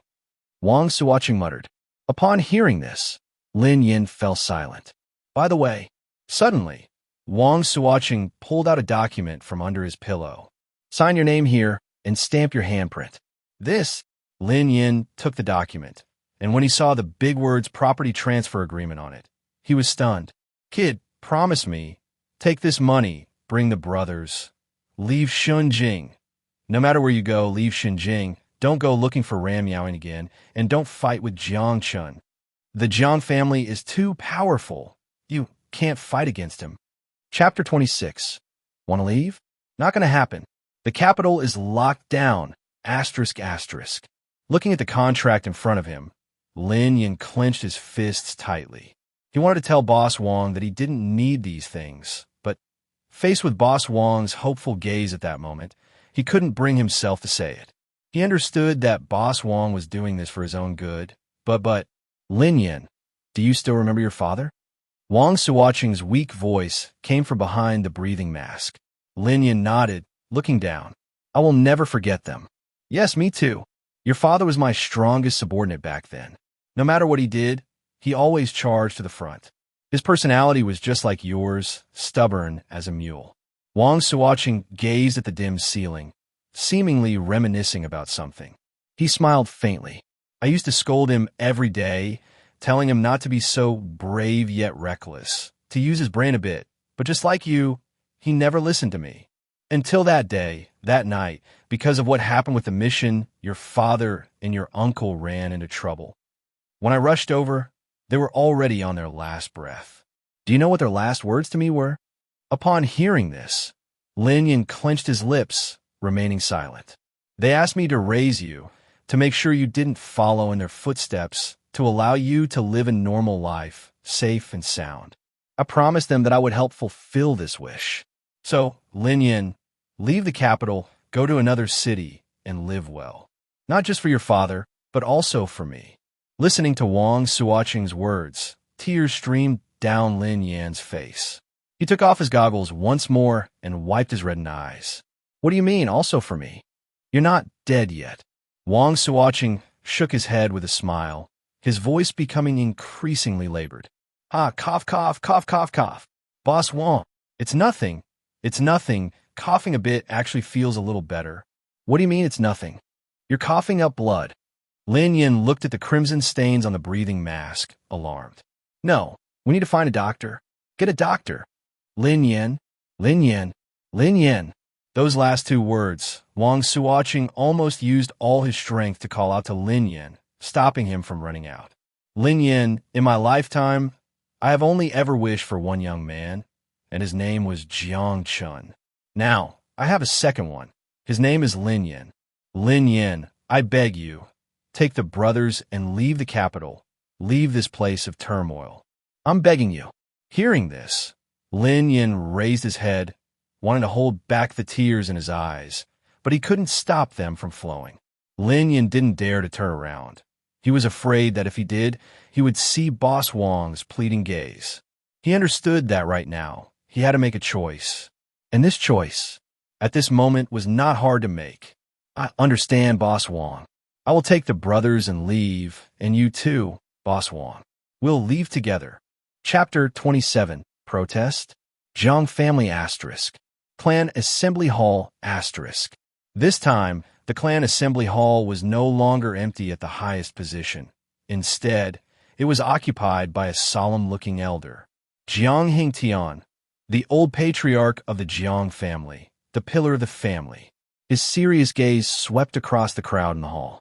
Since the decision of this clan assembly has been made, I hereby announce that the capital, Xinjing, is to be closed immediately from now on. Jiangyin, after the clan assembly concludes, the task of maintaining order in Xinjing will be entrusted to you. Anyone who takes the opportunity to disrupt the order of Xinjing will be severely punished. Yes, father.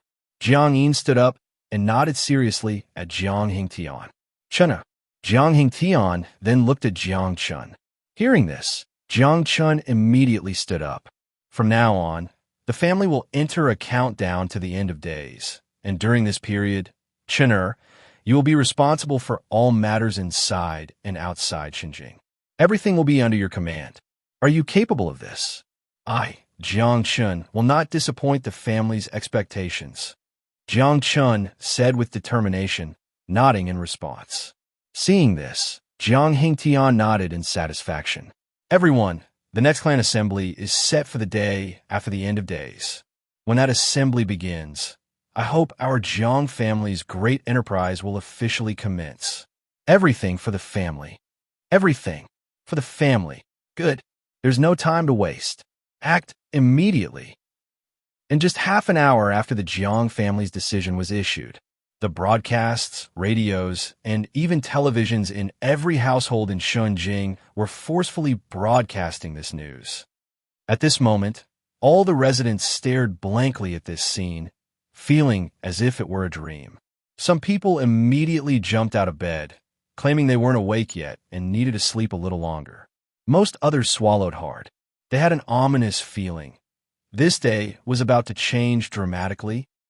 At this time, Lin Yin was also witnessing this scene unfold, and disbelief showed in his eyes. If it weren't for the black-clad bodyguards continuing to patrol the city after these actions, Lin Yin would even suspect that the faces beneath those masks belonged to people from the Middle East. What should we do now? Should we leave Xinjiang? If we stand outside for a while, we'd probably get turned into a sieve. How dare Xinjiang do this? Aren't they afraid of being discovered afterward? Even the Jiang family couldn't withstand this. In the room, others were also discussing in fear. Lin Yin felt an extremely bad premonition in his heart. The Jiang family was definitely not made up of fools. Their actions were not without reason. They had the confidence to do this. Jiang Chen, what are you and the Jiang family really plotting? Recalling everything that had happened since he came to Xinjiang, the Xinjiang Technology Conference, seasonal flu virus, SR virus, lockdown, murder. This series of events had unfolded too quickly and too coincidentally. Lin Yin had a strong feeling. The Jiang family definitely knew some significant secret. Chapter 28. Counterattack from Lin Yin. Lin Yin, what do you think we should do now? You take the lead. The brothers are all listening to you right now. That's right. Whether we stay or go, Lin Yin, you need to give us some guidance so we know what to do. Boss Wang's condition had worsened again, and he had fallen into a coma.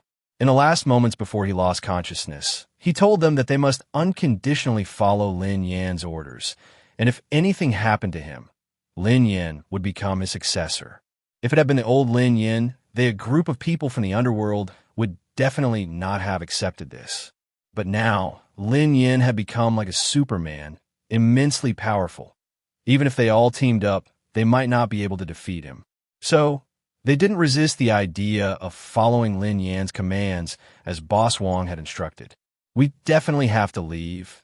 This is the mission Boss Wang gave us before he fell into a coma. Lin Yin looked out the window at the soldiers who were currently transporting corpses and, after a moment of silence, said, "Considering the current situation in the capital, it's going to be very difficult for us to get out." That's right. We're still okay staying in this room. But if we go out, who knows how many bullets we'll take to the head. The others gathered at the window, looking at the soldiers below who were heavily armed, shaking their heads.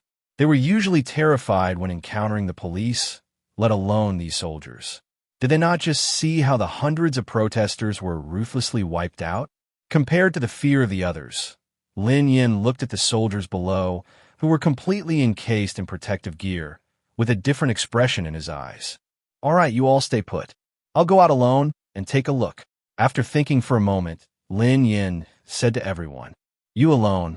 Hearing this, everyone was taken aback. That's right, just me. Lin Yin nodded. I'm a smaller target alone, so it's not easy to be discovered. Besides, you all saw, I'm not the old Lin Yin anymore. Lin Yin clenched his fists and said confidently, "This." The others exchanged glances, and soon they all nodded. Take this. If anything happens, notify us at any time. One person took a satellite phone out of a drawer and handed it to Lin Yin. You guys still have this? Lin Yin was surprised. This was brought by Boss Wong when he came to the capital. He always prepared accordingly wherever he went. Hearing this, Lin Yin fell silent, then nodded seriously at everyone. He then left. Walking out of the room, Lin Yin glanced at the surveillance camera in the corridor. He didn't show any intention and naturally walked into the restroom. Meanwhile, in the monitoring room, two men dressed in black suits and wearing sunglasses were observing the surveillance footage. When they saw Lin Yin exit the room, their expressions became much more serious. However, seeing Lin Yin head towards the restroom, they relaxed. But as time went by, one of them gradually sensed something was off. It had been over 20 minutes since Lin Yin entered the restroom, and he still hadn't come out. Don't panic. Maybe he's just taking a long time. This building is filled with surveillance cameras. I don't believe he can escape anywhere. The other man said nonchalantly, No, we can't be careless. The young master will personally inquire about Lin Yan's whereabouts. You keep an eye on this. I'll go check the restroom. All right, you go ahead. I'll keep an eye on things here. The other black-clad man nodded, lying back in his chair.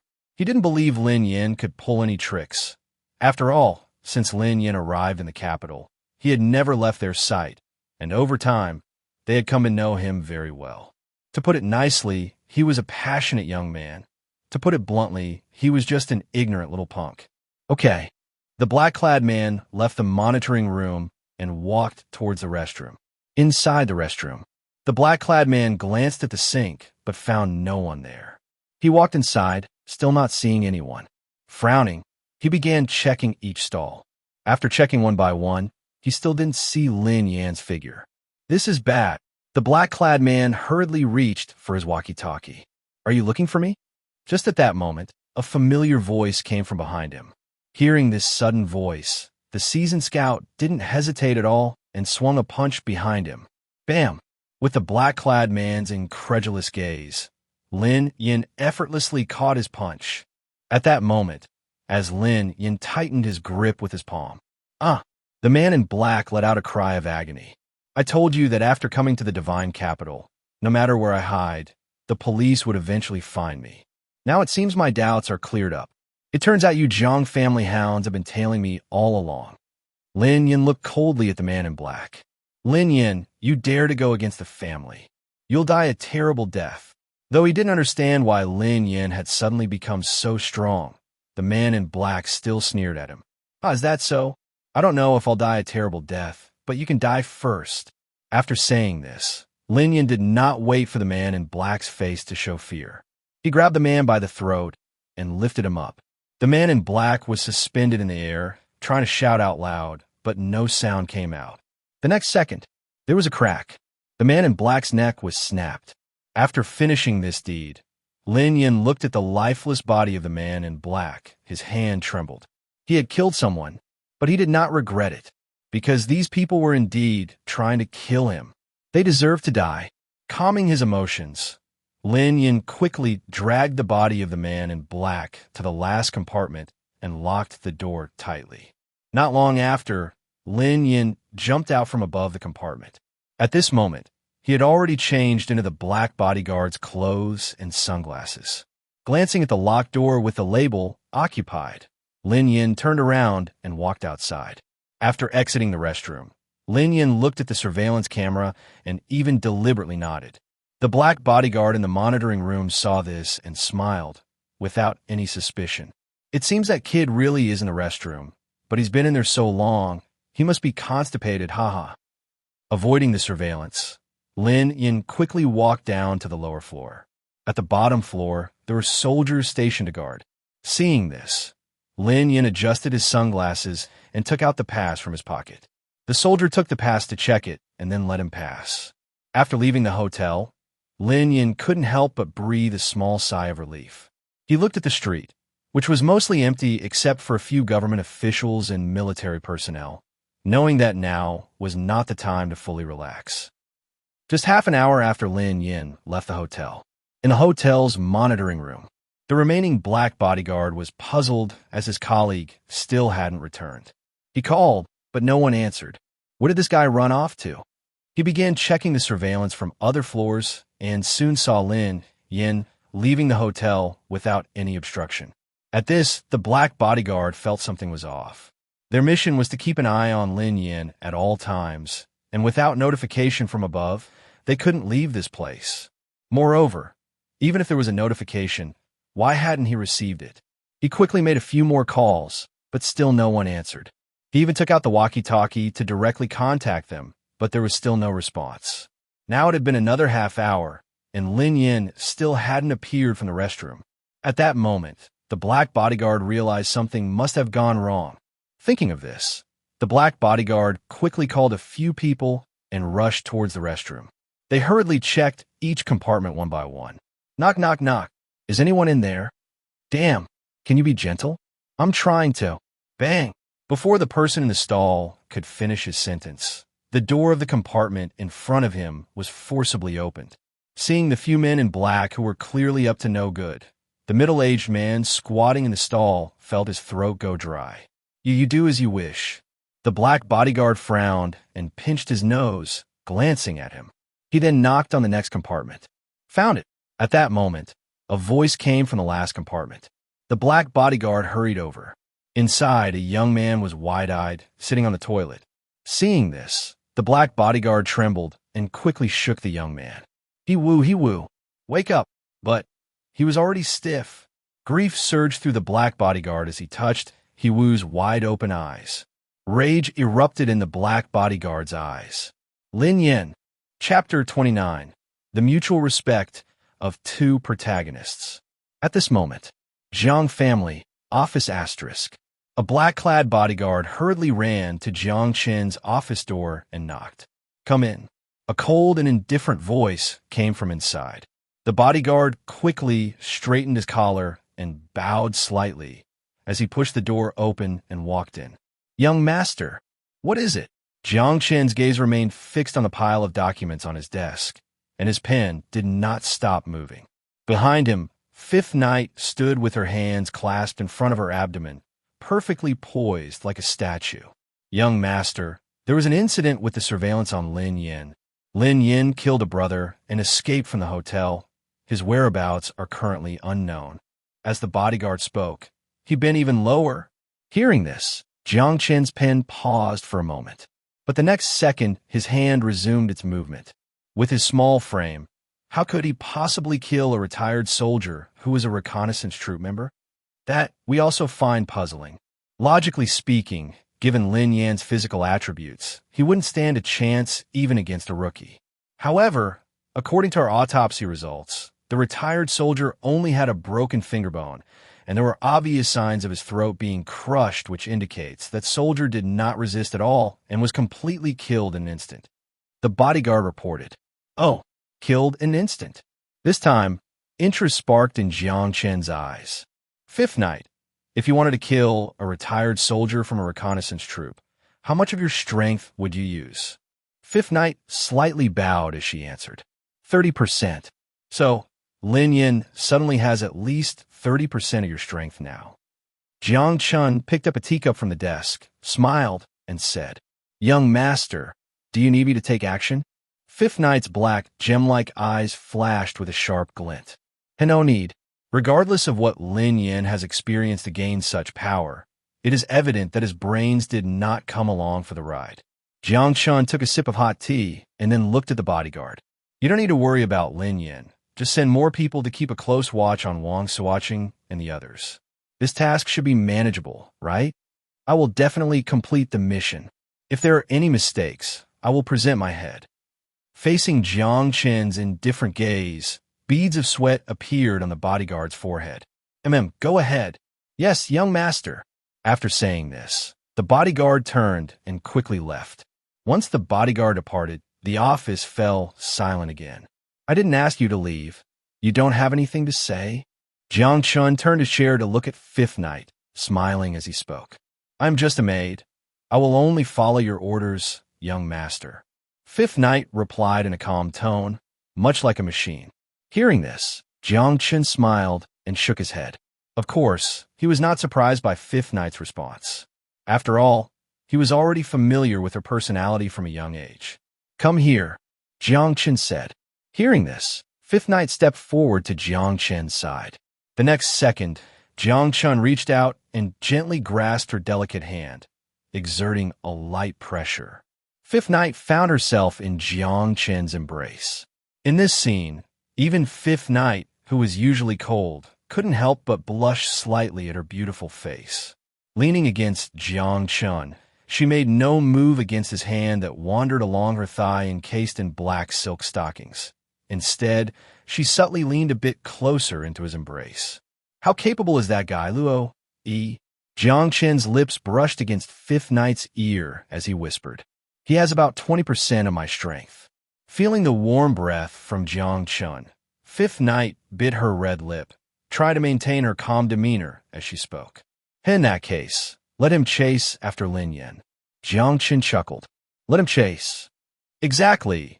Let him chase. I'm quite curious to see what kind of sparks will fly when he and Lin Yan collide." "Understood." Fifth Knight nodded, and the next second, she extricated herself from Jiang Chen's embrace and left the office. Seeing this, Jiang Chen smiled and shook his head, not caring much. However, just as he was about to pick up his pen and continue handling the documents, the office door slowly opened, and a small maid timidly walked in. The newcomer was Ling Heir. Although she bore some resemblance to Fifth Knight, she was undoubtedly a beauty in her own right. She looked at Jiang Chen with eyes like flowing water. "Young master, the master said to let me serve you." Hearing this, Jiang Chen smiled slightly and put down the pen he had just picked up. He did not speak, but Ling Heir was already quite familiar with the routine, walking in front of Jiang Chen and slowly squatting down. Countdown to the apocalypse. 89 hours, 56 minutes, 34 seconds. 30 seconds, 20 seconds. National government news. None. Connection to Xinjiang severed. Xinjiang City asterisk. An alley in the old town asterisk. Accompanied by the sound of hurried footsteps, a figure swiftly climbed over a wall more than 4 meters high using hands and feet. Behind him, a team of soldiers dressed in protective suits and wearing gas masks followed closely. But upon seeing the wall towering over 4 meters in front of them, their footsteps halted. "Captain, aren't we going to chase?" A soldier at the back asked. "Chase? How can we chase? By the time you climb over this wall, he will have long disappeared from sight." The soldier at the front spoke in a flat tone. "Change routes. There are men everywhere in Xinjiang City. I don't believe he can escape that far." After saying this, the team of soldiers immediately turned and went around the wall. At this moment, behind the wall's corner, Lin Yan heard the footsteps gradually fade away. He exhaled deeply, then sat down against the wall to rest for a moment. Not long after leaving the hotel, his assumed identity was discovered. Moreover, there were surveillance cameras everywhere in Xinjiang City, making it impossible for him to hide in the urban area. He had no choice but to retreat to the old town, where surveillance was not as strict. After 2 days of high-intensity evasion, even with his current physical condition, he felt extremely exhausted. Most importantly, he hadn't really eaten anything since leaving the hotel. At first, he had intended to knock on a random household's door to ask for some food, but when the occupant saw his face and immediately called the police, he realized that he had to rely on himself. "I need to find something to eat first." Getting to his feet, Lin Yan looked around. Soon, a closed grocery store caught his eye. Rubbing his rumbling stomach, he gritted his teeth. This was not the time to be thinking about stealing. It was an emergency situation. He needed to fill his stomach first, and besides, he still had some money. He could always leave the cash behind after eating. Deciding quickly, Lin Yan dashed over. He first glanced at the tightly shut rolling shutter door before looking around. Not spotting any figures, he grabbed the shutter door with both hands and yanked it up. Clang! Accompanied by a clear sound, the lock on the shutter broke. Without hesitation, Lin Yan quickly squeezed through the gap that was just big enough for one person and shut the shutter behind him. At this moment, just a short distance away on the street, 4 black-clad individuals perked up their ears, having heard the sound of Lin Yin opening the shutter. Lin Yin must be nearby. That sound is probably caused by him. Let's check it out. The leader of the black-clad group spoke in a low voice. Two of the black-clad individuals nodded. The last of the four clearly did not share the same enthusiasm as the other three. In fact, his eyes held a barely noticeable hint of resistance. This person was Luo Yi. He was not affiliated with the Jiang family, but had come with Xijin from Tianfu due to some external reasons and personal issues. He held no goodwill towards the Jiang family and even harbored some disdain. However, now that Xijin's family had essentially merged with the Jiang family, if he wanted to stay, he had to reluctantly follow the Jiang family's orders. Not long after, the four arrived at a location not far from the grocery store where Lin Yin was. They all drew their handguns, cautiously approaching. Meanwhile, Luo Yi, standing at the back, slightly lowered his gaze. He looked at a stone on the ground. Observing that the other three were focused on the shutter door, he suddenly flicked his toe, sending the stone flying at high speed towards a rat scurrying from the alley. Squeak, squeak. The rat let out a sharp cry, struck just right, neither dead nor unscathed. This sudden rat squeal caused the expressions of the other three black-clad individuals to shift slightly. At the same time, inside the store, Lin Yin, who was ravenously devouring his food, also heard the rat's cry outside and immediately froze his movements. His focus sharpened. After the intense strain he had undergone, not only had his strength increased significantly, but his body's senses had also been heightened. His hearing was now several times sharper than that of an ordinary person. He gently shifted his steps and slowly walked behind the roller shutter door. Then he crouched down, peering through the small gaps. Outside, he could already see 4 pairs of leather shoes appearing in his line of sight. Seeing this, a cold glint appeared in Lin Yan's eyes. These guys were indeed relentless. Outside, the 3 men in black realized that Lin Yin was already on high alert. The 3 exchanged glances and looked at Luo Yi. Luo Yi, expressionless, nodded slightly, and together with the other 2 raised their handguns, aiming at the roller shutter door. Fire! As a command fell, the sound erupted. Bang, bang, bang, bang. The 3 handguns opened fire simultaneously, with a rate of fire that rivaled rifles, wildly unleashing bullets towards the roller shutter door. The series of gunshots sent the citizens upstairs into a panic, quickly covering their heads and trembling as they hid.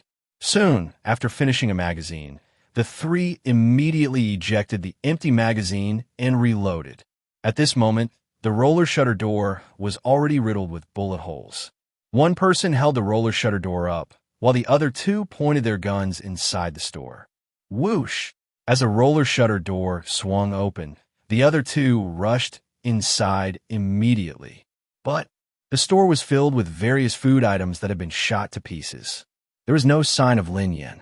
The 3 frowned.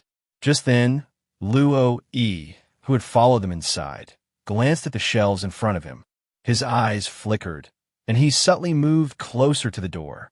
And in the next second, before the 3 could react, a shelf over 2 meters tall and more than 4 meters wide was suddenly lifted up.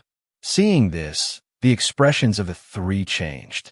Before they could raise their guns to shoot, that shelf was already coming down towards them. Boom! The 3 were instantly sent flying. Luo, he had already hidden outside the store, so he was not affected. While the 3 were crushed under the shelf, Lin Yin took the opportunity to dash out of the store. As he ran, he caught a glimpse of Luo Yi, who was hiding at the door, looking at him with a gun aimed downward. Luo Yi also looked at Lin Yin, noticing the story reflected in his eyes. In that moment, a strange feeling arose in both of their hearts, a mutual sense of connection, an inexplicable goodwill that came from nowhere. Luo Yi, what are you doing? Shoot him. At that moment, the black-clad men trapped under the shelf glared at the dazed Luo Yi and shouted angrily. Hearing this, Luo Yi casually glanced at them and then raised his gun, aiming at Lin Yan's back. At that moment, Lin Yan's back was completely exposed to Luo Yi's gun. Seeing Luo Yi raising his gun towards him, Lin Yan clenched his teeth. Bang! Hearing the gunshot, Lin Yan stumbled slightly, thinking he had been hit, but bang! A spark flashed past his feet. He missed? How could he miss from this close? However, there was no time to think about that now. With the shot having gone astray, Lin Yan quickly darted into the narrow alley, disappearing from sight. Behind him, Luo Yi, not waiting for the angry shouts of the other 3 black-clad men, declared, "I'll go after him," and quickly followed Lin Yan's fading figure. Ahead, Lin Yan was rapidly weaving through the alleys. Behind him, Luo Yi was hot on his heels. The two were in a chase, and Lin Yan was surprised by Luo Yi's agility. Even well-trained military personnel could be shaken off in these alleys, but Luo Yi was closely tailing him.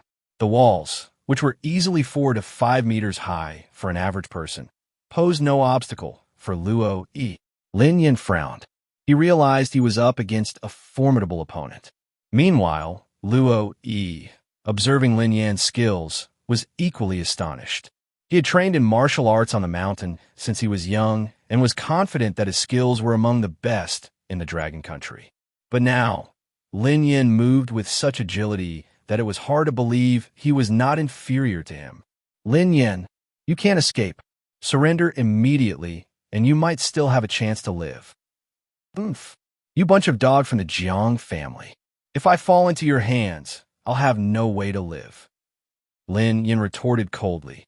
Hearing Lin Yan call him a dog of the Jiang family, which he already had a strong aversion to, made Luo Yi furious. Who are you calling a dog of the Jiang family? Isn't it you?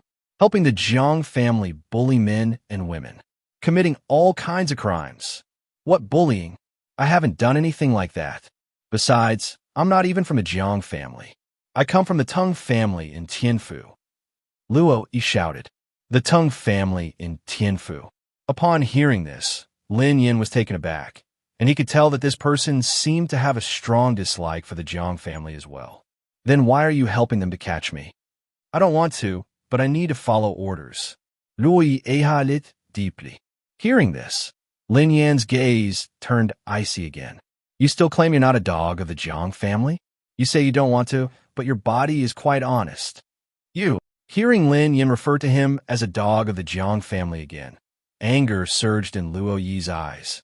He quickly closed the distance with 3 strides and threw a punch at Lin Yan. Seeing that Luo Yi had actually caught up, Lin Yan was startled. But he wasn't afraid. He blocked Luo Yi's punch with his palm. Both felt the force in each other's strike and were surprised.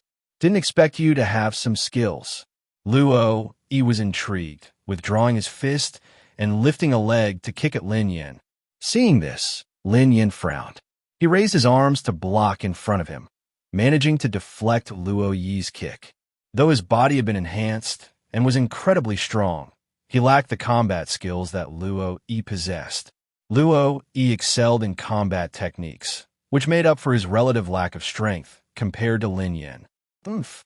You do have some skills better than those dogs from the Jiang family, Lin Yan said coldly.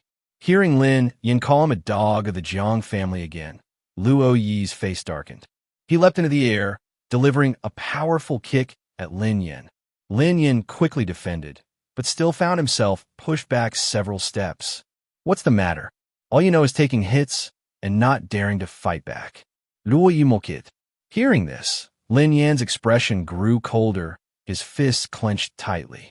Seeing this, a hint of combat spirit emerged in Luo Yi's eyes. But just then, behind them, a rapid sound of footsteps approached. Hearing this sound, Lin Yan's expression changed, and he wanted to turn and run. But ahead, 5 armed soldiers had already rushed out to block his path. At the same time, the 3 black-clad bodyguards followed closely behind, raising their handguns to aim at Lin Yan. Is this your plan? Trapped in a dire situation, Lin Yan glared at Luo Yi with anger, his eyes revealing a look of betrayal. Hearing this, Luo Yi's face was filled with confusion. He had no idea about this part. Luo Yi, well done. Once we catch Lin Yan, the young master will definitely reward you. The 3 black-clad men laughed, patting Luo Yi on the shoulder as they watched Lin Yin being surrounded. Hearing these words from the black-clad men, Lin Yin looked at Luo Yi with even more anger. Luo Yi's face was also pale. He wanted to shout, "I didn't do anything," but the situation was, "Lin Yin, surrender immediately. Otherwise, today is your death day," the black-clad men coldly stated. "Surrender? Ha, you filthy dogs. I'd rather die standing than live on my knees." Lin Yin shouted furiously, adopting a fighting stance, ready to fight to the death. "Huh? Die Stunding? Then I'll fulfill your wish." The black-clad man raised his handgun, aiming at Lin Yin, while the soldiers in the back also raised their weapons, aiming at Lin Yin. At that moment, the air around Lin Yin was thick with death. He knew he wouldn't be able to escape this time. "Boss Wang, I'm sorry. I'm going to let you down again." With that thought, Lin Yin let go, charging forward. Even if he was to die, he would take two down with him. Seeking death. The black-clad man sneered and was about to pull the trigger. But in that instant, out of nowhere, Luo Yi suddenly turned around and snatched the handgun from the black-clad man's hand. "Lin Yin, get down!" Chapter 30, Luo Yi's Betrayal. Hearing these words, Lin Yin was momentarily stunned, but his body instinctively ducked down the moment the words fell. Bang, bang, bang, bang, bang. Immediately following, a series of intense gunshots erupted. However, Lin Yin did not feel any pain in his body. Dazed, he raised his head and saw 5 soldiers blocking his path. After a slight tremor, they fell to the ground. A bright red bullet hole appeared precisely in the center of their foreheads. "What is this?" Lin Yin was taken aback. "Luo Yi, do you know what you are doing?" At that moment, an enraged voice came from behind. Lin Yin quickly turned around. He saw that Luo Yi had somehow snatched the handguns from the 3 people. The muzzle of the gun in Luo Yi's hand was aimed at the 5 soldiers lying on the ground. It was evident that the bullet holes on their heads had been made by Luo Yi. Lin Yin was dumbfounded. Luo Yi had saved him. At this time, Luo Yi was also in a daze. He stared at the corpses of the 5 soldiers, unsure of what was going through his mind. All he knew was that he had gotten himself into trouble. "Luo Yi, you traitor! Go di!" Behind them, 3 men in black looked at this scene. Although Luo Yi had taken their guns, they immediately pulled out knives from their pockets, furiously lunging at Luo Yi's throat. Seeing this, Lin Yin's expression changed. He turned to the fallen soldiers and leaped forward to grab the rifles in their hands. "Luo Yi, get down!" This time, just like before, Luo Yi also listened. With that, he immediately ducked down, and Lin Yin pulled the trigger. Bang! Bang! Bang! Bang! With a series of gunshots ringing out, the 3 men in black widened their eyes. They looked at Lin Yin, who was holding a gun and breathing heavily, blood pouring from their mouths uncontrollably. "The family will not let you go." Thud! The 3 of them collapsed, blood staining the ground of the alley. At this moment, Luo Yi stared at the scene, grabbing his hair, his eyes filled with confusion. What had he done? What exactly had he done? Luo Yi. Lin Yin walked over, looking at Luo Yi with a sigh. "Go. I'll stay here," Luo Yi said in a daze. Hearing this, Lin Yin frowned. "If you stay here, you'll die." "I know, but I have to stay here. If the young lady finds out that I did such a thing, she will definitely be disappointed in me. I have let down the young lady," Luo Yi said, crying in pain. Seeing this, Lin Yan's frown deepened as he stepped in front of Luo Yi. The next second, slap. Luo Yi was stunned by the slap. Before he could react, Lin Yan had already grabbed his collar, looking at him angrily. "As a man, what are you crying about? Keep your tears to yourself. Remember, you can fail, you can be frustrated, but you absolutely cannot cry." Upon hearing Lin Yan's words, Luo Yi stared at him blankly. "I don't know who that young lady of yours is, but if you really don't want to disappoint her, then show a better version of yourself. What good does crying do? You have now distanced yourself from the Jiang family, and that is not only not a bad thing, but a good thing." After all, you don't want to be their dog for the rest of your life, right? I believe that young lady you speak of also wouldn't want to fall in love with a dog. Lin Yin looked at Luo Yi, seeing a reflection of his former self. He too had once been like a dog, but now he understood clearly that being a dog would not lead to anything, only by becoming a wolf, an howling wild wolf. Could one have the right to compete for the position of Wolf King? Hearing Lin Yan's words, Luo Yi fell silent. He didn't speak, but Lin Yan knew that this was the moment when Luo Yi was experiencing an awakening of his inner thoughts. Quick, the gunshots are coming from this direction. At that moment, a sound reached Lin Yan and Luo Yi's ears. Lin Yan's expression changed slightly. At this moment, Luo Yi also understood that as Lin Yan had said, he could no longer be a dog, whether in the Deng family or the Jiang family. Moreover, even if he wanted to be a dog now, he couldn't. He could only strive to be a wolf. Only then would he have the qualifications to compete for the Wolf King and win her.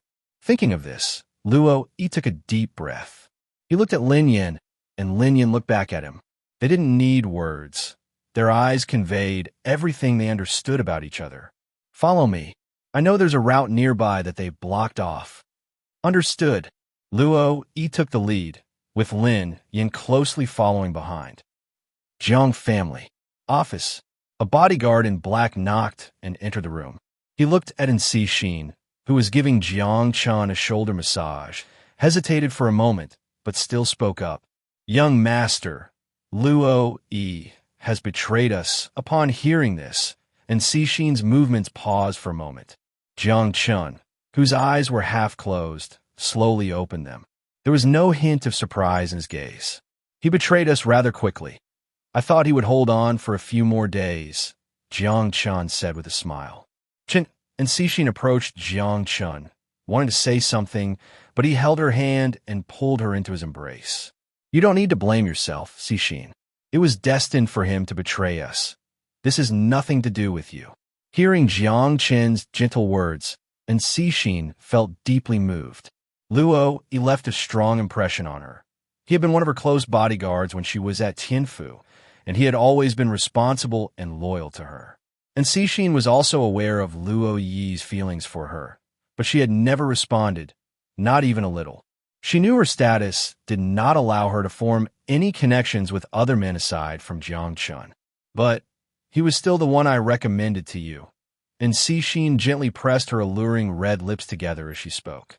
So, do you want me to punish him? Jiang Chen looked at the beautiful woman in his arms and smiled. Well, Chen, you should punish me a bit. Even if it's just scolding me, it would make me feel a little better, and Cixin said seriously, nodding her head. In response, Jiang Chen smiled and then looked at the bodyguard. The time for harvesting hasn't come yet, so let them continue to be arrogant for a little while longer. You can go now. Yes, young master. The bodyguard in black withdrew. Then, Jiang Chen looked at Cixin in his arms and slowly leaned in to whisper something in her ear. And Cixin's face instantly turned bright red. Although she felt incredibly shy, she still nodded, stood up, faced Jiang Chen, and sat on the office desk. Not long after, the office was filled with sounds of tenderness. Chapter 31. The Shocking Secret Tons, the tomb that buries hundreds of thousands. Time until doomsday. 48 hours, 56 minutes, 23 seconds. 16 seconds. 10 seconds. National government news. None. Time remaining until the signal restoration in Xinjiang. 24 hours. Yesterday's new SR virus infections in Xinjiang. 234,456. Yesterday's new deaths in Xinjiang. 112,469. Total infections. 2,054,566. Total deaths. 782,633. It was as if they were in a world cut off from the rest of society. In present-day Xinjiang, aside from certain privileged individuals, all residents were unaware of what had transpired outside during the time the city severed connections with the outside world. Every day, many were engulfed in fear of the SR virus, as the number of deaths was simply too high for them to fathom. They longed to know how the outside world was faring. Was it better than Xinjiang? If not, why had the city been sealed off? Why were they prevented from accessing information from the outside? However, if they truly knew the state of the outside world, they would surely be grateful to have been born in Xinjiang. Under the circumstances of the city's lockdown, all exits from Xinjiang had been completely blocked off. Every route out of the city, including smaller paths, was manned by large contingents of soldiers. Anyone attempting to force their way out or into Xinjiang without the necessary permits would be met with the cold firearms of the military. We've already surveyed all the roads out of the city, and all the routes are heavily guarded by soldiers. It's simply impossible to break through, Lin Yin said, while Luo Yi hid in a large tree, observing the numerous soldiers and even tanks and armored vehicles in the distance, feeling a heavy silence in his heart. Although they were skilled in combat, they could only deal with a few soldiers at a time. But now they faced at least a company of troops, not to mention the heavy firepower. However, as the saying goes, where there's a will, there's a way. Just as Lin Yin and Luo Yi were at a loss, several clearly modified trucks suddenly drove up. The trucks bore a prominent biohazard symbol, accompanied by a menacing black skull and the glaring red words, "Do not approach." As these trucks arrived, even the soldiers in protective suits stationed their step back, clearing a path for the vehicles. Seeing this, Lin Yin and Luo Yi were taken aback. However, a glimmer of hope soon flashed in their eyes. "It seems we found a way out," Luo Yi said with a smile. "Then let's do it." Lin Yin nodded, and the two quickly retreated, following the direction the special trucks had come from. Before long, they discovered where these trucks originated from. Xinjiang City First Affiliated Hospital. Looking at the many special trucks parked in the distance, Lin Yin and Luo Yi furrowed their brows. Are these trucks coming from a hospital? Are they transporting discarded virus waste? Lin Yin pondered. However, unlike the few trucks they had seen earlier, the cargo areas of these trucks were completely empty. Bang, bang, bang, bang. Just as they were still contemplating, a sudden barrage of gunfire erupted from within the hospital. Lin Yin and Luo Yi nearly instinctively turned to flee. After all, they had become jumpy with the constant gunfire in recent days. However, upon realizing that the gunfire originated from the hospital, they quickly calmed down. Why is there gunfire coming from the hospital? Lin Yan's gaze flickered with uncertainty. I don't know, but it can't be anything good. Luo Yi took a deep breath. Let's go take a look. We need to hitch a ride on those trucks anyway. Lin Yin decisively said. Luo Yi nodded in agreement. Swiftly, the two used their skills to eliminate two medical staff members in protective suits and masks, then donned their attire. They cautiously infiltrated the hospital, but they failed to notice the serene smiles that appeared on the faces of the two medical personnel they had dispatched. Upon entering the hospital, a pungent odor of disinfectant assaulted their nostrils. Even with their thick masks and additional coverings, the smell was overwhelming. Along the way, they saw many medical staff, all busy to the point that the only visible part of their faces, their eyes, seemed dulled. Yet, to Lin Yin and Luo Yi's surprise, there were hardly any patients in the hospital. Logically, during a pandemic, hospitals should be overflowing with patients. The two exchanged glances, sensing that something was amiss. You two, 023, 045. Why are you both still slacking? Get over here and get to work. Hurry up. Just as they were about to venture deeper into the hospital, a sudden sharp voice rang out, startling Lin Yin and Luo Yi. They glanced down at the ID numbers on their suits. Lin Yin was 023, while Luo Yi was 045. Clearly, the voice was calling for them. Without revealing their surprise, they turned toward the figure in a similar protective suit. Here, this is your vehicle number 0868. The other trucks are already waiting for you. Move it. As they received the number written on a card, Lin Yin and Luo Yi's pupils dilated. I know this job is stressful and painful for you, but it's the only way we can protect others. Now go, the person said, patting Lin Yin and Luo Yi on the shoulder with a deep sigh before turning to leave. Upon hearing this, Lin Yin and Luo Yi frowned. We've got the information. Let's just focus on leaving Xinjiang for now. Luo Yi took a deep breath and said. Lin Yin nodded in agreement. They made their way outside to where the special trucks were parked. Just as they arrived, a mechanical arm lifted a sealed cargo container from within the hospital and loaded it onto one of the trucks. The sealed cargo container looked identical to those they had seen on the trucks at the city exit, especially with the prominent biohazard symbol, the black skull, and the glaring red words, "Do not approach." 023, 045. What are you standing around for? Get over there and drive the truck. Time is of the essence. We still have half the mission left to complete. A commander shouted loudly at the two men. Hearing this, Lin Yin and Luo Yi silently got into the vehicle. Soon, several vehicles started their engines and began driving toward the outskirts of the city. Luo Yi was very curious about what was loaded in the back of the truck. Anyway, it's not anything good. If it were, they wouldn't be transporting it outside the city, Lin Yin said nonchalantly. His top priority was to leave the capital first, and then think of ways to rescue Boss Wong and the others. True, Luo Yi said, looking through the back window at the sealed cargo container. Although he was very curious about what was inside, it was clearly not the right time to check. The journey went smoothly, with no obstacles at any checkpoint. The soldiers kept their distance. Through the rearview mirror, Luo Yi even noticed that after their convoy left, the soldiers took out disinfectant and repeatedly sprayed the ground they had passed. Finally, after a smooth ride, the two men arrived outside the city. Should we just leave? Lin Yin asked, as they could finally make a break for it. Let's wait a bit longer. With this big guy in the back, we can't leave too quickly. Luo Yi shook his head. All right, we'll wait until this is delivered before we leave, Lin Yin nodded. With their current heavy gear, others wouldn't be able to recognize them. Thus, the two continued with the convoy for nearly half an hour. They were finally approaching their destination.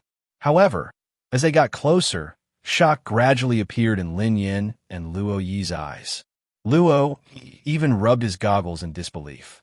In front of them was a massive structure resembling a military fortress. The fortress was surrounded by reinforced concrete.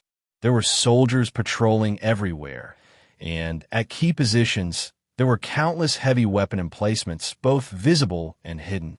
There were even several helicopters patrolling in the sky. Lin Yin and Luo Yi exchanged glances, both seeing the shock in each other's eyes. Where's this place? If you ask me, I don't know either. I'm not from a capital. Lin Yin shook his head. Weren't you at the Jiang family for a few days? Don't you know? I was just a bodyguard. How would I know anything? Wait, look over there. Shun Capital City. First prison. On a worn-out sign by the roadside, those characters caught Luo Yi's eye. First prison. Lin Yin looked around, his brow furrowing. What kind of monsters are locked up in this prison to warrant so many soldiers guarding it? Who knows? As they drove into the fortress, the interior was even more shocking than the outside. 0868. It's your turn. Hurry over here. Just as both were still looking around in confusion and shock, a commander directed their vehicles forward, signaling them to move closer. Lin Yin drove the truck up. Beep, beep, beep. Stop. With a command, Lin Yin stepped on the brakes. Get out. Go wait over there, a soldier told them. Lin Yin and Luo Yi glanced at the others in their convoy, who were also getting out of their vehicles. Without hesitation, they stepped out and moved to the side. Once outside, Lin Yin and Luo Yi looked around, their shock deepening. This place was enormous. As far as the eye could see, it felt like a world of steel, filled with power and a cold-blooded aura. Directly in front of them was a massive, reinforced concrete pit, with a diameter of several hundred meters. Surrounding the pit were countless heavy weapon emplacements, all aimed at the bottom of the pit. Could it be that something truly monstrous is locked down there? Luo Yi murmured. Lin Yin remained silent. He noticed that the others who had come with them were already covering their noses, their eyes filling with intense waves of nausea, as if something terrifying was about to unfold. Moreover, there were several trash cans around, all of which were empty. "Cover your nose, Luo Yi." Lin Yin frowned and told him. "Huh, okay." Luo Yi glanced around at the others and hurriedly covered his nose. With the commander's signal, the trucks they had arrived and began to operate. After a series of warning sounds, the cargo compartments of the trucks were raised. Before Lin Yin and Luo Yi's eyes, an opening as wide as 7 to 8 meters appeared in the steel floor of the truck. And just a few seconds after that opening was made, a wave of extreme stench immediately wafted out. At that moment, Lin Yin and the others understood why everyone was covering their noses. The smell seemed to penetrate through the skin. Gag! Someone had already started to dry heave. Lin Yin and Luo Yi were both staring at the enormous opening, the overwhelming stench causing them great physical discomfort. A wave of fear surged within them, a fear that mirrored the expressions of the others around them. Release. As soon as the commander gave the order, the sealed cargo compartment instantly opened. And in the next second, the things that tumbled out of the compartment left Lin Yin and Luo Yi frozen in shock. Lin Yin couldn't help but turn away and start throwing up into a nearby trash can. Luo Yi and the others could hardly hold on for more than a few seconds. Everyone was soon retching into trash cans. At that moment, Lin Yin finally understood why the others had such fearful expressions and why there were trash cans placed around. The cargo compartment they had transported from the capital was filled entirely with corpses. This explained the reason for the overwhelming stench, and what lay in the enormous pit below was painfully obvious. Why were there no patients seen in the Shun Capital Hospital? Why had gunshots erupted inside? Why had that person comforted them after giving them their vehicle number? Why did the soldiers avoid their convoy like the plague? And where were the tens of thousands of corpses reported daily in the news? In that moment, Lin Yin and Luo Yi finally understood everything. This place was a massive grave, burying the remains of hundreds of thousands of people. Chapter 32, we still guarding? Lin Yin and Luo Yi couldn't imagine that the Jiang family would dare to do such a thing. If this incident were to be exposed, the entire Jiang family would be plunged into an abyss of despair. This isn't just about dozens or hundreds of people. This is about tens of thousands, even hundreds of thousands of people. Once this secret is known to the outside world, they couldn't fathom the magnitude of the uproar it would cause. The Jiang family, who orchestrated all this, would definitely be cast into the depths of despair, never to rise again. Thinking of this, the shock in Lin Yan's eyes gradually faded, replaced by contemplation, and slowly, this contemplation became feasible in his mind. While everyone else was unaware, Lin Yin quickly took out his phone and captured the shocking scene that could shake the world. Lin Yin, you? Luo Yi suddenly noticed Lin Yan's actions. But soon, he revealed a look of understanding. Lin Yin still needed to save his family in the capital, something Lin Yin had told him before. Now, the photos and videos Lin Yin had obtained would become his bargaining chip when negotiating with the Jiang family. With that, a bold idea also blossomed in Luo Yi's mind. Although he was reluctant to admit it, he clearly understood that the Jiang family was powerful, and it would be too difficult for him to bring down the Jiang family and Jiang Chen. However, if they could spread this incident and let the government take charge. After coming to this conclusion, Luo Yi also took out his phone and began secretly filming. This process didn't last long. Soon, the corpses loaded onto the trucks were all dumped into the deep pit. As the steel floor closed again, the foul odor was replaced by the pungent scent of disinfectant. Even the trucks underwent thorough disinfection. Lin Yin and Luo Yi quietly watched this scene, having recorded everything here. This would become their trump card in taking down the Jiang family.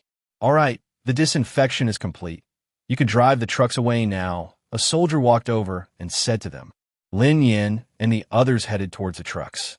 Just as Lin Yin passed by the soldier, he looked at the soldier's military uniform and hesitated for a moment before stopping. Do you have something to say? The soldier looked at him and asked. Luo, Yi, and the others were also taken aback by Lin Yan's pause. Is it really okay to do this? Lin Yan looked at the soldier and said. Upon hearing Lin Yan's words, the soldier furrowed his brows at him. Luo, he was immediately startled. He didn't understand why Lin Yan would say something like this at such a crucial moment. After all, this could potentially expose them. However, to Luo Yi's surprise, the soldier sighed deeply, and then a complex smile appeared on his face. He walked over and patted Lin Yan on the shoulder. You should be thankful that you were born in the capital and not outside. What do you mean? Lin Yan looked at him in confusion upon hearing this. It means that we are guarding. When he said the word guarding, Lin Yan could see a glimmer in the soldier's eyes.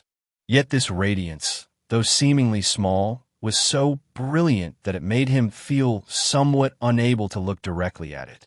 Enough, you all go ahead, look at the time, it's almost time. The soldier waved his hand. This time, Lin Yan did not continue to ask.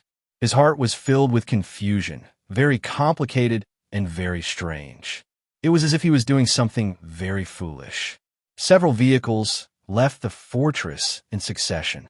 Lin Yan looked through the rearview mirror and took a deep look at the distant fortress one last time. Lin Yan, why did you ask him that question? After leaving the fortress, Luo Yi frowned and asked Lin Yan. I don't know, I just suddenly wanted to ask, Lin Yan replied. Hearing this answer, Luo Yi sighed. You need to remember, their nature has already changed. They are no longer the ones we used to know. Changed? Maybe. Lin Yan exhaled deeply. At this moment, he felt at a loss for words about what he was feeling. It was very strange, really strange. However, this was not the time to think about those things.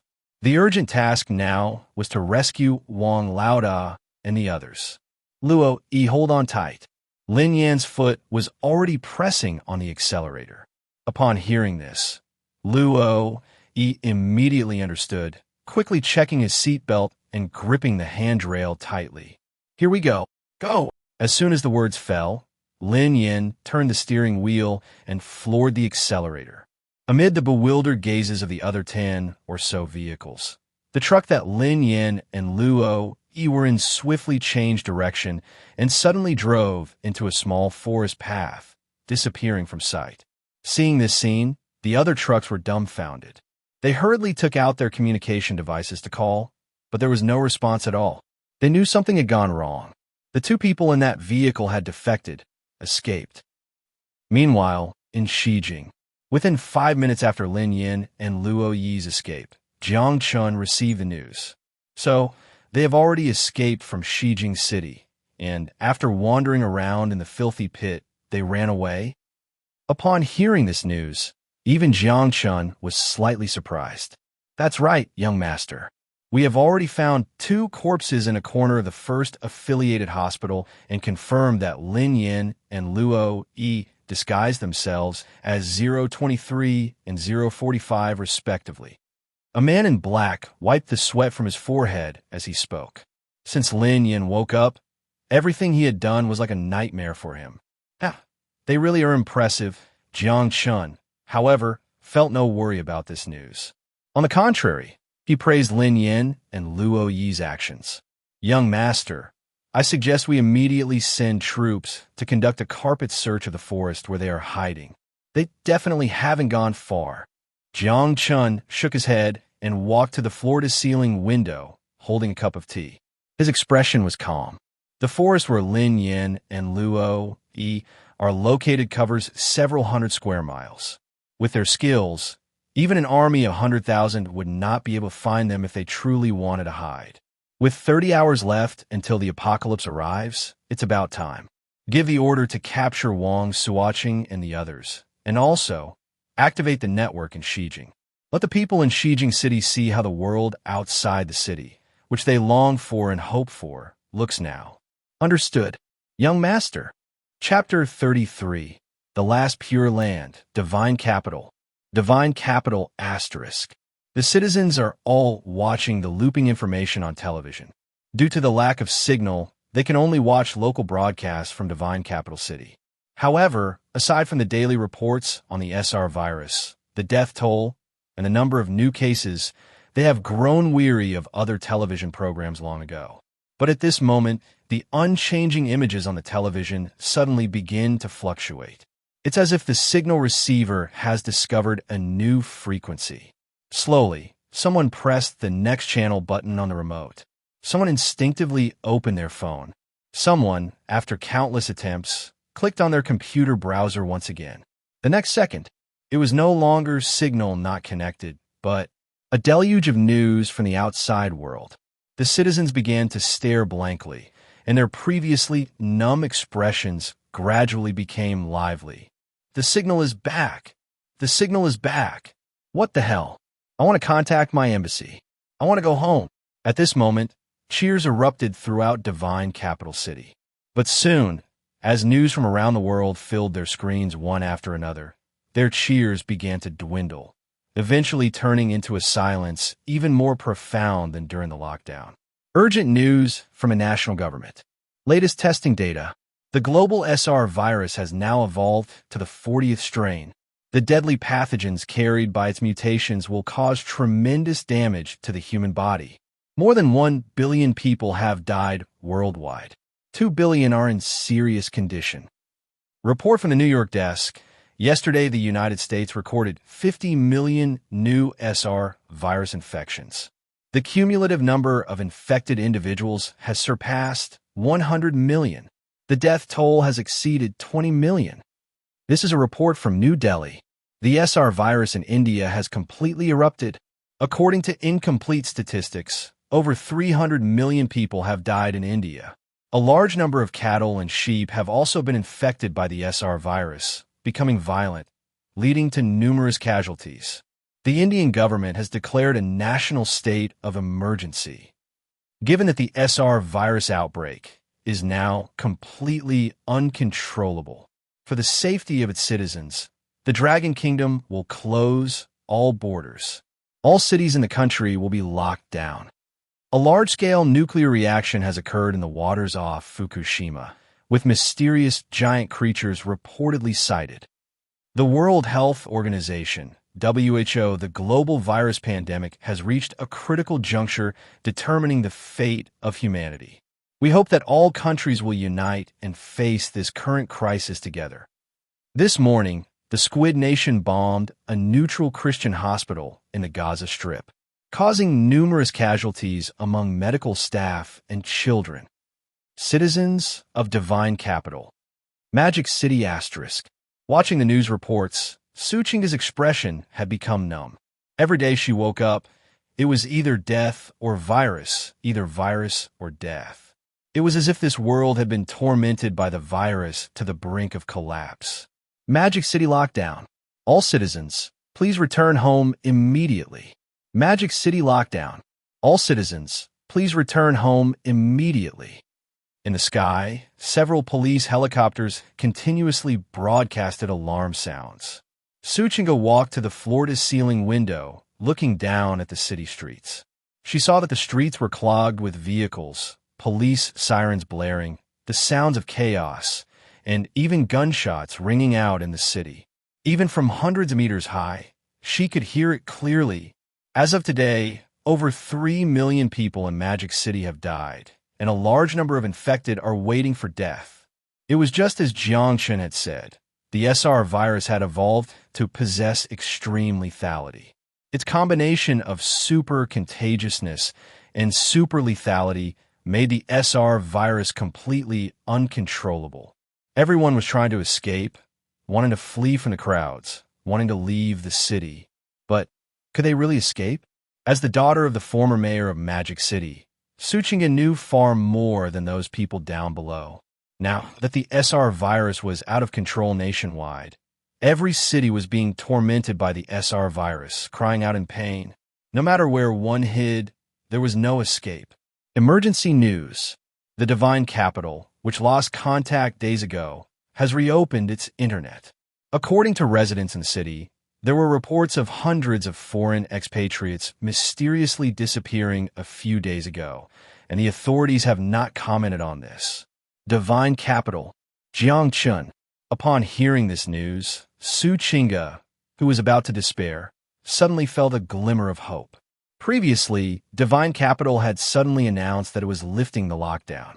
Even the internet had been shut down, and she couldn't contact Jiang Chen.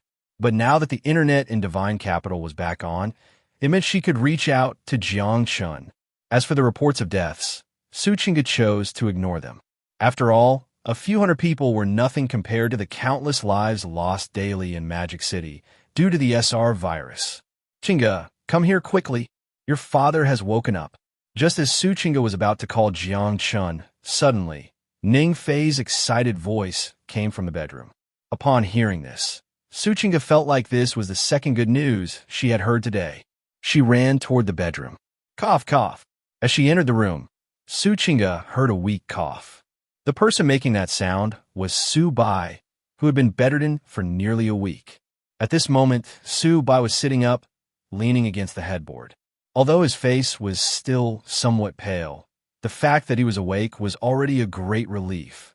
During the time Su Bai was unconscious, Suchinga was very afraid her father would suddenly lose his heartbeat like those infected outside. But clearly Su Bai was lucky. Father. Suchinga couldn't help but rush over and hug her father tightly. Ning Fei also couldn't hold back and embrace Su Bai.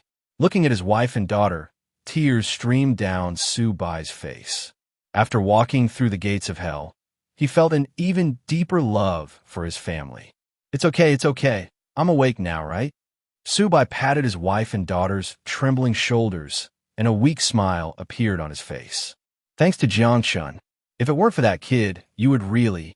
Ning Fei lifted her head, wiping away her tears, and said with a smile. Jiang Chen. Su Bai was taken aback. Father, the reason the SR virus in your body was eliminated is that Jiang Chen gave me 3 virus inhibitors. Otherwise, you would have been in real danger. Suchinga said earnestly. The virus inhibitors?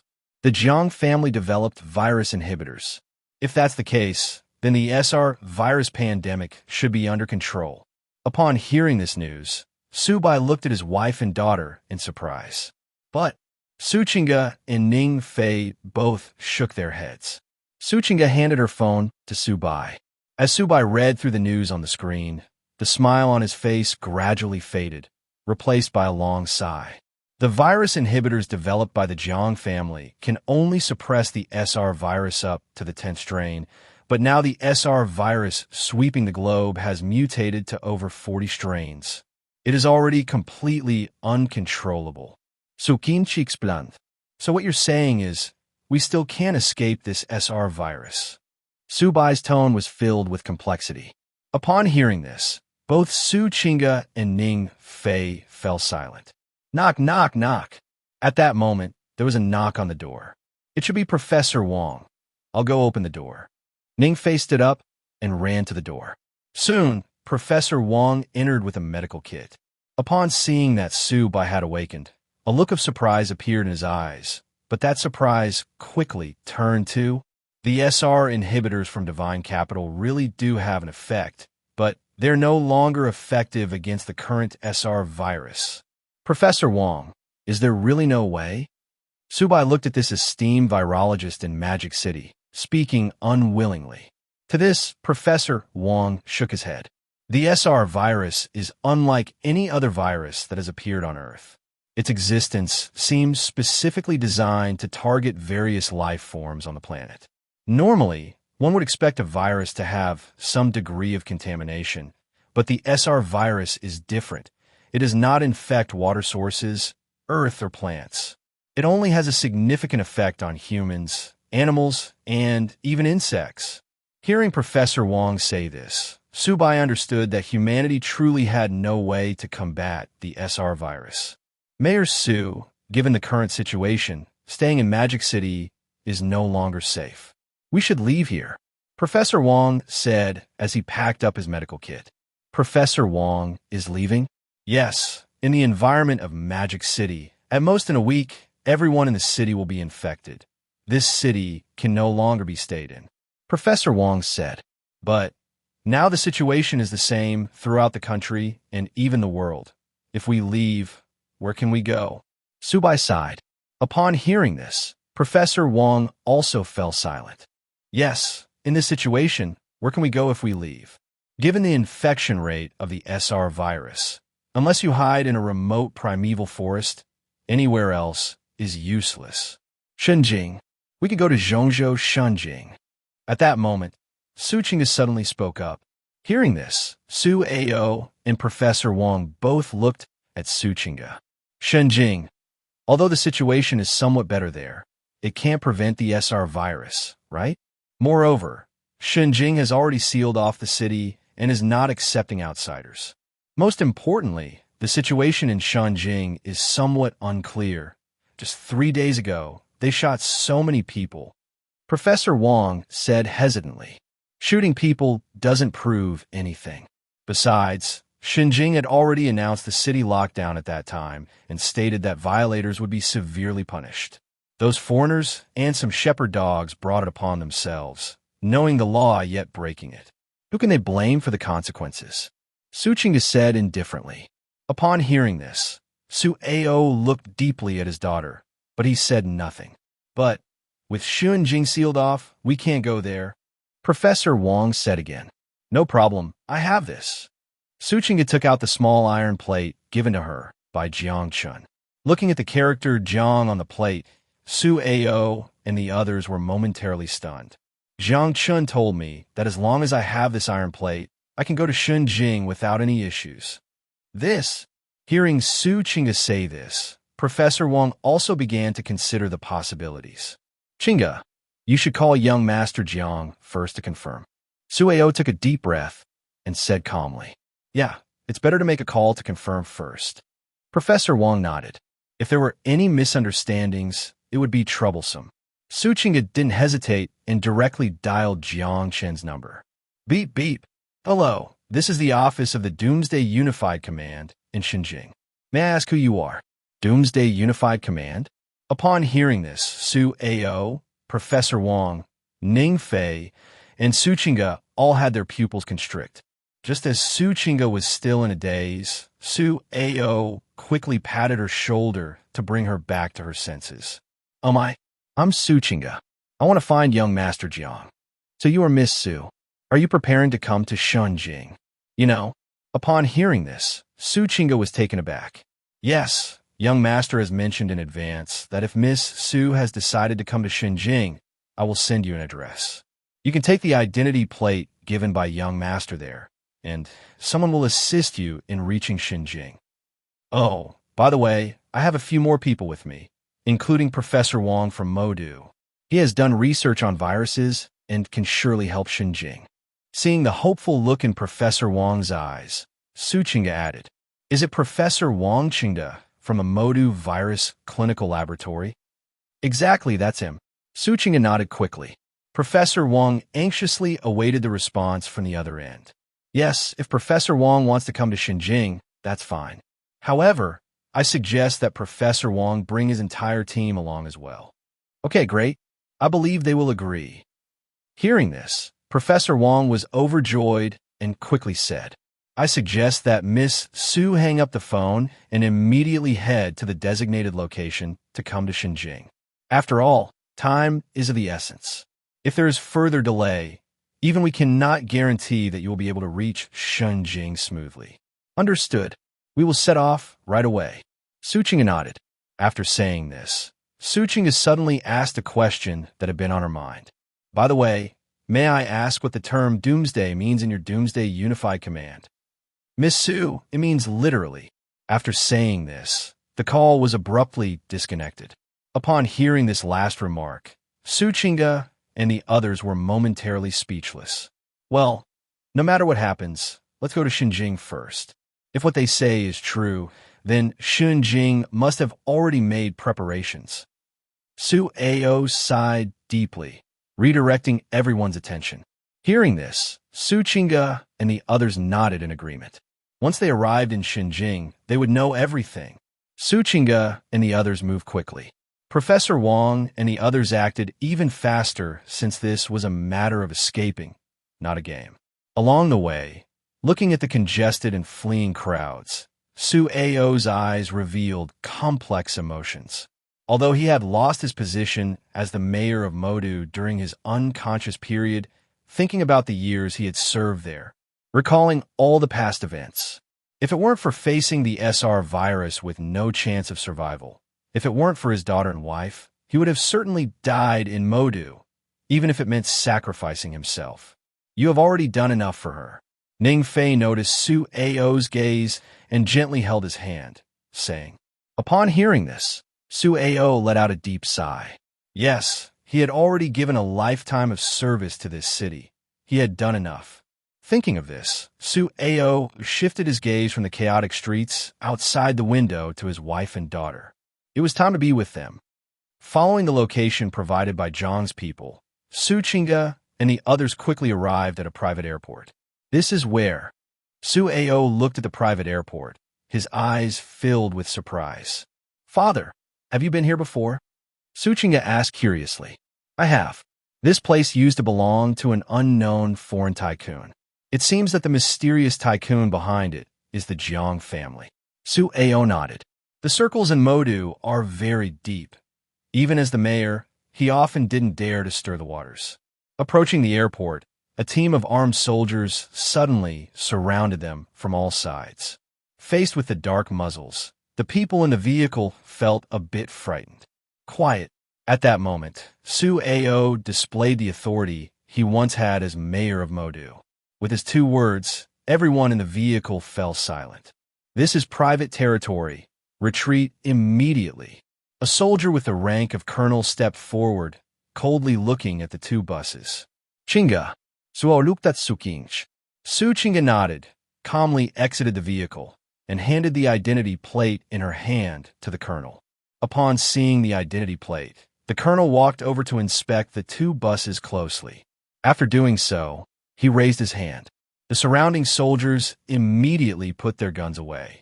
The people in the vehicle let out a sigh of relief. The colonel approached, and at that moment, his expression had changed from cold to smiling. Miss Su, if you had arrived a few hours later, we would have had to leave without you. Please, time waits for no one. We will take off to Xinjing immediately. Thank you very much. Su Qingge nodded and reboarded the bus. As the 2 buses drove away, the airport gates were closed again. Inside the airport, Su Qingge and the others boarded the passenger plane one by one. Behind the passenger plane, there were also 2 fighter jets and a military transport plane. The Jiang family's power is much greater than I imagined. Su Ao looked through the window at the soldiers lining up to board inside. His remark received agreement from everyone in the cabin. The stronger the Jiang family, doesn't that also prove that our choice is more correct? Su Qingge said with a smile. Yes, that's true. Su Ao nodded. The plane began to start, and soon, several aircraft soared into the clouds. Su Ao looked at the scenery of the Moda district outside the window, noticing even black smoke rising from the city. He slowly closed the curtains. Goodbye, Modu. Chapter 34, Doomsday Countdown. The last 8 hours. The residents of Xinjing City were completely numb. They thought they were living in dire straits, under the strong oppression of despair, constantly worrying about being shot or consumed by the SR virus. They yearned for life outside Xinjing City, longing for freedom and democracy, and hated the tyranny within. So when the internet was connected, they felt their hope had arrived.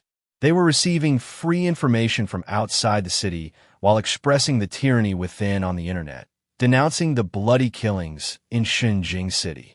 They believed they would gain support from the people across the country and even from around the world, and that the Longhua government would pay close attention to the events happening in Xinjing City. The Jiang family of Xinjing would surely find themselves in an irredeemable situation after committing such heinous crimes. They waited, anticipating the issuance of a government order and the collapse of the Jiang family. But as information from the outside world flooded into their minds like a sponge, soaking up water, they were stunned. Daying Morning News. In the past day, Daying has reported an increase of 10 million SR confirmed cases. The death toll has exceeded 5 million. Cumulative deaths have reached 25 million. Sakurazaki News. The SR virus has completely spiraled out of control in Tokyo and surrounding cities. The Sakurazaki King and cabinet ministers have evacuated to the Izumo-class aircraft carrier. New York News. More than 100 million people in the Eastern Economic Zone are migrating westward, bringing along large numbers of infections. The Western Manga Association announced they will not sit idly by. Anyone attempting to infect their families or livestock will be ruthlessly shot. Paris Agreement report. Countless citizens are dying, countless patients are wailing in pain. What is our government doing?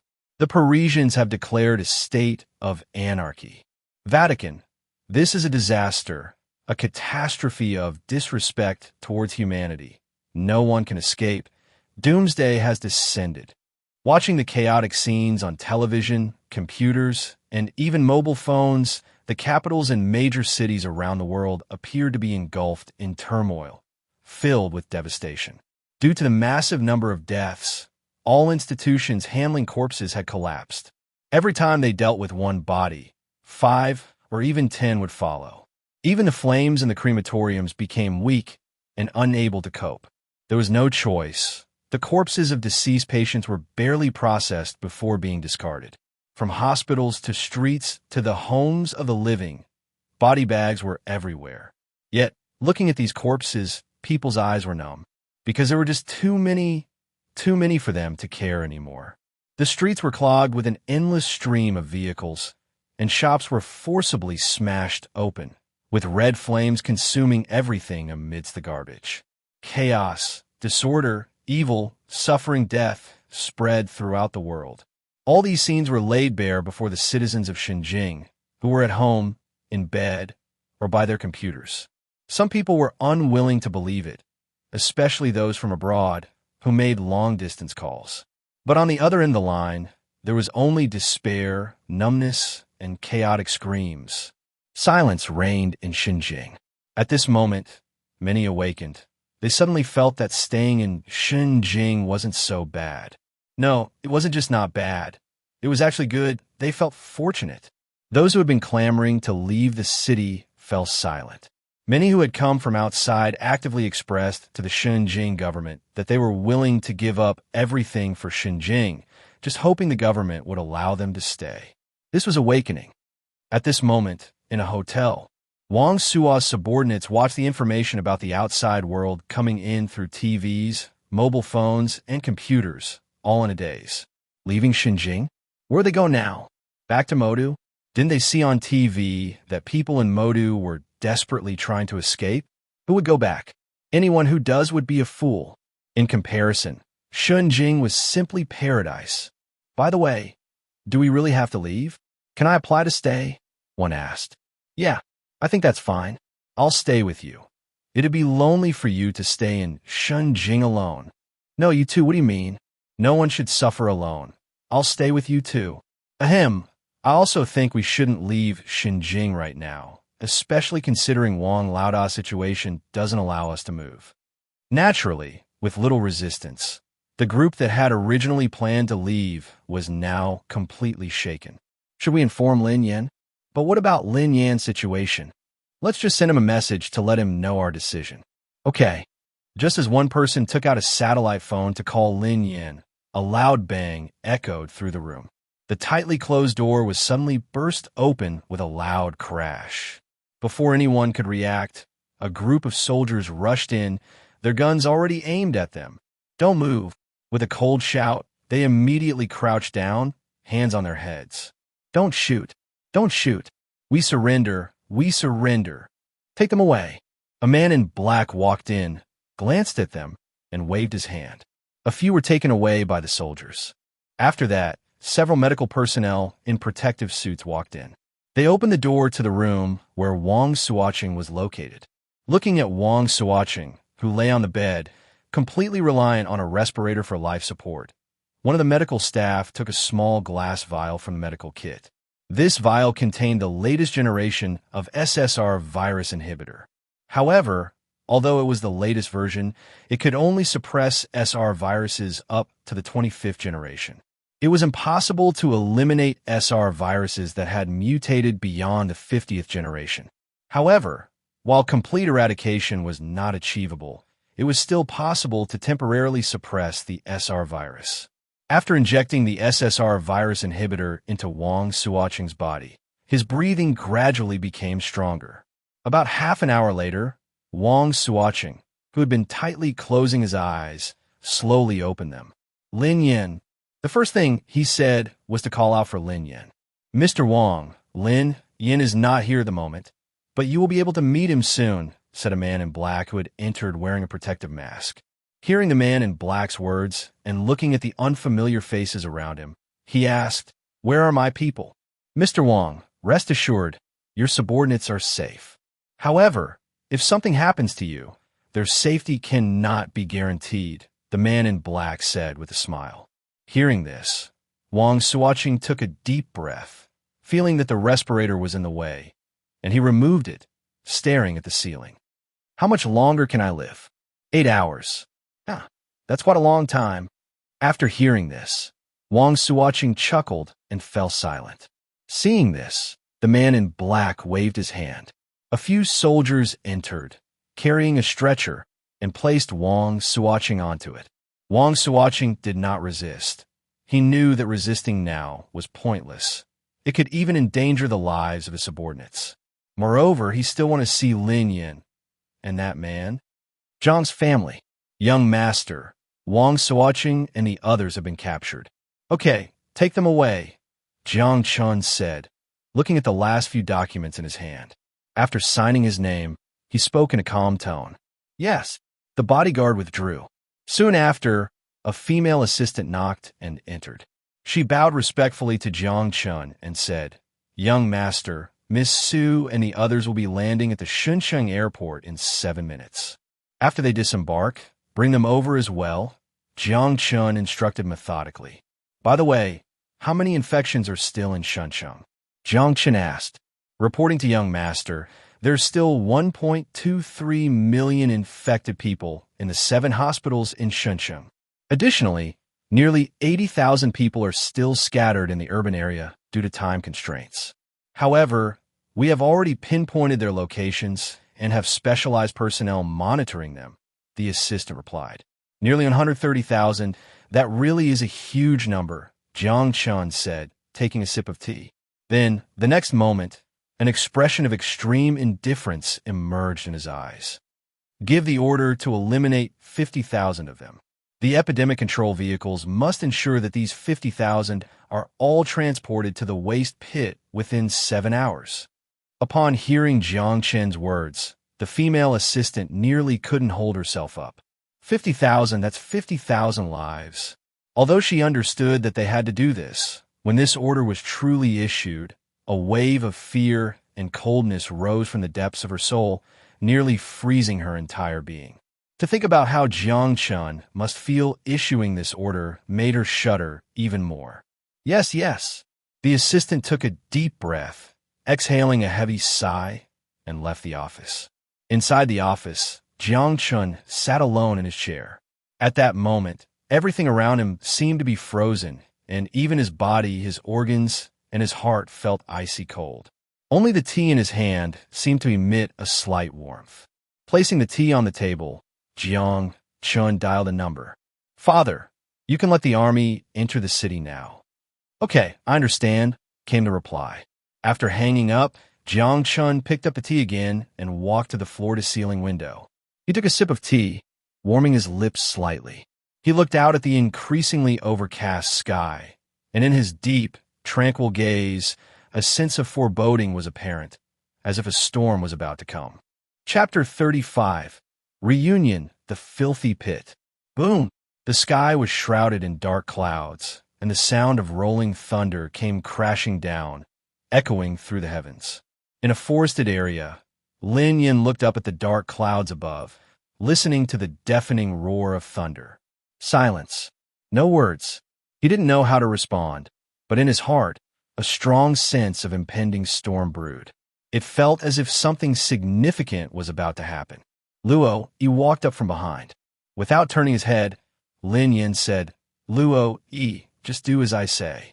I'll go alone, and you stay outside the city. This way, we can make the Jiang family more cautious. But, given the current situation, do you think they'll still be cautious? Luo approached and sat beside him. After leaving the capital, They had also connected to the outside world's network. Not only did the citizens of the capital know what was happening outside, but they too were already aware. At first, they found it hard to believe, thinking it was all a lie. However, after they drove around the nearby cities, they realized that the actual conditions were even worse than what they saw on their phones. In such an external environment, with the government and other countries in danger, how could they possibly care about the situation in the capital? Therefore, the footage they had taken, photos and videos they believed could bring down the Jiang family, were nothing more than trivial matters to them. I know, but do we have any other options? Lin Yin shook his head. Luo Yi looked at Lin Yin, taking a deep breath. Lin Yin, there's a saying, as long as the Green Mountains remain, you need not worry about firewood. We don't necessarily have to go back. As long as the Green Mountains remain, I need not worry about firewood, but they're my only family in this world. I absolutely cannot ignore them. Lin Yan's attitude was very clear. Luo Yi knew he could no longer persuade Lin Yan. Just follow my plan. You stay outside, and I'll go in alone. I hate Jiang Chen, and I understand him. As long as I go, Wang Laoda and the others will be saved. At that time, I'll need you to take care of Wang Laoda and the others. Lin Yan looked at Luo Yi and smiled. Luo Yi fell silent upon hearing this. Ding, ding, ding. At that moment, the satellite phone in Lin Yan's pocket rang. After a moment of silence, he answered the call. Hello, Mr. Lin Yan. Hearing that voice, Lin Yan's eyes suddenly closed. Although he knew the situation would eventually happen, he couldn't help but feel a surge of anger rise within him when it did. I warn you, if a single hair is harmed on Wang Laoda and the others, I will do everything in my power to bite off a few pieces of flesh from the Jiang family. Lin Yan's voice was low and hoarse with anger. Hee, Mr. Lin Yan, you can rest assured. They're well taken care of by our Jiang family and are living quite well. Even your Wang Laoda has already been injected with the advanced SSR virus suppressant developed by our capital. He can now walk again. The voice on the other end of the line chuckled. Upon hearing this, Lin Yan's gaze remained cold. What do you want? Just say it. If you want to kill me, I can come to the capital right now. Mr. Lin Yan, you misunderstand. Your life and death are in your own hands. Right now, we just want to return Wang Suocheng and the others to you. Lin Yan, don't trust them. Luo Yi immediately shouted upon hearing this. At this moment, Lin Yan had fallen silent. Seeing this, Luo Yi snatched the satellite phone from Lin Yan's hand. Don't think I don't know what you're after. You just want to lure Lin Yan over and then kill him. Luo Yi shouted angrily. Luo, to be honest, someone like you, a traitor, isn't qualified to talk to me. But you're lucky. The young master personally mentioned your name. What if he mentioned my name? What? Do you want to kill me? Luo Yi laughed. Luo Yi, don't be so agitated. The young master also asked me to pass a message to you. What message? Luo Yi frowned. The young master said, if you want to see Missen for the last time, then come to the filthy pit with Lin Yan. It's the military stronghold you saw yesterday. Otherwise, despicable, shameless. How could Jiang Chen do this? Missen is such a gentle person. How dare he lay a hand on her? Luo Yi shouted angrily. The young master would never lay a hand on Missen.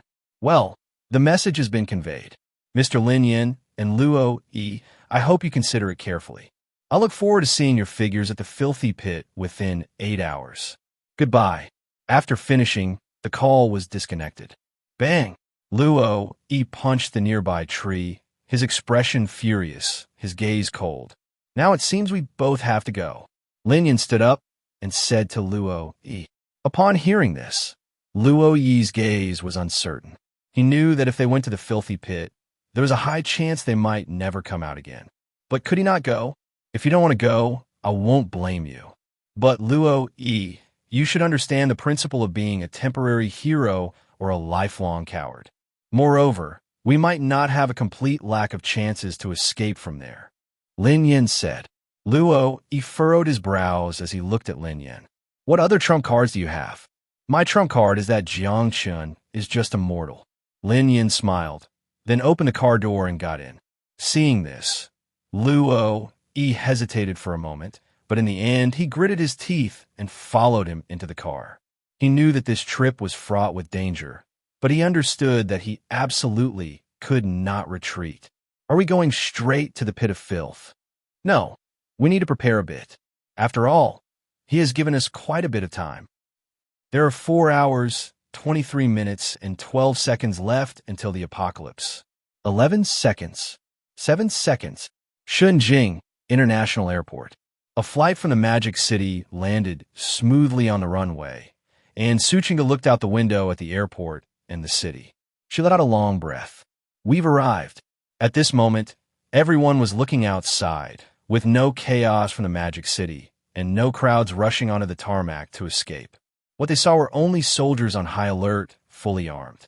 The cabin door opened, and Suchinga was the first to descend the stairs from the plane.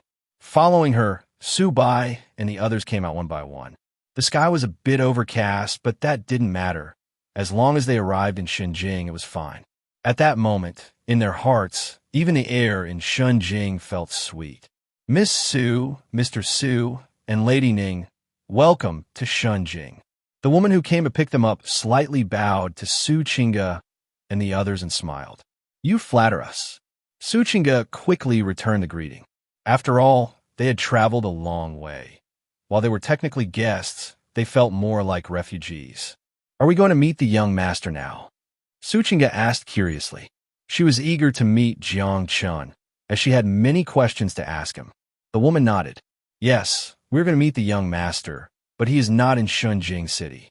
Please get in the car. Upon hearing this, Suchinga and the others were momentarily stunned. Not in Shenzhen City. At this moment, they dared not say much and boarded the prepared bus. They drove towards the outskirts of the city. Along the way, passing through the urban area of Shenzhen, everything around them was in stark contrast to the chaos in other cities outside.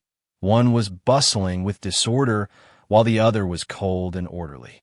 Within the city, apart from a large number of patrolling and stationed soldiers, there were hardly any civilians to be seen, and everything around seemed extremely orderly. Sometimes, being a bit more forceful is not a bad method. Professor Wong looked at this scene and sighed. While this approach might not completely eradicate the spread of the virus, it could at least greatly slow down its transmission.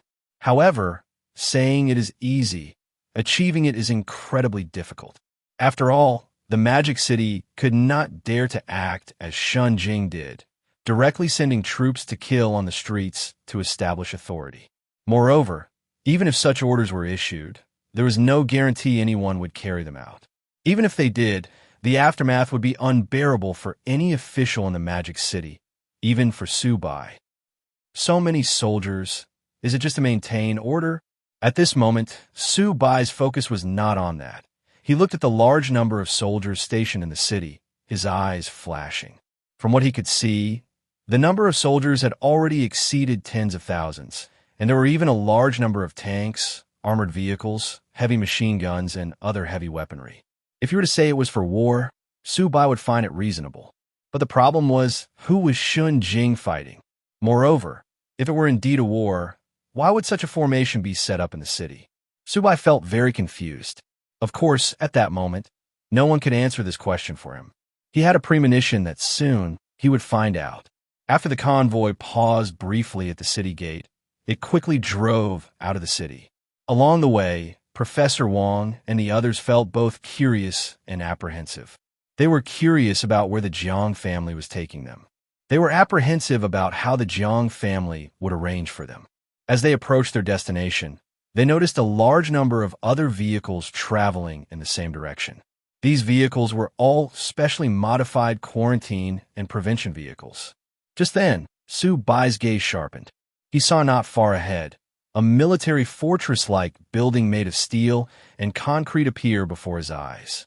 He looked at the soldiers patrolling around the military fortress and then at the trucks driving into the fortress, his brow furrowing slightly. His years of medical practice gave him an unusual feeling. As the vehicle continued to approach the massive military fortress, it was fully revealed to everyone's sight. The crowd gazed at the fortress now close at hand, their eyes filled with shock. But before they could continue observing, the convoy entered the fortress, though they did not follow the trucks and took another route. Everything around them shifted from jagged rocks to an oppressive atmosphere of heavy industry and machinery. Ladies and gentlemen, we have arrived at the pit of filth. Please disembark. Chapter 36, finally meeting again. The smiling demon, boss Jiang Chen, ***. The pit of filth. Hearing this name, everyone felt a jolt in their hearts. This was not a good name. After getting out of the car, they looked around, their eyes filled with amazement. Compared to the outside of the fortress, the inside was even more spectacular and majestic.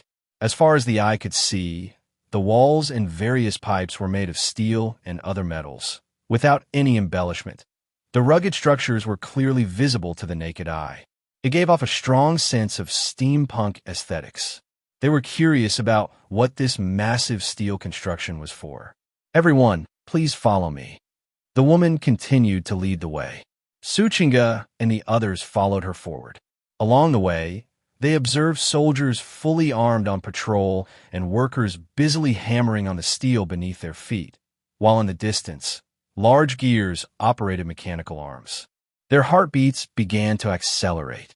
Soon, under the guidance of the woman, they arrived at a large hall. Please wait here for a moment. The young master will arrive shortly. The woman slightly bowed to everyone and said, "Thank you," Suchinga replied politely. Watching the woman leave, everyone began to curiously observe their surroundings. Is that countdown there recording something? I'm not sure. It probably counts down to some kind of goal. There's less than an hour and a half left. If it's for some kind of objective, we need to speed things up. Some people discussed among themselves. However, the workers and soldiers passing by glanced at them strangely after hearing their conversation. Nevertheless, they didn't say much and continued with their tasks. As Su Chinga's group and Professor Wong looked at the countdown numbers above, an unexpected heavy feeling suddenly rose in their hearts. They thought back to the phone call they made to Xinjing, where they received the ominous words, "Doomsday." Could this countdown be a doomsday timer? Thinking of this, Su Bai and the others were startled by their own thoughts. It shouldn't be right. Oh my God, what's inside those trucks? Professor Wong, come look quickly. Just then, a sudden exclamation came from a nearby glass wall. Everyone looked over and saw several researchers staring out the window, their faces showing disbelief and shock. Seeing this, Professor Wong and Su Bai furrowed their brows and stepped over. The others quickly followed. When they got close to the glass wall and saw the scene outside, they immediately understood why those researchers had such shocked expressions. Outside, dozens of large trucks they had seen on their way here were dumping something into a dark, deep pit. As they focused their gaze and saw what was being dumped, everyone's expressions turned pale. Su Chinga and Ning Fei couldn't bear it and immediately turned to vomit into a nearby trash can. These are bodies? Professor Wong stared at the scene, speaking dumbfoundedly. Even though he was a virology expert and had dealt with corpses many times, seeing this scene still sent a chill through him. Each truck contained at least 100 corpses, and with dozens of trucks, that meant over 1,000 bodies. Moreover, there were still more trucks waiting to unload. Professor Wong didn't even realize his hands were subtly trembling. Su Bai took a deep breath, expelling a heavy sigh. If I'm not mistaken, these bodies are all of those who died from the SR virus. Hearing this, Professor Wong quickly calmed his emotions and nodded. It should be so. Although Xinjing was the first to take preventive measures against the SR virus and had the lowest transmission rate, many people certainly died. Considering this place is called the Pit of Filth, it's likely that Xinjing has designated this as a place to dispose of the bodies of infected individuals. Understanding this point, Professor Wong and the others were able to accept the situation a bit more. Sure, if this place is for dealing with the bodies of infected individuals, then why are there so many heavy weapons set up around this pit? Moreover, all the gun barrels are pointed at the bottom of the pit. Right? Shouldn't the bottom of the pit be filled with corpses? Why are the guns aimed at the bottom of the pit? Someone looked around and noticed the hundreds of heavy fire points surrounding the giant pit, feeling puzzled. Could it be that they're preventing the corpses from coming back to life? One person joked. As soon as he said that, everyone turned to look at him, including the soldiers around, who glanced at him in surprise, as if to say, "Wow, did you actually guess it?" The guy, "I was just making a joke. Don't look at me like that. Corpses can't come back to life." Faced with everyone's gaze, he was startled. Subai and Professor Wong fell silent. Can corpses come back to life? Logically speaking, they shouldn't. But the apocalypse, logically speaking, shouldn't descend either. They glanced at the doomsday countdown once more, and at this moment, both Subai and Professor Wong were incredibly eager to see Jiang Chen. All the answers are with Jiang Chen. Boom! At that moment, suddenly, a rumbling engine sound came from the entrance of the military fortress. The next second, a biohazard quarantine truck rushed in from outside. However, unlike other biohazard quarantine trucks, this one didn't have a sealed cargo compartment for transporting infected corpses. The surrounding soldiers frowned upon seeing this and were about to raise their guns. But when they saw the truck's license plate number was 0868, they stopped their movements, though their gazes remained vigilant. "That's Lin Yan." After finishing up, Su Chinga looked at one of the young men who jumped down from the truck, rubbing her eyes in surprise when she recognized him. "Lin Yan? Chinga, do you know them?" Subai asked curiously. "The other one I don't know, but the taller one is a student from Magic City University named Lin Yan. How could he be in Xinjiang? Wait, could it be because of her?" Su Chinga's expression turned strange. Meanwhile, down below, Lin Yan and Luo Yi arrived and frowned as they scanned the soldiers around them, who were looking at them with vigilant eyes. Lin Yan took a step forward and shouted, "Jiang Chen, we're here. Where are you?" A bodyguard in black walked over, looking at Lin Yan and Luo Yi with an indifferent expression. "Gentlemen, please refrain from causing a disturbance here. The young master will be here shortly." But before he could finish, Luo Yi interrupted him. "Jiang Chen, you're not scared, are you? If you're scared, you shouldn't have brought us here." Seeing Lin Yan and Luo Yi ignoring him, the bodyguard's expression darkened. He was about to warn these two brats that this place was not one where they could act recklessly. But the next moment, clap, clap, clap, with a series of crisp claps, instantly, everyone's attention was drawn to the source of the applause, as if guided by some magical force, including Su Chinga and the others upstairs. They saw a tall, slender man in a black tailcoat, with black hair and black eyes, a handsome face adorned with a gentle smile, standing on a high platform. It was as if his presence was meant to attract everyone's attention, and even the two incredibly beautiful women behind him couldn't overshadow his brilliance. Lin Yan looked at this man, gritting his teeth, his eyes burning with intense fury. It was him, this man, who had suddenly barged into his life a month ago, taking away his most precious thing and destroying everything he had. And now, after a month had passed, he stood before him once more, standing before this smiling devil. Jiang Chen. Chapter 37. Powerlessness Threat. Jiang Chen. Lin Yan's voice echoed around the entire base, filled with an unmistakable hatred for Jiang Chen. However, in the face of Lin Yan's disrespectful actions, Jiang Chen simply raised his index finger to his lips and maintained a charming smile on his handsome face. "Chill, quiet. Lin Yan, after a month of lessons, I think you should have matured by now." He looked at Lin Yan, smiling as he spoke. Jiang Chen's words triggered Lin Yan's memories of everything he had experienced over the past month. Everything he could not bear to look back on. Humiliation, anger, and resentment surged from his heart. If a gaze could kill, Jiang Chen would have died countless times by now. "I don't need you to manage me. I'm already done for. Where are Boss Wong and the others?" Lin Yan glanced at the figure of Ran Miaoyin behind Jiang Chen, noticing that her gaze was fixed solely on Jiang Chen. This caused a tearing pain in his heart. Despite this, Lin Yan still managed to hold back his emotions, taking a deep breath and glaring at Jiang Chen as he spoke in a deep voice.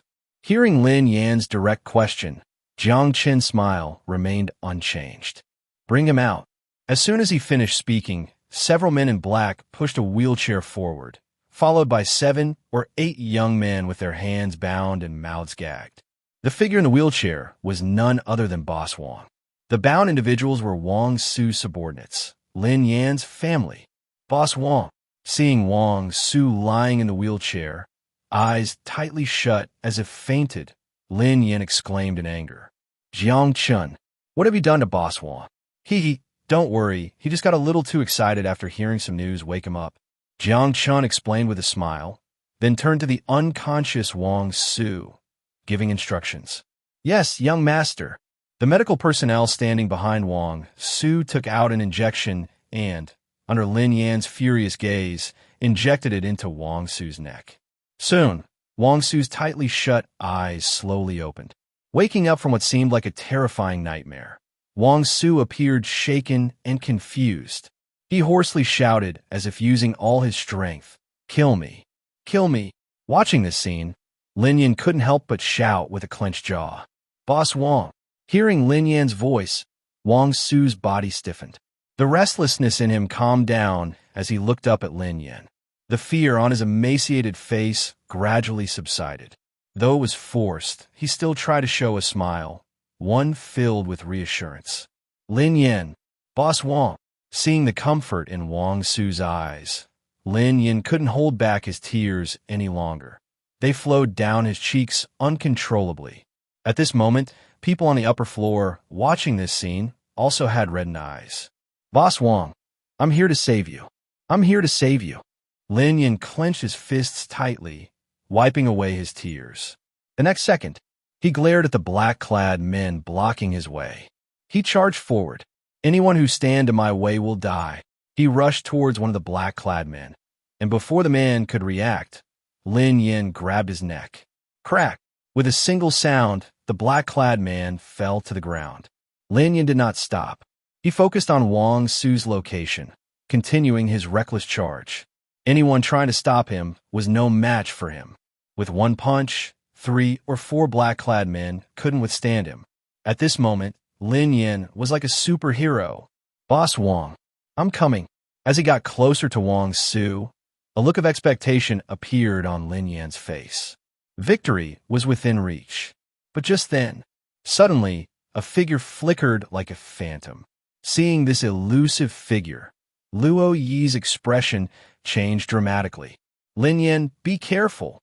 However, before his warning could reach Lin Yan's ears, that phantom-like figure had already approached Lin Yan, her wine-red pupils gazing at him, her eyes devoid of any warmth. The next second, bang, with a heavy sound, in front of everyone's eyes, Lin Yan, who seemed unstoppable, was suddenly kicked away like a delicate pillow. Silence, stillness, the sound of a pin dropping could be heard. At this moment, all gazes were fixed on the cold woman dressed in a maid outfit. Poof! Lin Yan crashed heavily onto the steel-cast ground, spitting out a mouthful of blood. He could feel his internal organs trembling at that moment, the pain sweeping through his entire body. He looked at the woman, disbelief evident in his eyes. Ever since his body had been greatly enhanced, this was the first time he had suffered such a blow. Lin Yan, are you okay? Luo Yi rushed to Lin Yan's side and quickly asked. Lin Yan gritted his teeth and forced down the reverse blood rising in his throat. I'm fine. She's very strong. Looking at Di, Lin Yan's chest heaved unsteadily. Luo Yi also looked at Di, a hint of fear flickering in his eyes. Back in Tianfu, beside Xijin, he was confident that he was invincible. He even thought that just leaving him as the only bodyguard beside Xijin was enough. But when this woman arrived in Tianfu, the invincibility he boasted about was like a piece of waste paper, easily torn apart in front of her. In her hands, he couldn't even escape her moves. Luo Yi, let's attack together. Lin Yan stood up, battle intent shining in his eyes. Upon hearing this, Luo Yi gritted his teeth but nodded. He couldn't defeat Di alone, but with Lin Yan, there was a chance. Go! As soon as the words fell, the two shouted and charged at Di again. After this period of cooperation, their teamwork was already seamless. So at this moment, facing Di again, it actually seemed like they were fighting to a standstill. Although Luo, Yi, and Lin Yin were currently under immense pressure from Di, seeing that they could engage with her and temporarily maintain a stalemate gave them hope. But just then, Jiang Chen's calm voice came through. Di, that's enough.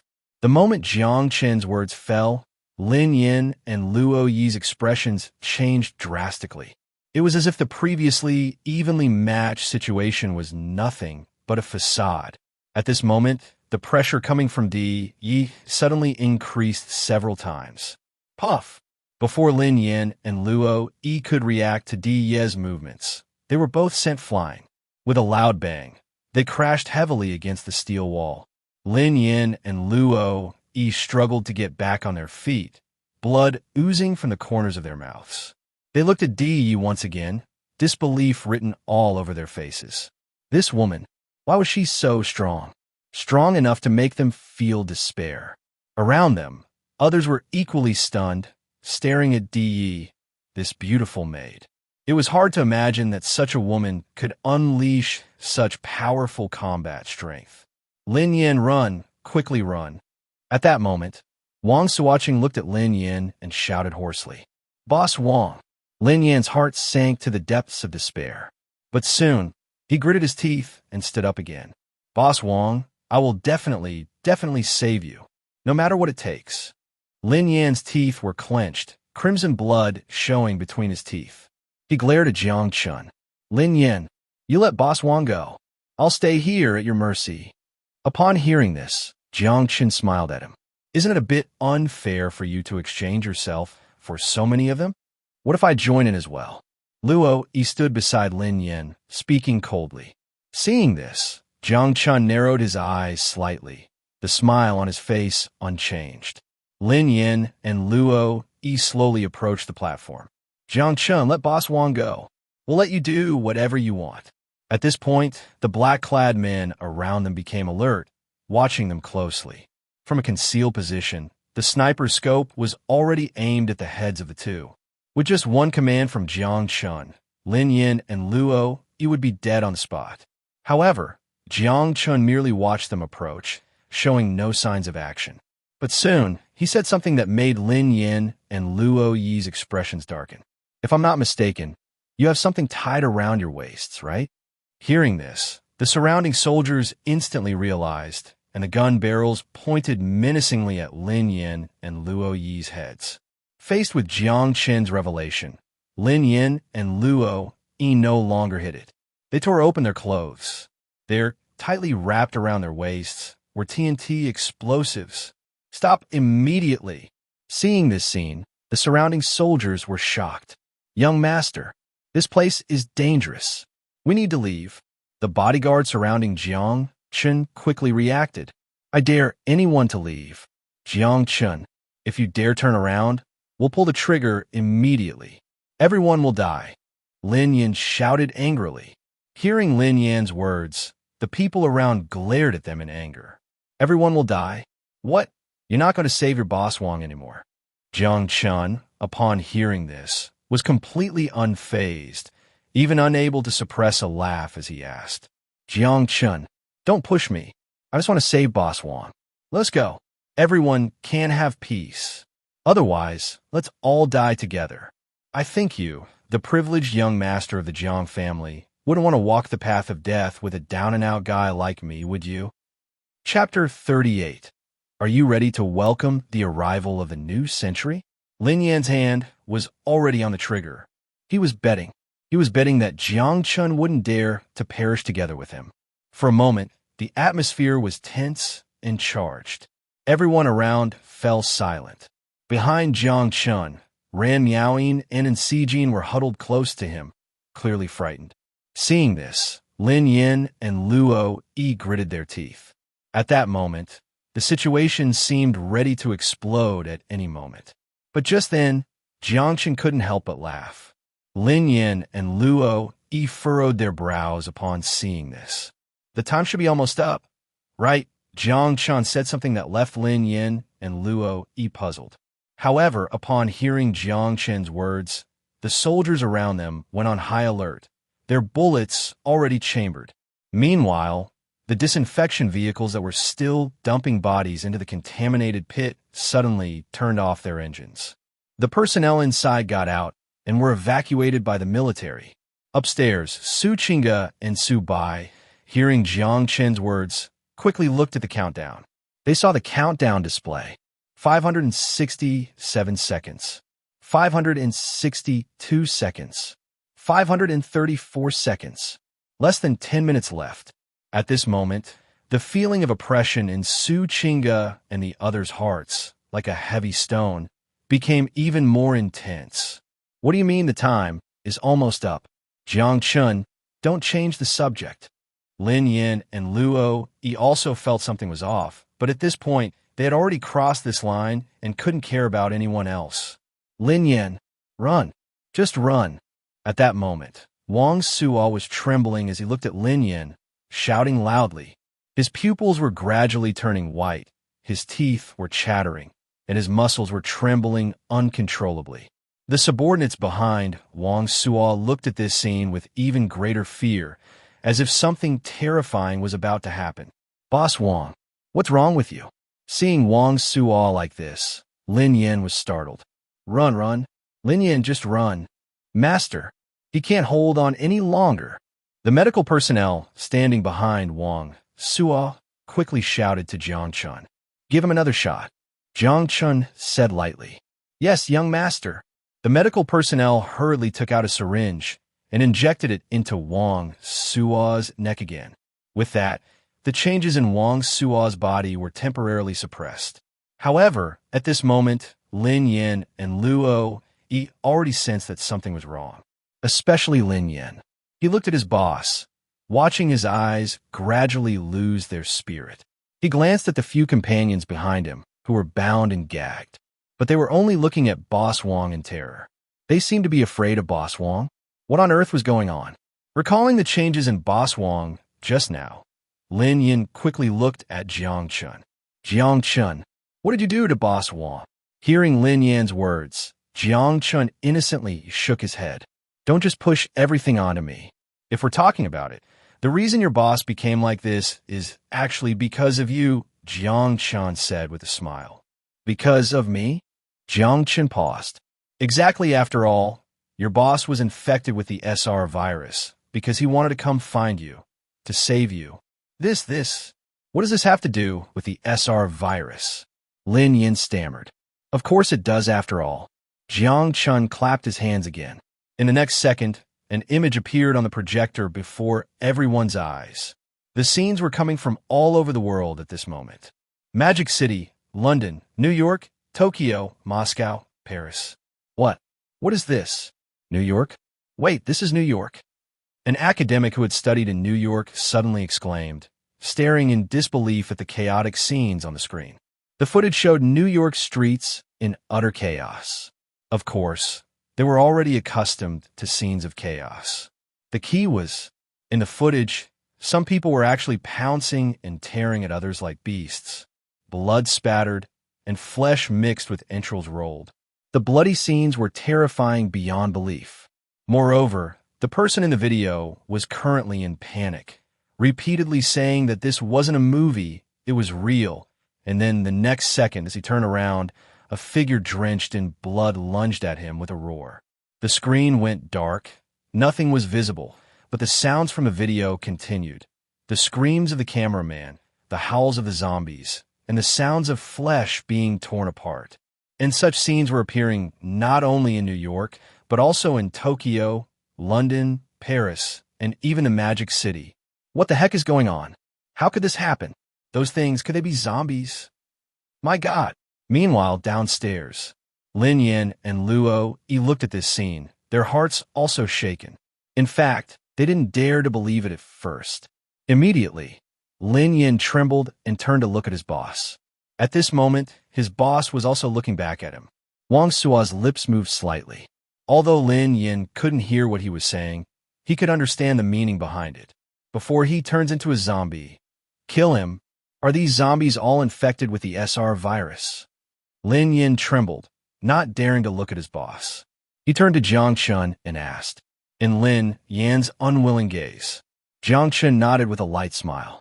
In an instant, Lin Yan felt as if all the strength in his body had been drained away. At that moment, he fell to the ground, his eyes void of life. Luo Yi was similar, staring blankly at the apocalyptic scenes on the screen. At this moment, his eyes were filled with confusion. He did not know what all his actions were for. Just then, Wang Suo suddenly let out a painful howl. Hearing this, Lin Yan quickly raised his head. He saw the veins on Wang Suo's forehead bulging. His eyes were about to be completely swallowed by a dead white light. Seeing this, the medical personnel behind him quickly took out a syringe and forcibly injected it into Wang Suo's body. But this time, it had no effect at all. Master, the suppressants are ineffective. As the medical personnel said this, everyone around Wang Suo immediately kept their distance from him. Wang Suo's whole body began to convulse unnaturally, a terrifying sight. Lin Yan, kill me. Kill me. With the last bit of sanity still being devoured, Wang Suo looked at Lin Yan and shouted, "Kill me, Lin Yan." "No, Boss Wang." At that moment, Lin Yan felt like a helpless child. He looked at Wang Suo, tears streaming down his face. Helpless, helpless, what should he do? Just then, a soldier suddenly stepped in front of him. Lin Yan looked up at him. The soldier, he has an impression that the last time he came to the filthy pit, he spoke with him. The soldier said nothing, only took the gun from his waist and placed it in front of Lin Yan. Then he turned and left. Lin Yan looked at the gun in front of him, his hands trembling as he gripped it, almost dropping it several times. Wang Suoching watched him pick up the gun, a faint smile gradually appearing on his face. Lin Yan gritted his teeth, looking around with a flickering gaze. He tried to hold back the tears in his eyes, but, "Kid, Boss Wang, do you remember what I told you before? What did you say? A man must learn to hide his tears well. There's no but. Lin Yan, raise your hand, aim it at my head." Wang Suoching pushed his wheelchair in front of Jiang Chen. He looked at Lin Yan, and even though his pupils had become lifeless, he still wore a gentle expression. He held Lin Yan's hand, guiding him to aim the trembling gun at his forehead. Lin Yan cried bitterly, wanting to let go of the gun several times. "But, kid, do you know, there's a secret in my heart that I haven't told you." "Secret?" Lin Yan stared at him blankly. "Back then, I had a sister, but she looked down on my underworld dealings and left. Later, by chance, I met her again, and that time a meeting was in the hospital. She gave birth to you." Hearing Wang Suoching's words, Lin Yan's eyes widened in shock. Was it because of this entrustment that Boss Wang treated him so well? Lin Yan had thought about this question before, because to him, Boss Wang had indeed treated him too well. He even doubted whether he was Boss Wang's son, and at this moment, his doubts were resolved. But why? Why at this moment? He cried as he looked at Wang Suoching. Wang Suoching smiled gently at him. He patted Lin Yan's head. "So, Lin Yan, can you finally call me Uncle? You uncle." Bang! Just at the moment Lin Yan shouted those two words, a crisp gunshot rang out from behind. In an instant, in Lin Yan's eyes, it was as if time had paused and the entire world had lost its color. He watched Wang Suoching's smiling figure fall. He knew his last family member was gone. Lin Yan desperately clutched Wang Suoching's corpse, screaming in agony. The scenes of him spending time with Boss Wang flashed through his mind repeatedly. Why? Jiang Chen, Jiang Chen, it's all your fault." He glared at Jiang Chen, his eyes bloodshot, raising the gun in his hand to aim at him. "Protect the young master." Seeing this, the bodyguards around quickly shielded Jiang Chen. But Jiang Chen stopped their actions, standing right in front of the gun's muzzle without any cover, even throwing away the gun he had just fired. "I helped your boss Wang fulfill his last wish. If you think about it, I could be considered your boss Wang's benefactor. Is this how you treat your benefactor?" Jiang Chen said with a smile as he looked at him. "Boss Wang's wish, I will help him fulfill. Who needs you to pull the trigger?" Tears splashed across Lin Yan's face as he shouted angrily at Jiang Chen. Oh, so you mean you didn't get to pull the trigger? Right, don't worry. You'll have the chance to shoot soon. Upon hearing Lin Yan's words, Jiang Chen's face revealed a meaningful smile. Just as Jiang Chen finished speaking, the people around looked at Lin Yan, or rather, looked at the position behind him, their eyes gradually filling with terror. Lin Yan, behind you. Be careful. At that moment, Luo Yi's terrified shout rang out. Hearing this voice, Lin Yan's whole body trembled. He instinctively turned around, and in the next second, a familiar face stood up again. But it was completely different from the warmth just now, as if it had crawled out of hell. Dead and pale pupils, decaying, rotten flesh, and that filled with murderous, terrifying roar. Roar! Looking at Lin Yan, Wang Suoqing opened his mouth and lunged at him with a roar. Oh! Lin Yan was stunned by this scene, at a loss. In terror, he let out a scream. It seemed he had forgotten to breathe. Lin Yan, shoot! Quickly shoot! Just then, Luo Yi's thunderous voice came, making Lin Yan instinctively raise the gun in his hand. At this moment, looking at the boss Wang, charging towards him filled with loneliness and death in his eyes, Lin Yan gathered almost all his strength. Bang, bang, bang, bang. He crazily pulled the trigger until he emptied the entire magazine, blood splattering on his face, his pupils trembling as he looked at the face that was so disfigured by his shots that it was unrecognizable. Clatter! The gun fell. Woo! Lin Yan squatted down, looking at the body in front of him that had completely stopped moving. Tears streamed down uncontrollably from his eyes again. You see, I told you. Right, you didn't get to pull the trigger, but now you did. Jiang Chen walked up to him, still wearing that smile on his face. Jiang Chen's voice echoed in his ears like the whispers of a demon. Jiang Chen, you knew everything. Why did you do this? You are a demon. Luo Yi glared at him in anger. A demon? Ha! Jiang Chen looked up at the ceiling of the base, and in the next second, his smile became even more captivating. Luo Yi was about to continue shouting in anger, but just at that moment, Jiang Chen suddenly pressed his finger to his lips. Shoo! With this gesture from Jiang Chen, the entire fortress instantly fell silent. Listen carefully, they are all waking up. Just as Jiang Chen's words fell, a series of knocking sounds came, starting as faint and barely noticeable, then quickly becoming urgent, and afterward, the knocking sound came from the cargo holds of every living quarantine vehicle. But that's not all at this moment. From the deep pit inside, even more terrifying roars echoed, like the howls of demons, resonating throughout the entire fortress. In the gradually suffocating gaze of Su Bai, Su Qingge, and everyone present, Jiang Chen opened his arms, as if embracing the world. His smile became even more vivid as he looked at the final countdown on the timer, his calm voice resonating through every corner of the base, striking at everyone's hearts. Are you all ready to welcome the arrival of the new century, everyone? Chapter 39, The Coming of the Apocalypse. Just as Jiang Chen's calm, yet heart-shattering words fell, a sudden, violent, and crimson alarm blared throughout the entire base. The massive steel roof covering the base quickly opened to both sides, revealing the outside world. A sky so dark it made one's scalp tingle. It was a darkness more profound than night, more terrifying than the abyss. This dark cloud seemed to envelop the sky above, but in truth, it was shrouding the hearts of all humanity at this moment. Warning! Warning! 60 seconds remaining until the apocalypse. Warning!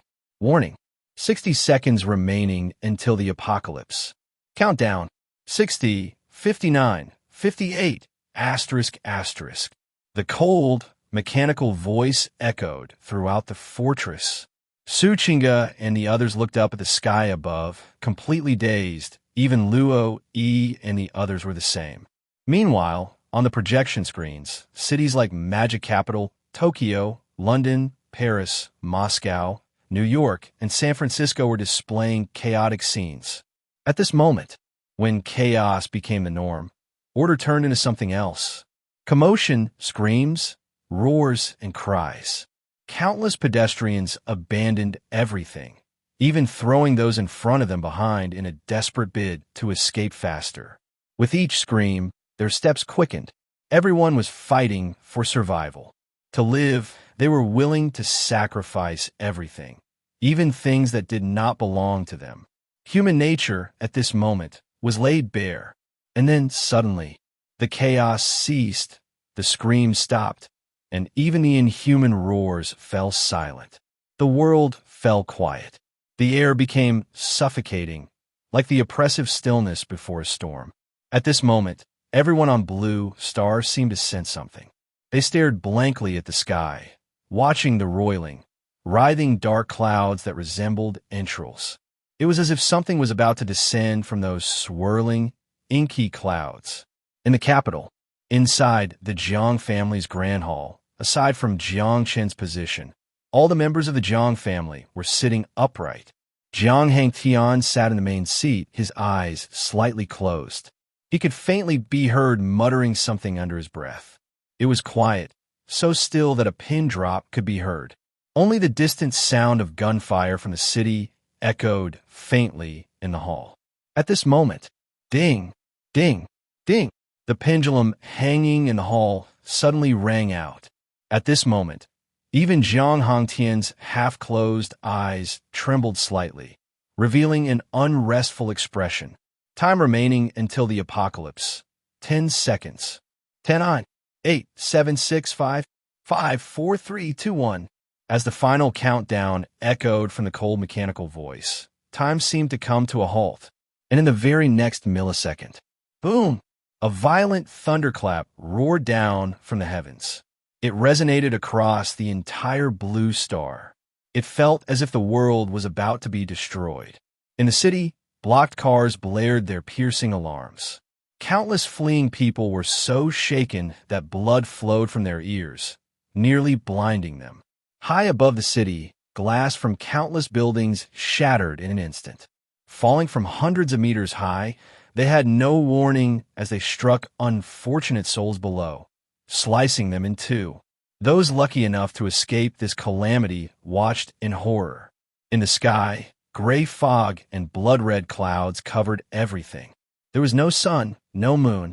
At this moment, aircraft that had just taken off were plummeting from the sky amid endless screams, like birds with broken wings. Scarlet flames swallowed all life.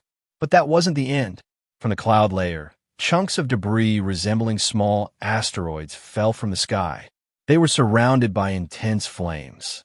Before they even neared the ground, an unbearable heat surged forth, threatening to turn anyone into ashes. Some people stared blankly at the meteors descending from the sky toward them. The next second, boom! Within a kilometer radius, everyone felt the overwhelming heat wave. And at the center, aside from the towering, mysterious monolith that stood over 1,000 meters high, like a mountain, there were no signs of life left. Countless people watched this scene, their eyes filled with confusion and disbelief. Was this still the familiar Blue Star they knew? At this moment, they did not know, for everything was too strange. From a month ago to now, this all happened so quickly, just like that well-known classic. At first, no one paid attention to this disaster. It was just a wildfire, a drought, the extinction of species, the disappearance of a city, until this disaster became intimately related to everyone. The wandering Earth. Is this how it ends? Indeed, many people felt it was over. They began searching for their loved ones, started to cry, and sought comfort for their hearts that were on the verge of shattering. But when some people inadvertently saw the body bags left by the roadside, which began to tremble unnoticed, they realized that the nightmare had only just begun. In the crowd, chaos and screams erupted once more. The cries of children, the screams of adults, and then that roar, which seemed to come from hell, a sound that hunted for victims, echoed once again. The whole world, no matter where it was. At this moment, everyone was trapped in endless fear. And this was merely the beginning. In the filthy pit, everyone watched in silence as a scene turned pitch black after a crimson light fell from the sky. Soon, their attention was drawn back. They saw several parked biohazard vehicles.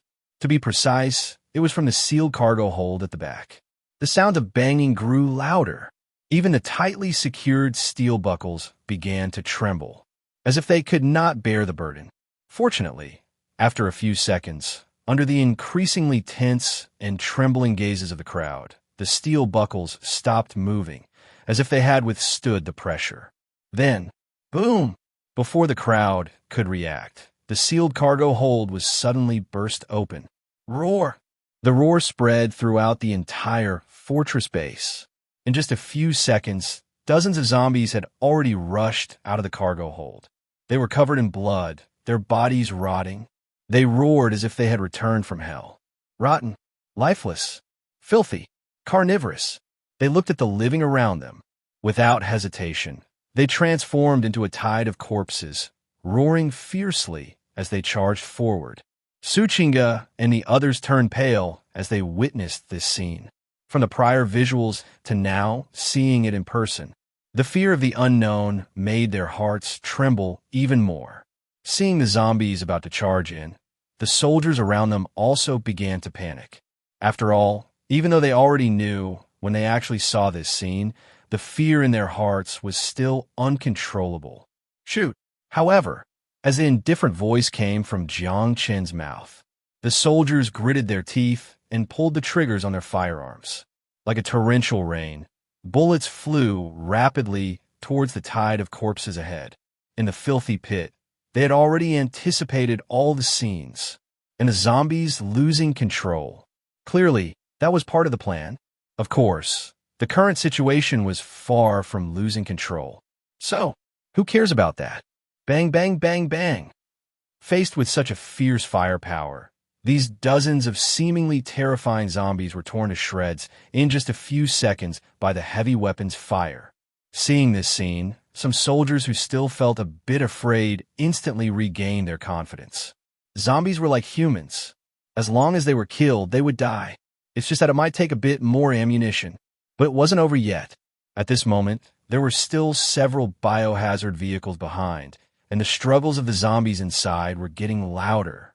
If these zombies managed to break free, it would be quite a problem. Fortunately, this scene was also anticipated. The fully armed soldiers remained calm. They quickly took out explosives and attached them to each of the biohazard vehicles that had yet to be overturned. 3, 2, 1. Detonate. Boom! With a series of explosions, the remaining 10 or so zombies that hadn't even had a chance to glimpse this world were turned to ashes along with the biohazard vehicles. However, was that the end? No. On the contrary, the roars that swept through the entire filthy pit not only did not diminish. Instead, they grew louder and more intense. It was as if they wanted to completely swallow the entire filthy pit. Compared to the zombies they had just eliminated, what was currently at their feet? That was the Real, tide of corpses. And just as the soldiers looked to Jiang Chen, wanting to receive his next instruction, in the astonished gazes of the crowd, Jiang Chen suddenly radiated a fierce white light. Looking at the light on his body, Jiang Chen's smile became more pronounced. He had waited so long for what? Wasn't it for this moment? Ding! Detecting that the apocalypse has arrived. Supernatural ability activation in progress. Infinite God's Eye. Excessive evolution completed. Congratulations, host. Successfully awakened SSS-level talent. Gravity control. Chapter 40. Zombies? Easily defeated. It's time to reap the rewards of the protagonist. Asterisk asterisk. Brilliant divine light surrounded Jiang Chen. At this moment, in the eyes of everyone, he seemed like a god. Some soldiers were so moved by this scene that they couldn't help but want to kneel. What is happening? Professor Wang and Su Bai, along with the other researchers, looked at Jiang Chen in disbelief. Buzz! At that moment, several beams of light flickered to life. One of them was right beside them. Qinggu, you! Seeing the light emanating from his daughter, Su Bai was stunned. And it wasn't just her. Down below, Lin Yan Luo, Yi, and Si Jin Ram Yaoing, Fifth Knight, and even 3 soldiers were all glowing at the same time. Among them, Jiang Chen's radiance was the most brilliant. He seemed like a sun, while the light from the others didn't even qualify to compete with his brilliance. And at that moment, within the sealed pit of filth, the roar grew increasingly louder. Except for the massive iron gate sealing the pit, the other openings prepared for dumping corpses by the biohazard vehicles began to tremble. It was as if boiling water was trying to break through its barriers. At this moment, the surrounding soldiers had already aimed their guns at those openings. The machine gun nests set up around the pit were also ready to fire. Clang, clang, clang. The sound echoed repeatedly, each time more violently than the last.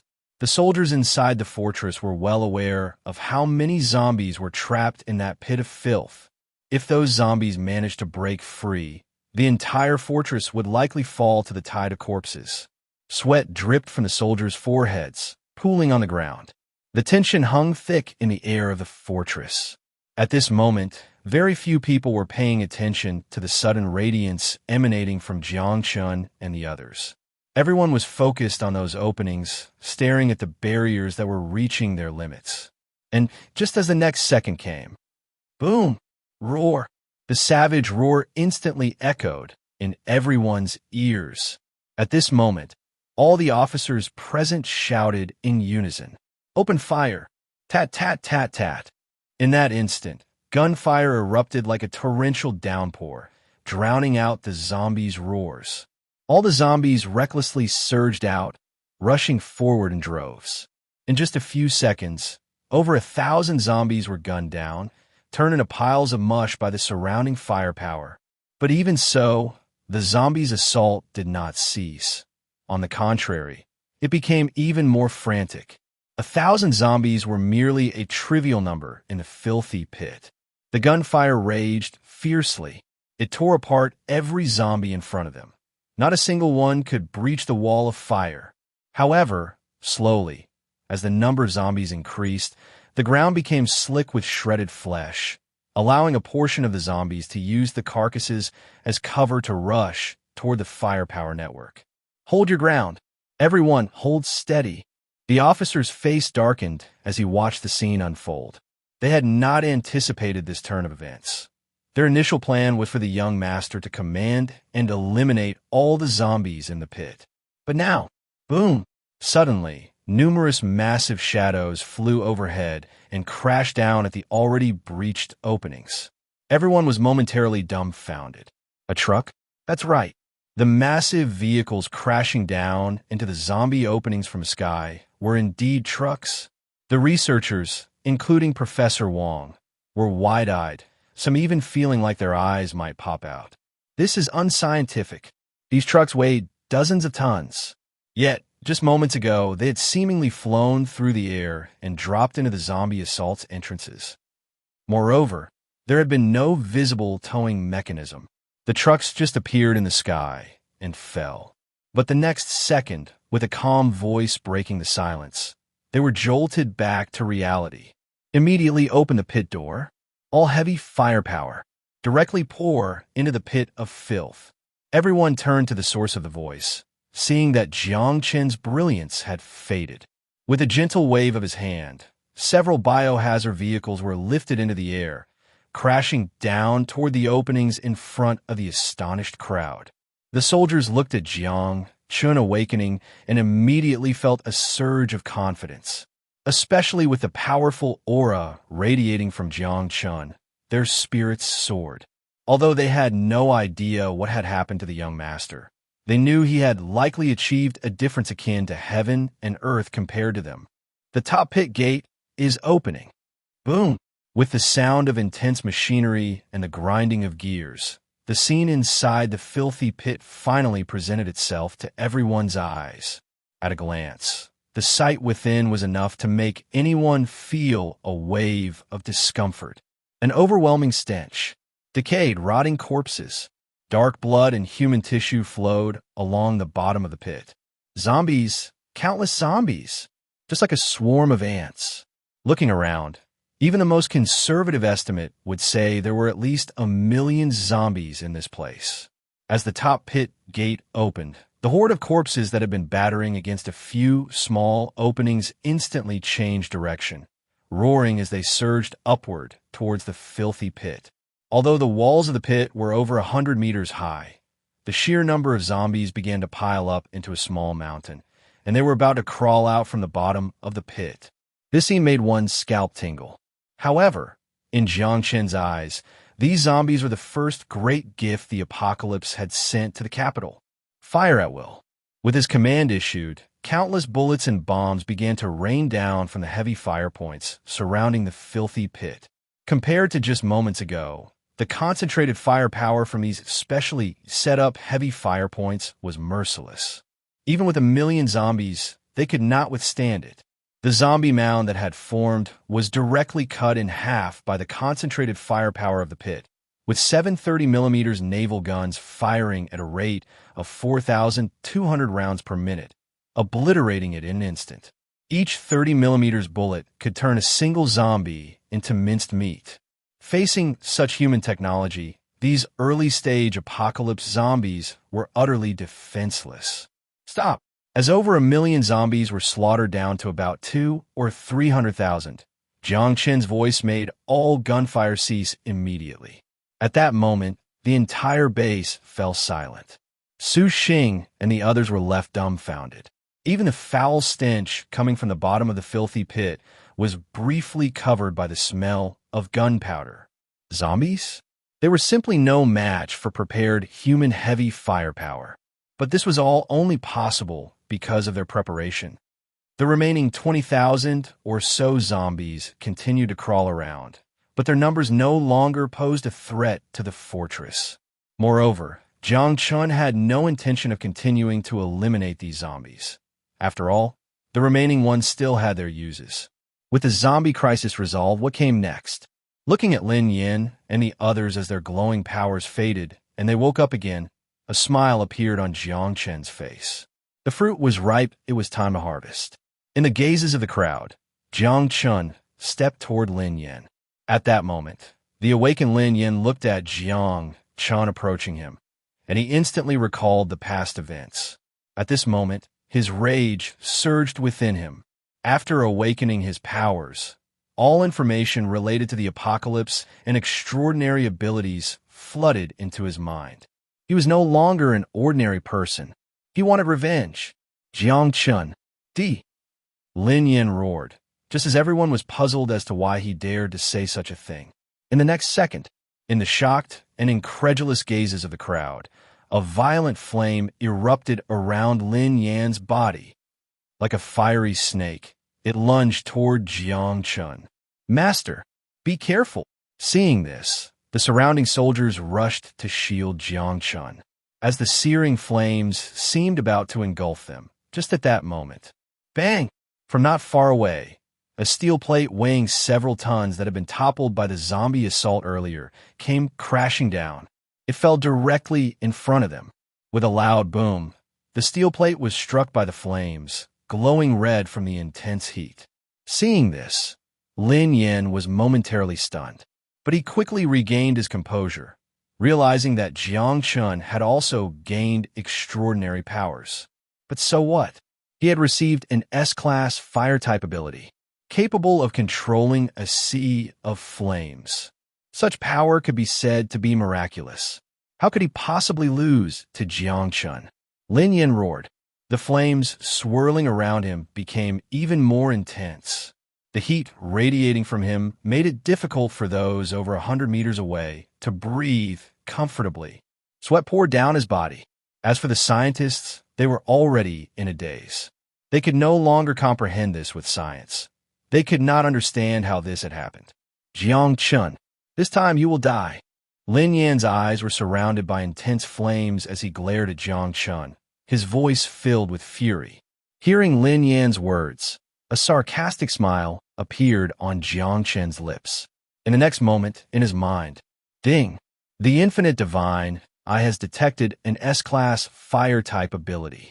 Would you like to immediately copy it and undergo excessive evolution? Copy. Ding. Copying S-class fire-type ability initiated. Copy progress. 10%, 50%, 80%, 90%, 100%. Congratulations, host. The S-Class Fire-type ability copy has been completed. Currently undergoing excessive evolution into SS-Class Fire-type ability. Excessive evolution progress, 50%, 70%, 80%, 90%. Chapter 41. Despair, the Invincible Jiang Chen. Ding! Congratulations to the host. SS-level Flame Master ability. Excessive replication successful.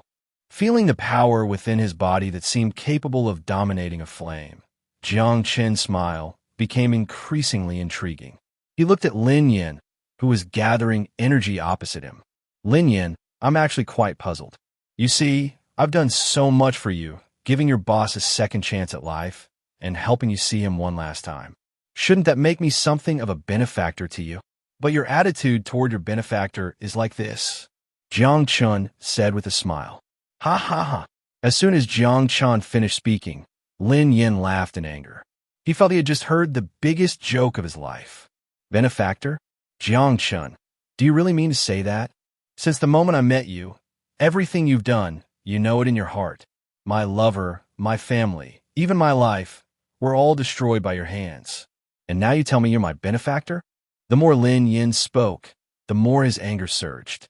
Even the steel ground beneath him seemed on the verge of liquefying.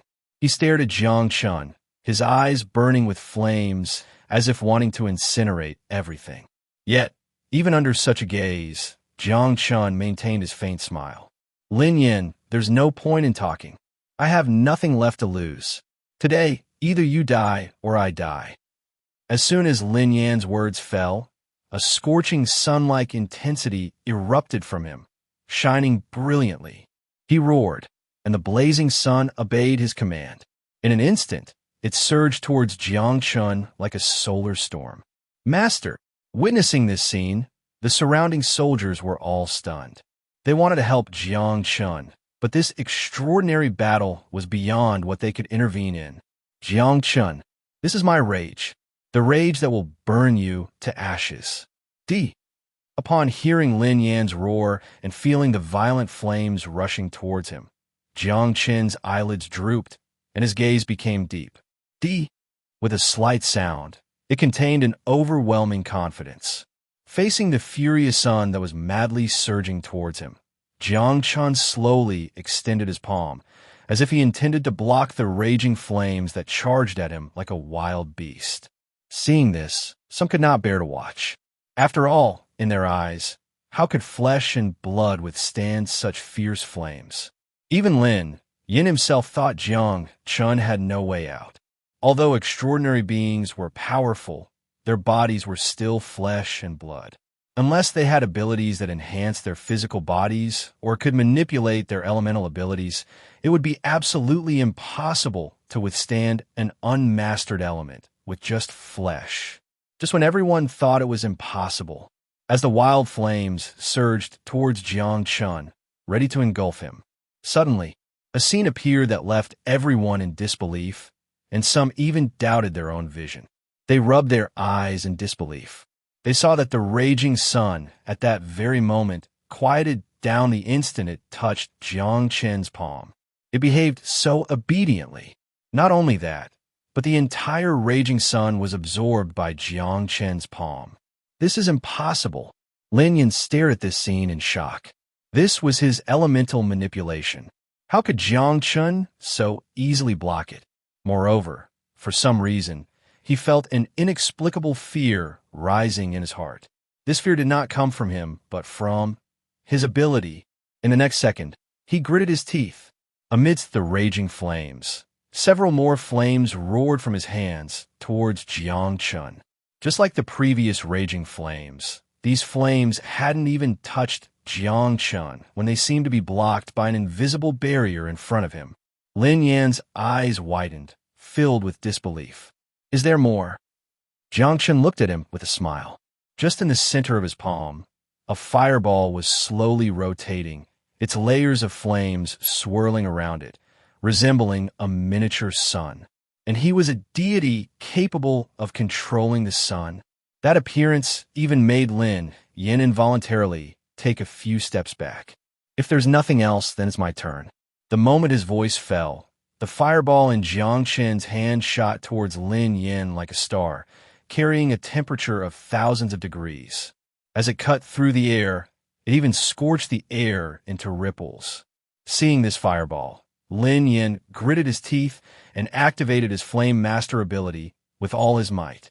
He wanted to seize this flame. Stop! Lin Yin roared. In the next second, boom! The moment the fireball made contact with Lin Yin, it exploded. The thick flames even melted the steel beneath his feet. Everyone watched this scene in shock. Since the apocalypse began, they had grown used to being stunned. But soon, they snapped back to reality. As the flames dissipated, Lin Yan's figure reappeared. However, he now looked utterly disheveled. The one who should have been a master of flames was now covered in burn scars, looking extremely miserable. Although his body had awakened the Flame Master ability, granting him great resistance to fire attributes. S-level Flame Masters and SS-level Flame Masters were still different. Asterisk tap. Tap. Asterisk. In the quiet base, Jiang Chen's footsteps echoed once again. Lin Yin struggled to lift his head as he looked at Jiang Chen approaching him. His eyes were filled with an unyielding spirit. He wanted to stand up, but the intense pain sweeping through his body made it impossible for him to do so. He couldn't understand why the awakening of the S-rank flame control ability would be burned by others' flames. He couldn't understand why Jiang Chen could also manipulate flames so effortlessly, and even the power of that flame was stronger and more ferocious than his. He was unwilling to accept that before the apocalypse, Jiang Chen was already at the pinnacle of power. Why was Jiang Chen still so strong after the apocalypse? At first, he thought the apocalypse had come. He had awakened an S-rank ability that was rare even among millions. This would be the start of his rise. But the cruel reality had ruthlessly slapped him in the face. Your ability is quite impressive. Jiang Chen walked in front of Lin Yin with a slight smile. My ability? Lin Yin was momentarily stunned upon hearing Jiang Chen's words. That's right, your ability, your S-rank flame control ability. Jiang Chen summoned a flame in his hand and, in a voice only the two of them could hear, said, You can replicate my ability. At that moment, Lin Yin finally came to his senses, looking at Jiang Chen with horror and disbelief. In that instant, he finally understood why Jiang Chen could control flames just like him. It turned out. Replication. If that was the case, everything made sense. That's right, exactly like that. Jiang Chen gently nodded in response to Lin Yan's increasingly trembling gaze. Wait, you already knew I could awaken my ability. A more unbelievable thought surged in Lin Yan's mind. Reflecting on his experiences over the past month, he suspected that Jiang Chen had been waiting for him to awaken his ability. In response to Lin Yan's question, Jiang Chen smiled and nodded again under Lin Yan's increasingly trembling gaze. Of course, from the first time I saw you, I knew you would surely awaken your ability. Otherwise, why would I have let you go for so long? From Magic City to your arrival in Shenzhen, during this time, you were constantly under my surveillance. Even when you killed so many of my people later, it was all part of my plan.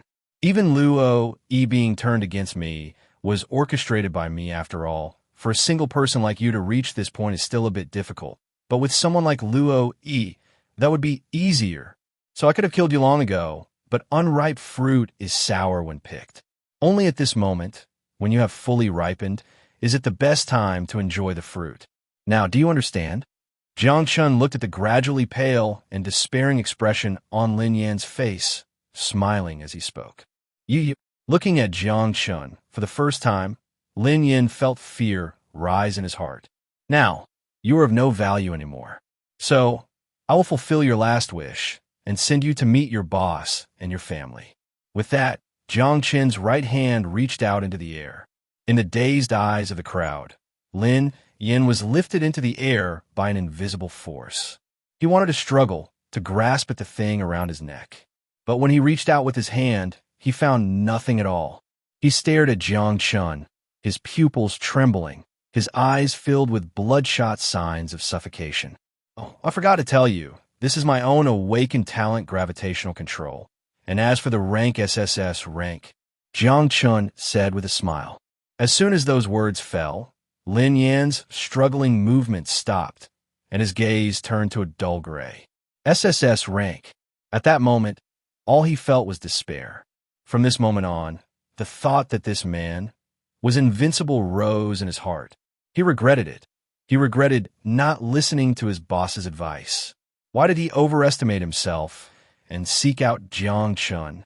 If he hadn't been so stubborn back then, relying on his S-rank ability, even in this apocalyptic world, he would have had the confidence to carve out his own territory, and even his boss and the others wouldn't have died. But now, nothing mattered anymore. He slowly closed his eyes, and the memories of the past began to flicker like a movie in front of his eyes. His father and mother, his boss, and Miaolin. If only he could go back to the past, how wonderful it would be. Lin Yan. Let go of Lin Yan. Lin Yan, damn it. Don't give up. We're coming to save you. At that moment, just as Lin Yan was about to completely give up, suddenly, a commotion from behind reached his ears. He opened his eyes, staring blankly at the group of his boss's subordinates rushing toward him. No, don't come over. Lin Yan struggled, wanting to shout for them not to come closer. As a transcendent, he deeply understood the gap between ordinary people and transcendent beings. However, what a touching scene, don't you think so, Lin Yan? Jiang Chen smiled, his other hand reaching toward the group of thugs. Seeing this, Lin Yan's previously ceasing struggles resumed. He looked at Jiang Chen, his eyes reflecting desperation. No, please. Jiang Chen, I beg you, spare them. But before he could finish speaking, Jiang Chen's finger gently moved. Bang! One of them seemed to have suffered unimaginable pressure all over his body. His entire body was instantly crushed into a mist of blood, with not even bones left behind. Upon seeing this, the remaining thugs turned pale with terror. But the next second, their eyes filled with even more rage. Xiaopang, you monster! We're going to fight you. Don't come over. Don't come over. Jiang Chen, I beg you. I beg you. But Jiang Chen's smile only grew more pronounced at Lin Yan's pleas. Every time he pointed his finger, another figure was crushed into a mist of blood by the overwhelming gravitational force. Lin Yan was furious and wailed, but was utterly powerless. Until the last person, dragging the remains of what was left of his half-leg, crawled to a spot less than 3 meters away from them. His face contorted in pain, yet he forced a smile at Lin Yan, tears streaming down his face. We did not let down the boss. No. Chapter 42. 1 + 1 is not equal to Jiang Chen. Lin Yan stared blankly at the blood and flesh covering the ground. He looked at the group of people he had once cursed.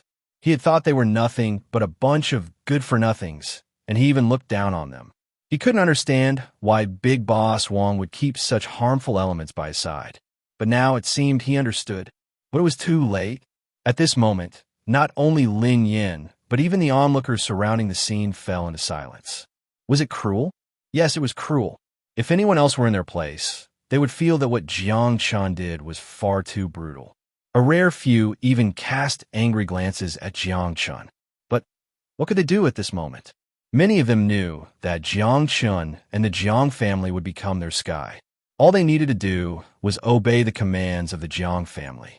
This was their duty, and the only way for them to continue living in the face of their impending doom. Silence.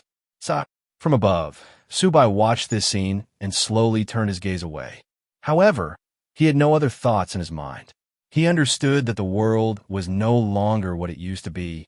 Such scenes would become more and more frequent in the future, and even more cruel and bloody events would become the norm. At this moment, Suchinga also slowly awoke from the white light. She looked at the scene below and remained silent as well. But after glancing at Jiang Chen, she was very clear about one thing. She had no other choice. If she wanted to survive, she had to submit to him. Why? Why did it turn out like this?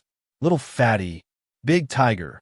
At this moment, Lin Yin seemed to have completely collapsed, his eyes vacant as he muttered to himself. Seeing this, Jiang Chen understood that he was now utterly useless. How boring. Speaking of which, what if Wang Suo became a zombie and then Lin Yin fought him? Wouldn't that be more interesting? Fire element controller. Then I will give you the punishment of roasting. Lin Yin, remember this for your next life. Don't be so stubborn. As he finished speaking, an invisible fire began to rise around Lin Yin. The flames scorched his body, and even his fire elemental abilities couldn't resist it. But at this moment, Lin Yin had no reaction left. His heart had already died along with the deaths of Wang Suo and the others. He had nothing left to cling to. Let it die.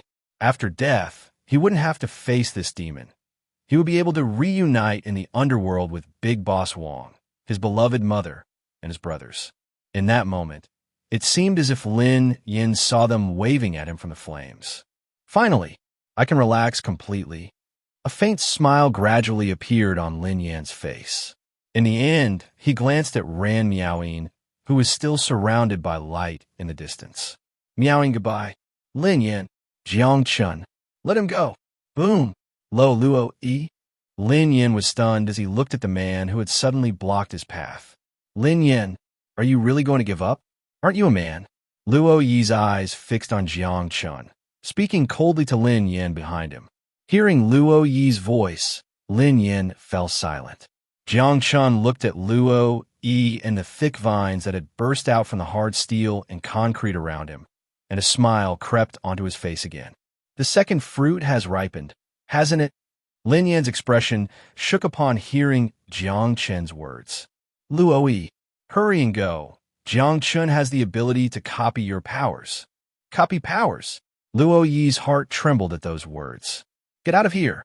I'll hold him off. Lin Yin gritted his teeth and stood up again. In this world, he wasn't without connections. He still had one last brother. This time, he absolutely could not watch him die in front of him. Leave? You think it's that simple? As Jiang Chen's voice fell, a figure that seemed to be a ghost appeared out of nowhere at the exit of the fortress. This figure was none other than the awakened Knight the 11th. At this moment, Knight the 11th exuded a more terrifying aura, her body enveloped in shadow energy, resembling a queen of the shadow world. That power made both Lin Yin and Luo Yi's hearts sink. At worst, it's just death. What's there to be afraid of? Luo Yi gritted his teeth in anger. No, Luo Yi, you don't have to die. I can help you escape. Lin Yin took a deep breath, standing in front of Luo Yi. What do you mean you can help me escape? Lin Yin, if we're leaving, we go together. If we're dying, we die together. Luo Yi firmly grasped Lin Yan's hand. Clap, clap, clap. What a touching scene. But is there a possibility that both of you will die? Jiang Chen clapped and laughed. Jiang Chen, even if we die, with what you've done, you will eventually come to hell to join us. Luo Yi shouted in anger. Is that so? Who knows what will happen in the future? But for now, gravity increased by 100 times. The moment Jiang Chen's voice fell, Lin Yin and Luo Yi's pupils trembled. But the next second, Luo Yi gritted his teeth tightly. Boom! Suddenly, several vines burst forth from beneath the steel and concrete. They coiled around the two, forming a circular protective barrier that resembled a nest. With this, the two barely managed to withstand the immense gravitational force. However, looking at Luo Yi's strained appearance, Lin Yin knew that this persistence couldn't last much longer. Moreover, this wasn't Jiang Chen's full power. Right now, Jiang Chen wasn't crushing them with overwhelming pressure, which meant he was doing something else. That is, he was in the process of copying Luo Yi's extraordinary ability. And Lin Yin guessed correctly. Jiang Chen was indeed copying Luo Yi's ability, and he was about to complete the process. Beep. S-Class with Spirit Sovereign ability has been successfully copied, currently undergoing super evolution to SS-Class with Spirit Sovereign. Evolution progress, 10%, 30%, 50%, as the aura emanating from Jiang Chen grew stronger. Lin Yin knew that they couldn't hold on any longer. Once Jiang Chen successfully copied Luo Yi's extraordinary ability, they would be doomed. Thinking of this, Lin Yin turned to the fifth knight, blocking their path. The flames in his eyes grew increasingly violent. Luo Yi. What? At this moment, Luo Yi was still struggling against Jiang Chen's gravitational suppression, completely unaware of the determination on Lin Yan's face. Remember, after you leave here, do not look back. Run. Run with all your strength and leave this place. Never come back. Jiang Chen. He is invincible. Having said that, Lin Yin didn't wait for Luo Yi to react and grabbed him, charging towards the fifth knight. The fifth knight's gaze remained as cold as ever. Seeing Lin Yin and Luo Yi rushing toward her, dark shadows surged around her body, instantly rushing toward the two. Lin Yin, wait, what are you planning to do? Sending you out. What are you thinking? How can we get out now? Before Luo Yi could finish his sentence, he looked at Lin Yin in disbelief. My flame can use my life as a price to unleash a power exceeding my own by 100-fold. Luo Yi, remember my words. After you leave, do not look back, just run forward. As long as you run, you will never see the capital city again, nor hear about it. Wait, Lin Yin, we have other ways. We can think of something. Let's think again. Luo Yi hurriedly said, there's no time. If Jiang Chen completely copies your ability, we will have no way out. While I still have this last chance to be of value, you must escape with all your strength. Lin Yin smiled at Luo Yi, and in the next moment, a rich glow suddenly radiated from his body. The light was incredibly intense, so much so that everything around seemed to melt. Even the shadowy powers surrounding the fifth knight were burned away by Lin Yan's desperate strike, making them dare not approach. Only Luo Yi was protected by Lin Yan's control over the flames. Luo Yi, even though our time together was short, I, Lin Yin, recognize you as my brother. At that moment, the scorching radiance surrounding Lin Yin began to expand rapidly. Even Lin Yin could no longer control this power, and Luo Yi was blown away. Seeing this, the fifth knight wanted to stop him, but under the scorching sunlight, she couldn't get close at all. Lin Yin, leave the capital city, leave Zhongzhou. Leave? Where to? Before Lin Yan's words could finish, Jiang Chen's indifferent voice suddenly rang out. Along with his voice came the trembling of the steel-reinforced concrete ground. Boom!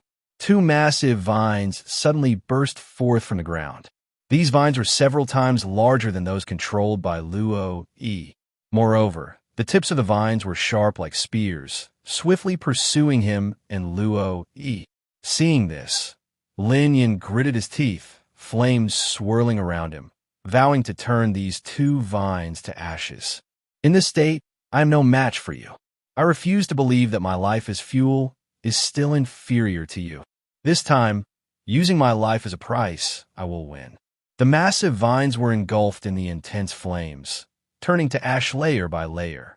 Seeing this, Lin Yin grinned, blood flowing uncontrollably from his mouth. He looked at Jiang Chen as if to say, look, I finally beat you this once. But Jiang Chen's lips curled into a mocking smile. The next second, from the ashes of the burned vines, two even thicker vines surged up again. You can barely block once, but what about the second time, the third time? Seeing this scene, a pale and tragic expression appeared on Lin Yan's face. Jiang Chen, do you have to go to such extremes? If it were someone else, I would let them go, but for you two, I must kill you. Zizi. As his words fell, Lin Yan's pupils suddenly widened. He watched as the vine pierced through his chest, shattering his rib cage and heart. Lin Yan. Behind him, Luo Yi exclaimed in shock. Then he turned to Jiang Chen, his eyes filled with raging fury. Jiang Chen, I will fight you. Puff. Run. Run now, while you still can. Lin Yan unleashed his last bit of strength, fire burning through his blood, once again blocking the vine. Luo Yi, take my share and escape. Escape. Boom! But just at that moment, a massive vine surged up from the ground again. With lightning speed, it crashed forth. Zizi. Hearing that sound, Lin Yan's gaze at that moment completely changed. He was falling into the abyss, and in a haze he saw his remaining half bisected. In the end, still unable to block it. Lin Yan. In his peripheral vision, Lin Yan saw Luo Yi desperately running toward him. Luo, why won't you escape? Just run away. Looking at Luo Yi tightly embracing the remaining half of his body, stained red with his blood, Lin Yan wanted to speak but couldn't say a word. Since you're so intent on staying here, then let's die together. Boom! The dark flames consumed both of them. That was his power, but now it had turned into his own power. Bang! Just then, a sudden gunshot rang out. Along with it, Lin Yan's thoughts plunged into eternal darkness. But, faintly, he seemed to see a ray of light. It was very close, but he couldn't reach it. Chapter 43. Harvest complete. 3 great SS class abilities. At this moment, inside the fortress, a huge hole, as if blasted, appeared before everyone's eyes, and Lin Yan and Luo Yi's figures had already disappeared. Silence ensued. The surrounding soldiers looked at the soldier who was raising his gun in disbelief, observing the muzzle aimed at Jiang Chen. Jiang Chen watched the bullet floating just in front of his face, almost touching him. Ding! Congratulations to the host. Successfully killed Lin Yan. The Destiny treasure chest has been successfully issued. At this moment, he felt not a shred of joy from the system's voice in his heart. He looked at the soldier with a cold gaze. The soldier was also looking at him, but his eyes were filled with fear. This soldier was familiar to Jiang Chen. He was the one who had handed the gun to Lin Yan earlier. It was he who had just fired a shot that distracted Jiang Chen, allowing Luo Yi, in a near-death state, to escape with half of Lin Yan's body. Clatter! The soldier dropped his gun to the ground. Before you die, I would like to hear why you did this, Jiang Chen said, his gaze still indifferent. Hearing this, the soldier gritted his teeth. I don't know, but it was it that told me I should do this. The soldier clutched his heart and spoke to Jiang Chen. Good answer. Considering your position as a soldier and your hard work in the filthy pit for so long, I grant you the right to end your own life, Jiang Chen said with a smile on his face. Upon hearing this, the soldier took a deep breath. He deeply bowed to Jiang Chen. After speaking, the soldier picked up his handgun, knelt before Jiang Chen, and in the next second, bang! Thud! Seeing this scene, the surrounding soldiers let out a deep sigh. But in the next moment, their expressions changed to one of utmost loyalty. Just from Jiang Chen's words, they were willing to continue serving the Jiang family faithfully in this unfamiliar world. Above, Su Ling observed this scene, her eyes filled with admiration. Was Jiang Chen cruel? Yes, he was very cruel. After the earlier slaughter of Lin Yan and even Lin Yan's brothers, Jiang Chen's ruthlessness had cast a shadow over the hearts of these loyal soldiers. But at this moment, with this action from Jiang Chen, that shadow vanished without a trace. What replaced it was renewed loyalty to Jiang Chen and the Jiang family. Young master, I'll chase after them. At this moment, Di appeared beside Jiang Chen and said, No need, they're already dead. Jiang Chen shook his head. Hearing this, Di was momentarily stunned, but still obeyed Jiang Chen's words, silently standing behind him. At this moment, throughout the entire base, all the extraordinary beings had completely awakened. And Si Jin and Ran Miao Yin had also awakened their extraordinary abilities. But unlike Lin Yan and Luo Yi, the two protagonists, their awakening resulted in a lower-tier A-class ability.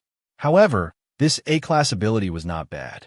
After all, in all of humanity, A-class was already a very high-level ability. Young master. At this moment, Su Qinggu came down from upstairs. Su Ling and the others followed her side. Seeing this, Jiang Chen smiled at her. President Su, it's nice to see you again. Upon hearing Jiang Chen's words, Su Qingji's face turned slightly red. Young master, there's no need to tease me. Just call me Qinggu from now on. Su Qing bowed to Jiang Chen, and it was just this bow that triggered a notification. Ding. Detected that the protagonist, Su Chinga, has submitted to the host. Congratulations to the host for receiving the Destiny Treasure Box reward. Jiang Chen wore a faint smile on his face. In the eyes of everyone present, Jiang Chen reached out and gently lifted Su Chinga's chin. This action caused a moment of discomfort for Su Bai and Ning Fei, who were behind them. However, Su Chinga seemed completely unfazed. She even slightly leaned her face against Jiang Chen's palm. From now on, you will be my personal assistant. Yes, young master. Hearing Jiang Chen's words, a huge weight lifted from Su Chinga's heart.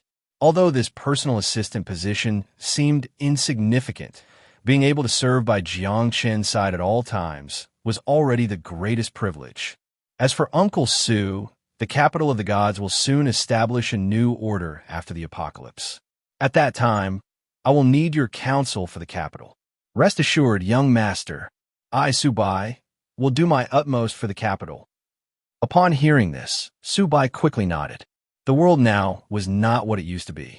The so-called equality among all was nothing but a joke in this world. Thus, Su Bai was very clear about his current position.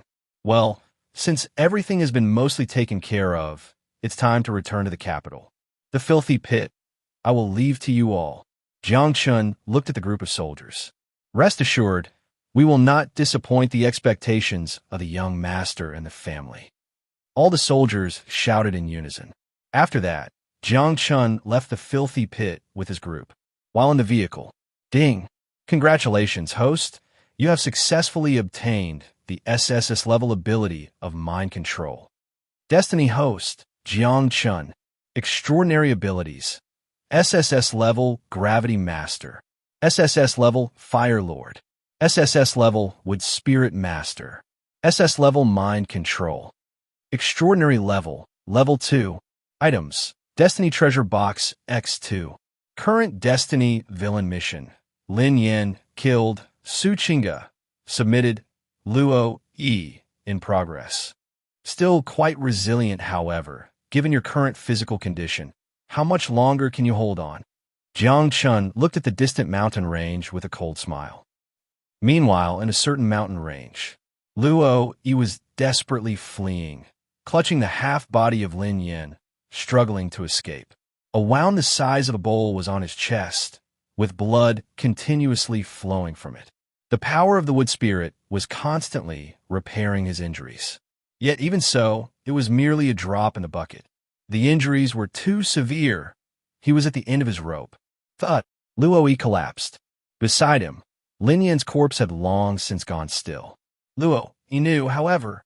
He looked up at the sky, gazing at the pitch-black, eerily disturbing sky.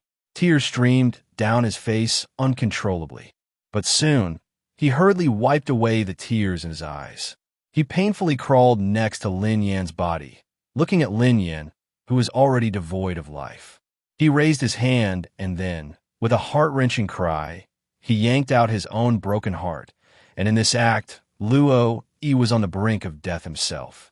Yet he still shakily pressed his shimmering green heart into Lin Yan's already broken chest. After doing this, Luo Yi's body trembled, and in that moment, his breath completely faded, his breathing stopped, and his eyes became devoid of life, collapsing onto the cold ground. Time seemed to come to a standstill. Ding! Detected that Luo E has died. Destiny Treasure Box has been issued. Chapter 44. Critical Hit Reward. The Ancient Offering of the Forbidden Ones. Shun Capital Asterisk. As soon as Jiang Chen's vehicle arrived in Shun Capital, the system's voice echoed again. Jiang Chen slowly opened his eyes, and he was not surprised by this moment. After all, he was the most aware of how severe Luo Yi's injuries had been. The fact that he had managed to hold on until now, before dying, was already a testament to his tenacity as a wood spirit user.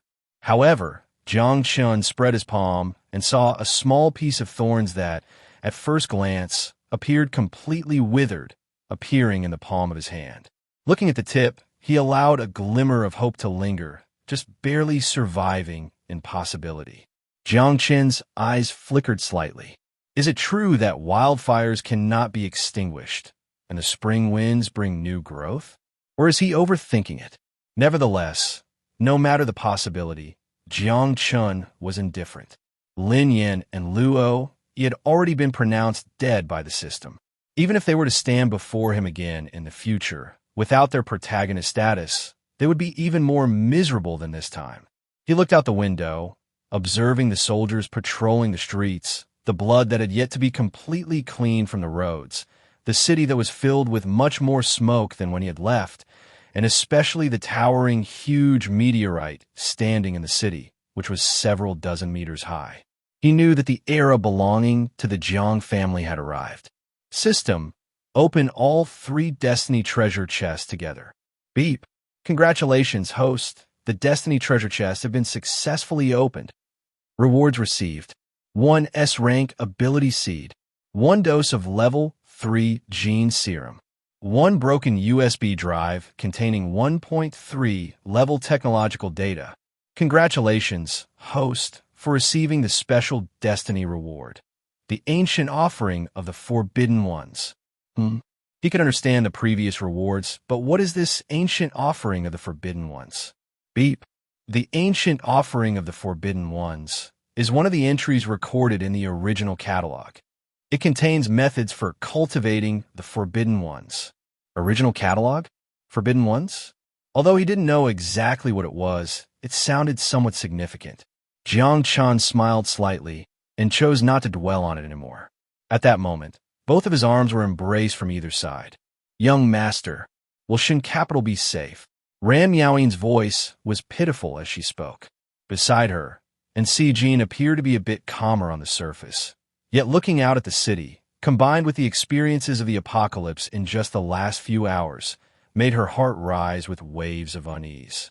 After all, this was the era of the apocalypse. You too, just rest assured Shun Capital is very safe, and your previous lives will not be disturbed in the slightest. Jiang Chen said softly. Upon hearing this, the 2 girls finally felt relieved. However, the arm that hugged Jiang Chen tightened a bit more. Only when they were beside Jiang Chen could their somewhat anxious hearts find peace. Meanwhile, in another vehicle, Suchinga looked at the city outside, the soldiers on the streets, and even the citizens peeking out from the windows, still showing signs of lingering fear. Although Shun Capital had also been affected by the apocalypse, compared to what they had seen in other cities, Shun Capital was already doing much better. Father, Shun Capital should be the last pure land in this world, right? Suchinga asked. Hearing this, Subai was silent for a moment before nodding. Pretty much. Subai knew that, despite Jiang family's decisive handling, minimizing losses to almost the lowest possible extent, it was because the Jiang family had prepared for over a month, and the whole of Shun Capital was completely unified under their leadership. Such achievements in Shun Capital would be nearly impossible to replicate elsewhere. After all, without such strong measures, without prior preparations, and without foresight, how could they achieve what had been accomplished in Shun Capital? Speaking of which, we should be grateful to have come to Shun Capital. Otherwise, the consequences would be unimaginable. Subai said with a bitter smile. Yeah, I'm very fortunate that we are now in the divine capital. Suchinga nodded in agreement. Hearing this, Suyu hesitated for a moment before saying, Chinga, there are things that your father cannot say too much about, and I believe you can understand this yourself. However, there is one thing that even your father feels is very irresponsible to say. I must remind you that if you decide to remain by young Master Jiang Chen's side, you must not let jealousy arise over certain matters. If you are determined to awaken, then I think it's best for you to discuss this with young Master Jiang Chen in advance. But regardless of the outcome, your father will support you. Hearing her husband say this, Ning Fei opened her mouth but said nothing. Indeed, the world had completely changed. In response to her father's words, Suchinga smiled softly as she gently tucked her hair behind her ear. Father, mother, don't worry. I've already made up my mind. Actually, I won't hide it from you anymore. Just a month ago, At this point, Suchinga's cheeks flushed slightly. Upon hearing this from their daughter, Su Yu and Ning Fei were both stunned. Then they soon understood. No wonder, no wonder. So, I'm very clear about what I should do, Suchinga said with a smile. Su Yu and Ning Fei exchanged glances, and in the end, they both nodded with a sigh. Jiang family mansion. Young master, the clan leader and the old clan leader are waiting for you in the clan meeting hall. As Jiang Chen's car approached, a member of the Jiang family quickly ran over to open the car door for him. Getting out of the car, Jiang Chen glanced at the family member. He could sense that this Jiang family member was also a transcendent. Moreover, the awakened ability was a B-grade power. Throughout the journey, every Jiang family member he saw had awakened transcendent abilities. Not bad at all. It seemed that the effects of the perfect gene sequence were undeniable. You all go home first and also get to know your sisters coming here. Jiang Chen smiled and said to Nsi Jin and ran meowing as he looked at Suchinga, who had just gotten out of the car and was running towards him.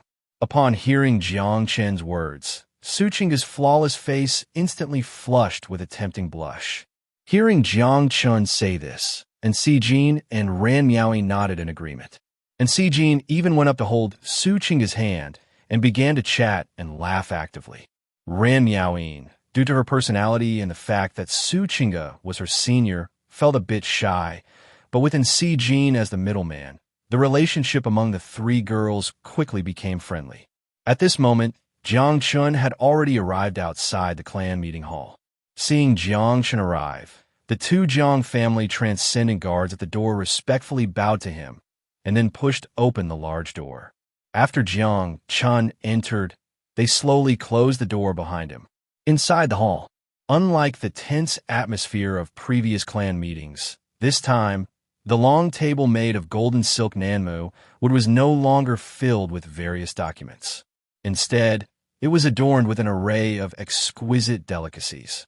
The dishes were laid out on the table, resembling a grand banquet with no difference from a full Manchu Han imperial feast. The enticing aroma wafted into his nose, making even Jiang Chen feel a bit more appetized. Haha, our main character has arrived. As Jiang Chen walked in, everyone seated, including Jiang Tian and Jiang Xian, stood up. They looked at Jiang Chen with immense admiration in their eyes. Moreover, besides Jiang Tian, Jiang Xian, and Jiang Chen's mother, the others all bowed respectfully to Jiang Chen. Seeing this, Jiang Chen did not stand on ceremony and graciously accepted it. After all, this was what he deserved after the apocalypse had descended. It was also a testament to his current transcendent status in the Jiang family. If it hadn't been for him, the Jiang family would undoubtedly be just like other cities at this time, still shrouded in the chaos and disorder brought by the arrival of the apocalypse. And now, Jiang Chen's prediction a month ago had allowed the Jiang family to make the quickest decision, securing their foothold at the very first moment after the apocalypse had descended. Thus, as the greatest contributor to this matter, Jiang Chen's merits were beyond words to measure. Only after Jiang Chen took his seat did he lightly smile and encourage everyone to sit again. We are all family. There's no need for the elders to be so polite. Please have a seat. After Jiang Chen said this, everyone then took their seats together. At this moment, their faces were all filled with joy. Jiang Chen also understood what they were happy about. Chapter 45. Grasping the power of the Jiang family. Establishing the future pattern of the Jiang family. As the apocalypse descends, the Jiang family is exceptionally well prepared. In the entire Xinjiang, tens of thousands of zombie waves have not even had the chance to sweep through before they were forcibly suppressed by the military and the Jiang family's extraordinary beings. Now, Xinjiang still retains a population of over 14 million. Although this is a significant drop from the pre-apocalyptic population of 20 million, more than a quarter lost, this casualty figure is already satisfactory to the Jiang family. After all, in other areas of Blue Planet, casualties are undoubtedly much higher. Based on pre-apocalypse data estimates, if cities had not prepared like Xinjiang, the casualties would at least be halved. However, reality is often more brutal than data estimates, and given the current situation, having the population is likely to be extremely difficult. Thus, amid the chaos and disorder engulfing major cities around the world, Xinjiang has successfully established a foothold as the apocalypse descends. It retains a strong living force. This will become an absolute advantage for Xinjiang over other regions. Chen, now that the apocalypse has arrived, just as you predicted, what arrangements do you have for the future? Jiang Chen looked at Jiang Chen with pride in his eyes. This is his son. As soon as Jiang Chen's words fell, everyone turned their gaze to Jiang Chen, filled with anticipation. A month ago, the elders of the Jiang family may have felt some slight dissatisfaction with Jiang Chen's position in the family. However, now, after the apocalypse has descended, their previous doubts have completely turned into admiration. They now regard Jiang Chen's status as equal to that of Jiang Hangtian and Jiang Xian. After all, they have witnessed the effectiveness of Jiang Chen's plans before the apocalypse. Without him, the Jiang family would not have fared so smoothly.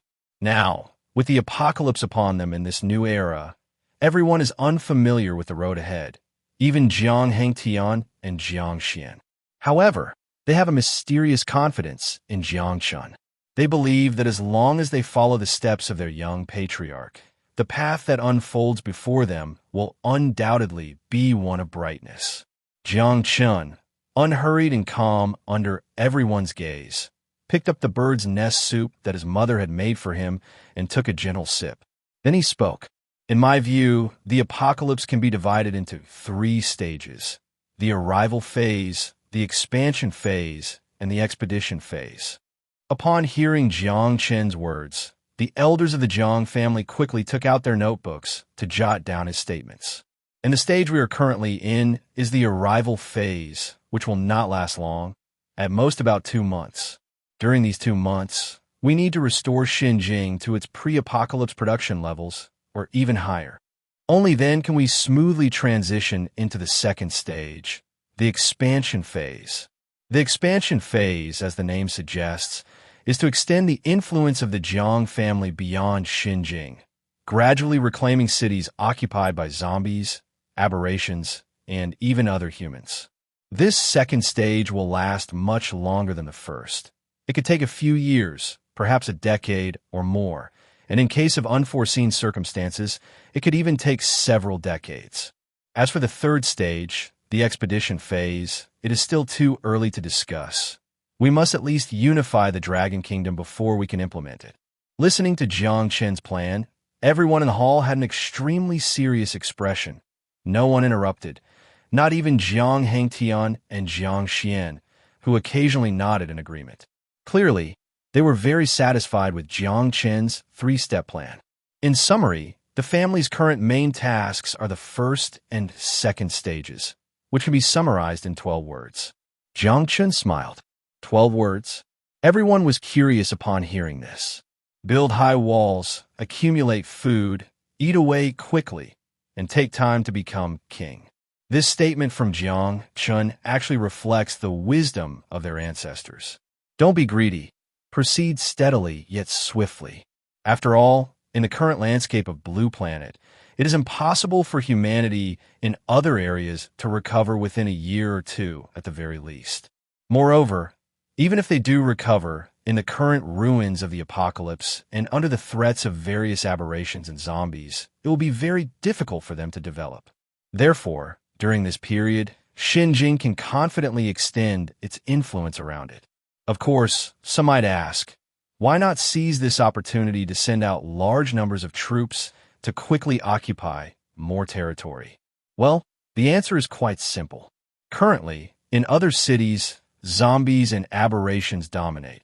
Humanity is struggling to survive in the cracks. In such an apocalyptic environment, one must always be wary of whether something catastrophic might suddenly occur. Thus, if Xinjiang chooses to advance rapidly, any unexpected developments could lead to protracted warfare with zombies and even more bizarre entities, which would be extremely disadvantageous for Xinjiang. Therefore, it is crucial to proceed steadily, maintaining a methodical pace while reclaiming cities. After recovering a city, the goal is to restore that city's productivity as quickly as possible. Only in this way can we endure through the apocalypse. Moreover, the pace of encroachment by the divine capital is already far too fast compared to other human regions. Once other human forces recover and shift their focus outward, by then, the divine capital will have become a human beacon that they cannot compare to. At that time, even if the Jiang family does not claim kingship, there will certainly be others who will elevate them to the throne. This is Jiang Chen's scheme. It seems unhurried, yet in reality, it is moving everywhere. Jiang Hangtian and the others fully support Jiang Chen's explanation. After taking another sip of bird's nest soup to soothe his throat, Jiang Chen continued. Now, regarding the system of our divine capital, with the apocalypse upon us, the old system from before the end is no longer applicable. In today's world, talking about equality among people is just nonsense. After all, it is indeed a bit ridiculous to ask an extraordinary person to discuss equality with an ordinary mortal. As Jiang Chen's joking words were spoken, laughter erupted around him. Clearly, they were very pleased with Jiang Chen's humor. After all, the vast majority of the Jiang family's members have become extraordinary beings. Why should extraordinary beings associate with ordinary mortals? It is absolutely inappropriate. Jiang Chen raised his hand, and the laughter immediately ceased. He continued, thus, my idea is that in today's apocalyptic world, to coordinate various production resources and to ensure the interests of different levels, the most important thing is to maintain the ruling interests of our Jiang family in the future. We need to establish and must establish a new hierarchical social system. A hierarchical social system. Upon hearing these words, everyone's breathing became a bit heavier.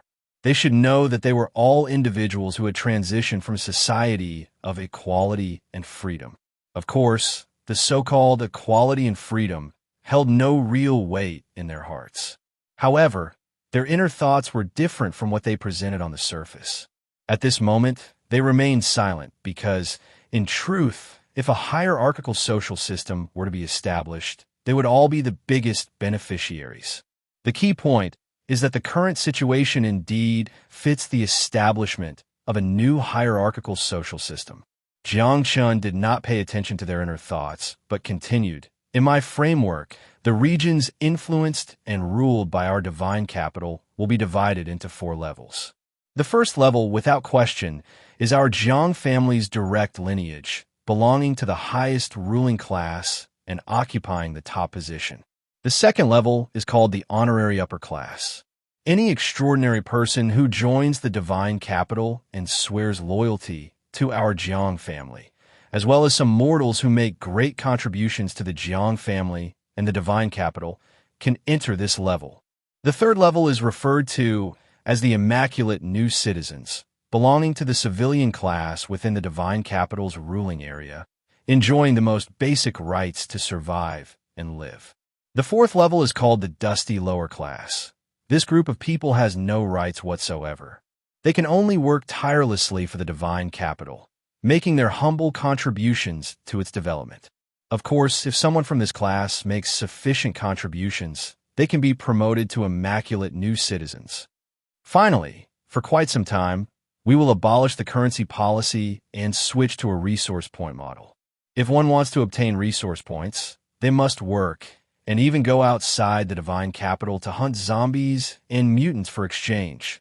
After that, Jiang Chen went on to discuss many other aspects, such as forming a specialized apocalypse research institution, the Human Evolution Research Institute, establishing the highest authority of the divine capital, the Supreme Central Council, which has no decision-making power over major events. The Jiang Family Council is the actual highest authority. A new social order maintenance organization, the Uncle Hat Organization, the Enforcer Corps. The military will be uniformly renamed as the Exploration Army, though will still be referred to as the military in everyday language and many other aspects. As expected, all of Jiang Chen's arrangements were formally accepted by the Jiang family, and from now on, Jiang Chen would personally be responsible for the vast majority of affairs. The power in his hands, aside from the family council, could be said to represent the highest will of the Jiang family.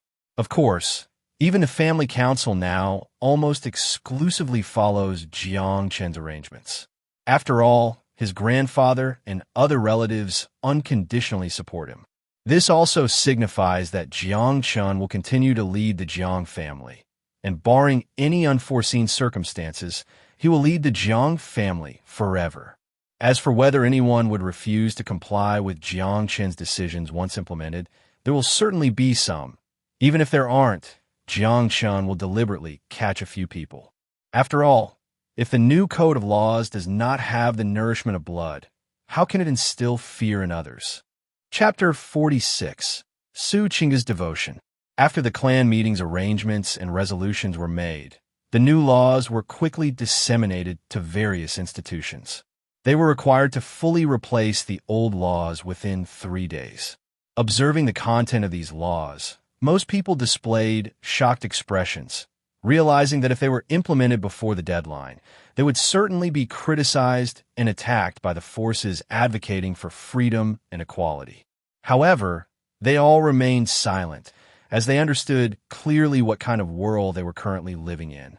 Moreover, the most critical point was that, according to the records, although many of them could not become honored citizens, they still qualified as pure new citizens. As for the dust-down citizens, no one knew about this new legal code. Moreover, even if they did, what could they do? They had no power to oppose. They only had obligations to accept. Of course, the dust-down citizens could forcefully resist, but the cost of such resistance was clear. It would lead to violent repercussions. Truly impressive, the Jiang family moves swiftly. At this moment, in a certain villa area of Xinjing City, Su Bai looked at the notification he received regarding the new law in Xinjing, and a serious expression appeared in his eyes. In his view, every word of this new law carried weighty implications of class, oppression, power, and even bloodshed. He understood that once this new law was announced, it would create tremendous upheaval within Xinjing City. He couldn't help but wonder how many people who had not yet emerged from the pre-apocalyptic world would choose to end their lives upon hearing it. Su Bai was certain that this new law was precisely what this world needed at the moment. The old system from before the apocalypse was entirely inadequate for the new world. In this chaotic and disordered world, only through iron-fisted measures and powerful governance could they hope to survive. After all, having witnessed the power of extraordinary beings like Lin Yin, Luo Yi, and even Jiang Chen, ordinary people felt as fragile as ants in their hands. It was impossible to expect such extraordinary beings to engage in discussions of equality with ordinary humans. That was simply not feasible. The core of this new law in Xinjing tilted its benefits toward extraordinary beings. As long as one could control the extraordinary class, they could dictate the fate of the post-apocalyptic world. What could ordinary people do, even if they were dissatisfied? Resist? Thinking of the flames capable of melting steel and the vines that could break through solid concrete, all released effortlessly by Jiang Chen, Su Bai decided it was better to avoid that thought. "Father, Mother, I'm back." Su Qingga's excited voice came from outside. Watching their daughter's animated demeanor, both Su Bai and Ning Fei looked at her in surprise. Ning Fei quickly rushed over and took her daughter's hand. "Sweetheart, are you all right?" "Mother, what could possibly be wrong with me? I just took a tour around the Jiang residence. The Jiang family is truly grand, and Jiang Chen's villa is more luxurious than anything I've ever seen." Su Qingga pulled her mother along and sat down on the sofa, smiling as she spoke. However, it was clear that Su Qingga was unaware that her parents were more concerned about something else entirely. After exchanging glances with Su Bai, Ning Fei asked again, "Did young Master Jiang look for you?" "Look for me? No. He seems to be busy and hasn't returned home yet." Upon hearing this, Su Qingga understood what her parents were really asking about, and a faint blush appeared on her delicate face. "Oh, I see." With this news, Ning Fei felt a sense of relief, but also a twinge of disappointment. Su Bai, on the other hand, had no such thoughts. "Are you staying at home tonight?" he asked. Well, that might not be possible. Suchinga shyly shook her head. Upon hearing this, Ningfei immediately stood up. Are you going to stay with young Master Jiang? Yeah. Suchinga nodded with a red face. Ningfei, upon receiving this answer, exchanged another glance with Su Bai and then asked, Did young Master Jiang invite you to stay? Not exactly. Since I arrived at the Jiang residence, I haven't seen him. It's just something I've been thinking about. After saying this, Suchinga couldn't help but clench her delicate feet tightly. Hearing this, Ningfei was momentarily taken aback. Mother, father, I'm now young master's personal assistant. Even if not from other perspectives, I should do this, Suchinga said to her parents. Just as Ningfei was about to say something further, Subai interrupted her. Chinga, just remember that your father and I will always support your decisions. Don't feel pressured or overburden yourself. Please think more about yourself. If it truly doesn't work out, leaving Xinjing isn't the only option we have. Upon hearing Su Bai's words, Su Chinga's eyes gradually filled with tears. She gently bit her lip, a beautiful smile emerging on her face as she wiped the corners of her eyes. Father, mother, don't worry. I'm really happy in my heart. Ahem.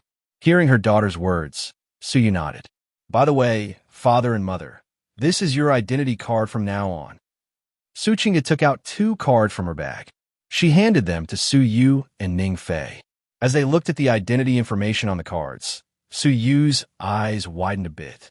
He glanced at the identity information on his wife's card. Shunjing, honorary citizen. Su Yu.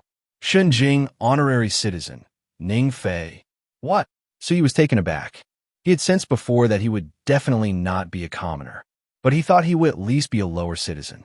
After all, he had already accepted that honorary citizens belonged to the extraordinary class, but looking at the identity card in his hand, Father, mother, you must keep this safe. From now on, this will be your identity card in Shunjing. Su Chinga said seriously. Chinga, who gave you this? Su Yu asked. One of the Jiang family members gave it to me when I was leaving. They said the young master asked them to hand it to me. Su Chinga said sweetly. Clearly, Su Chinga also understood the situation regarding Shunjing's citizen system.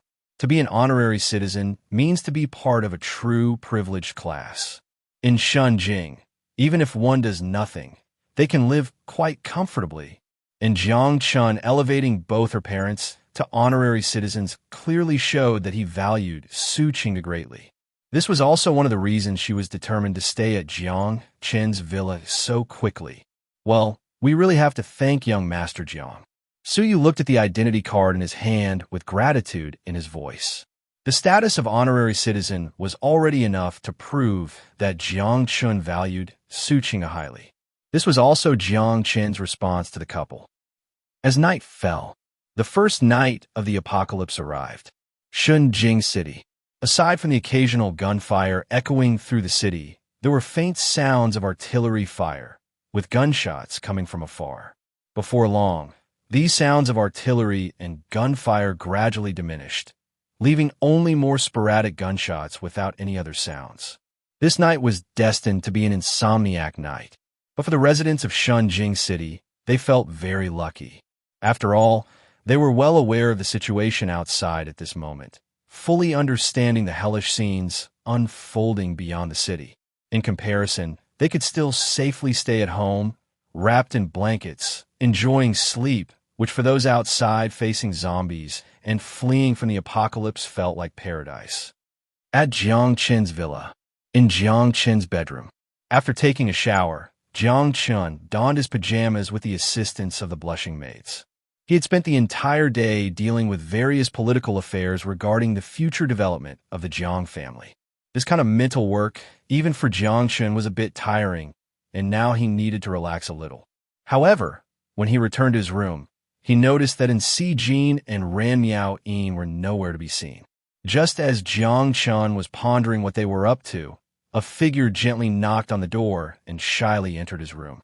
And that person was Su Chinga. Seeing her, a playful expression gradually appeared on Jiang Chen's face. Su Chinga had clearly dressed up specifically for this occasion. This outfit Jiang Chen was quite familiar with. It was the same style she wore when he first met her at the airport in Modu. A brown French academy-style, short-sleeved long skirt, with an embedded apricot-colored collared long-sleeve shirt. Below, she wore a loose long skirt.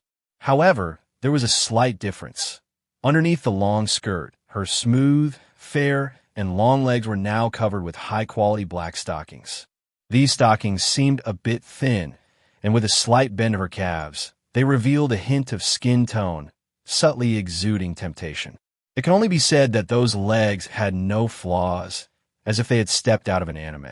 Noticing Jiang Chen's gaze lingering on her thighs, Suchinga's delicate and charming face flushed slightly, her beautiful eyes sparkling, and her gaze rippling like autumn water. In response to this scene, Jiang Chen said nothing as he walked closer to Suchinga, looking at her exquisite and enticing face. Slowly leaning down amidst her soft breaths, he kissed her lips. This time, it was different from the last. The last time was filled with rejection, but this time, it was an inexperienced response.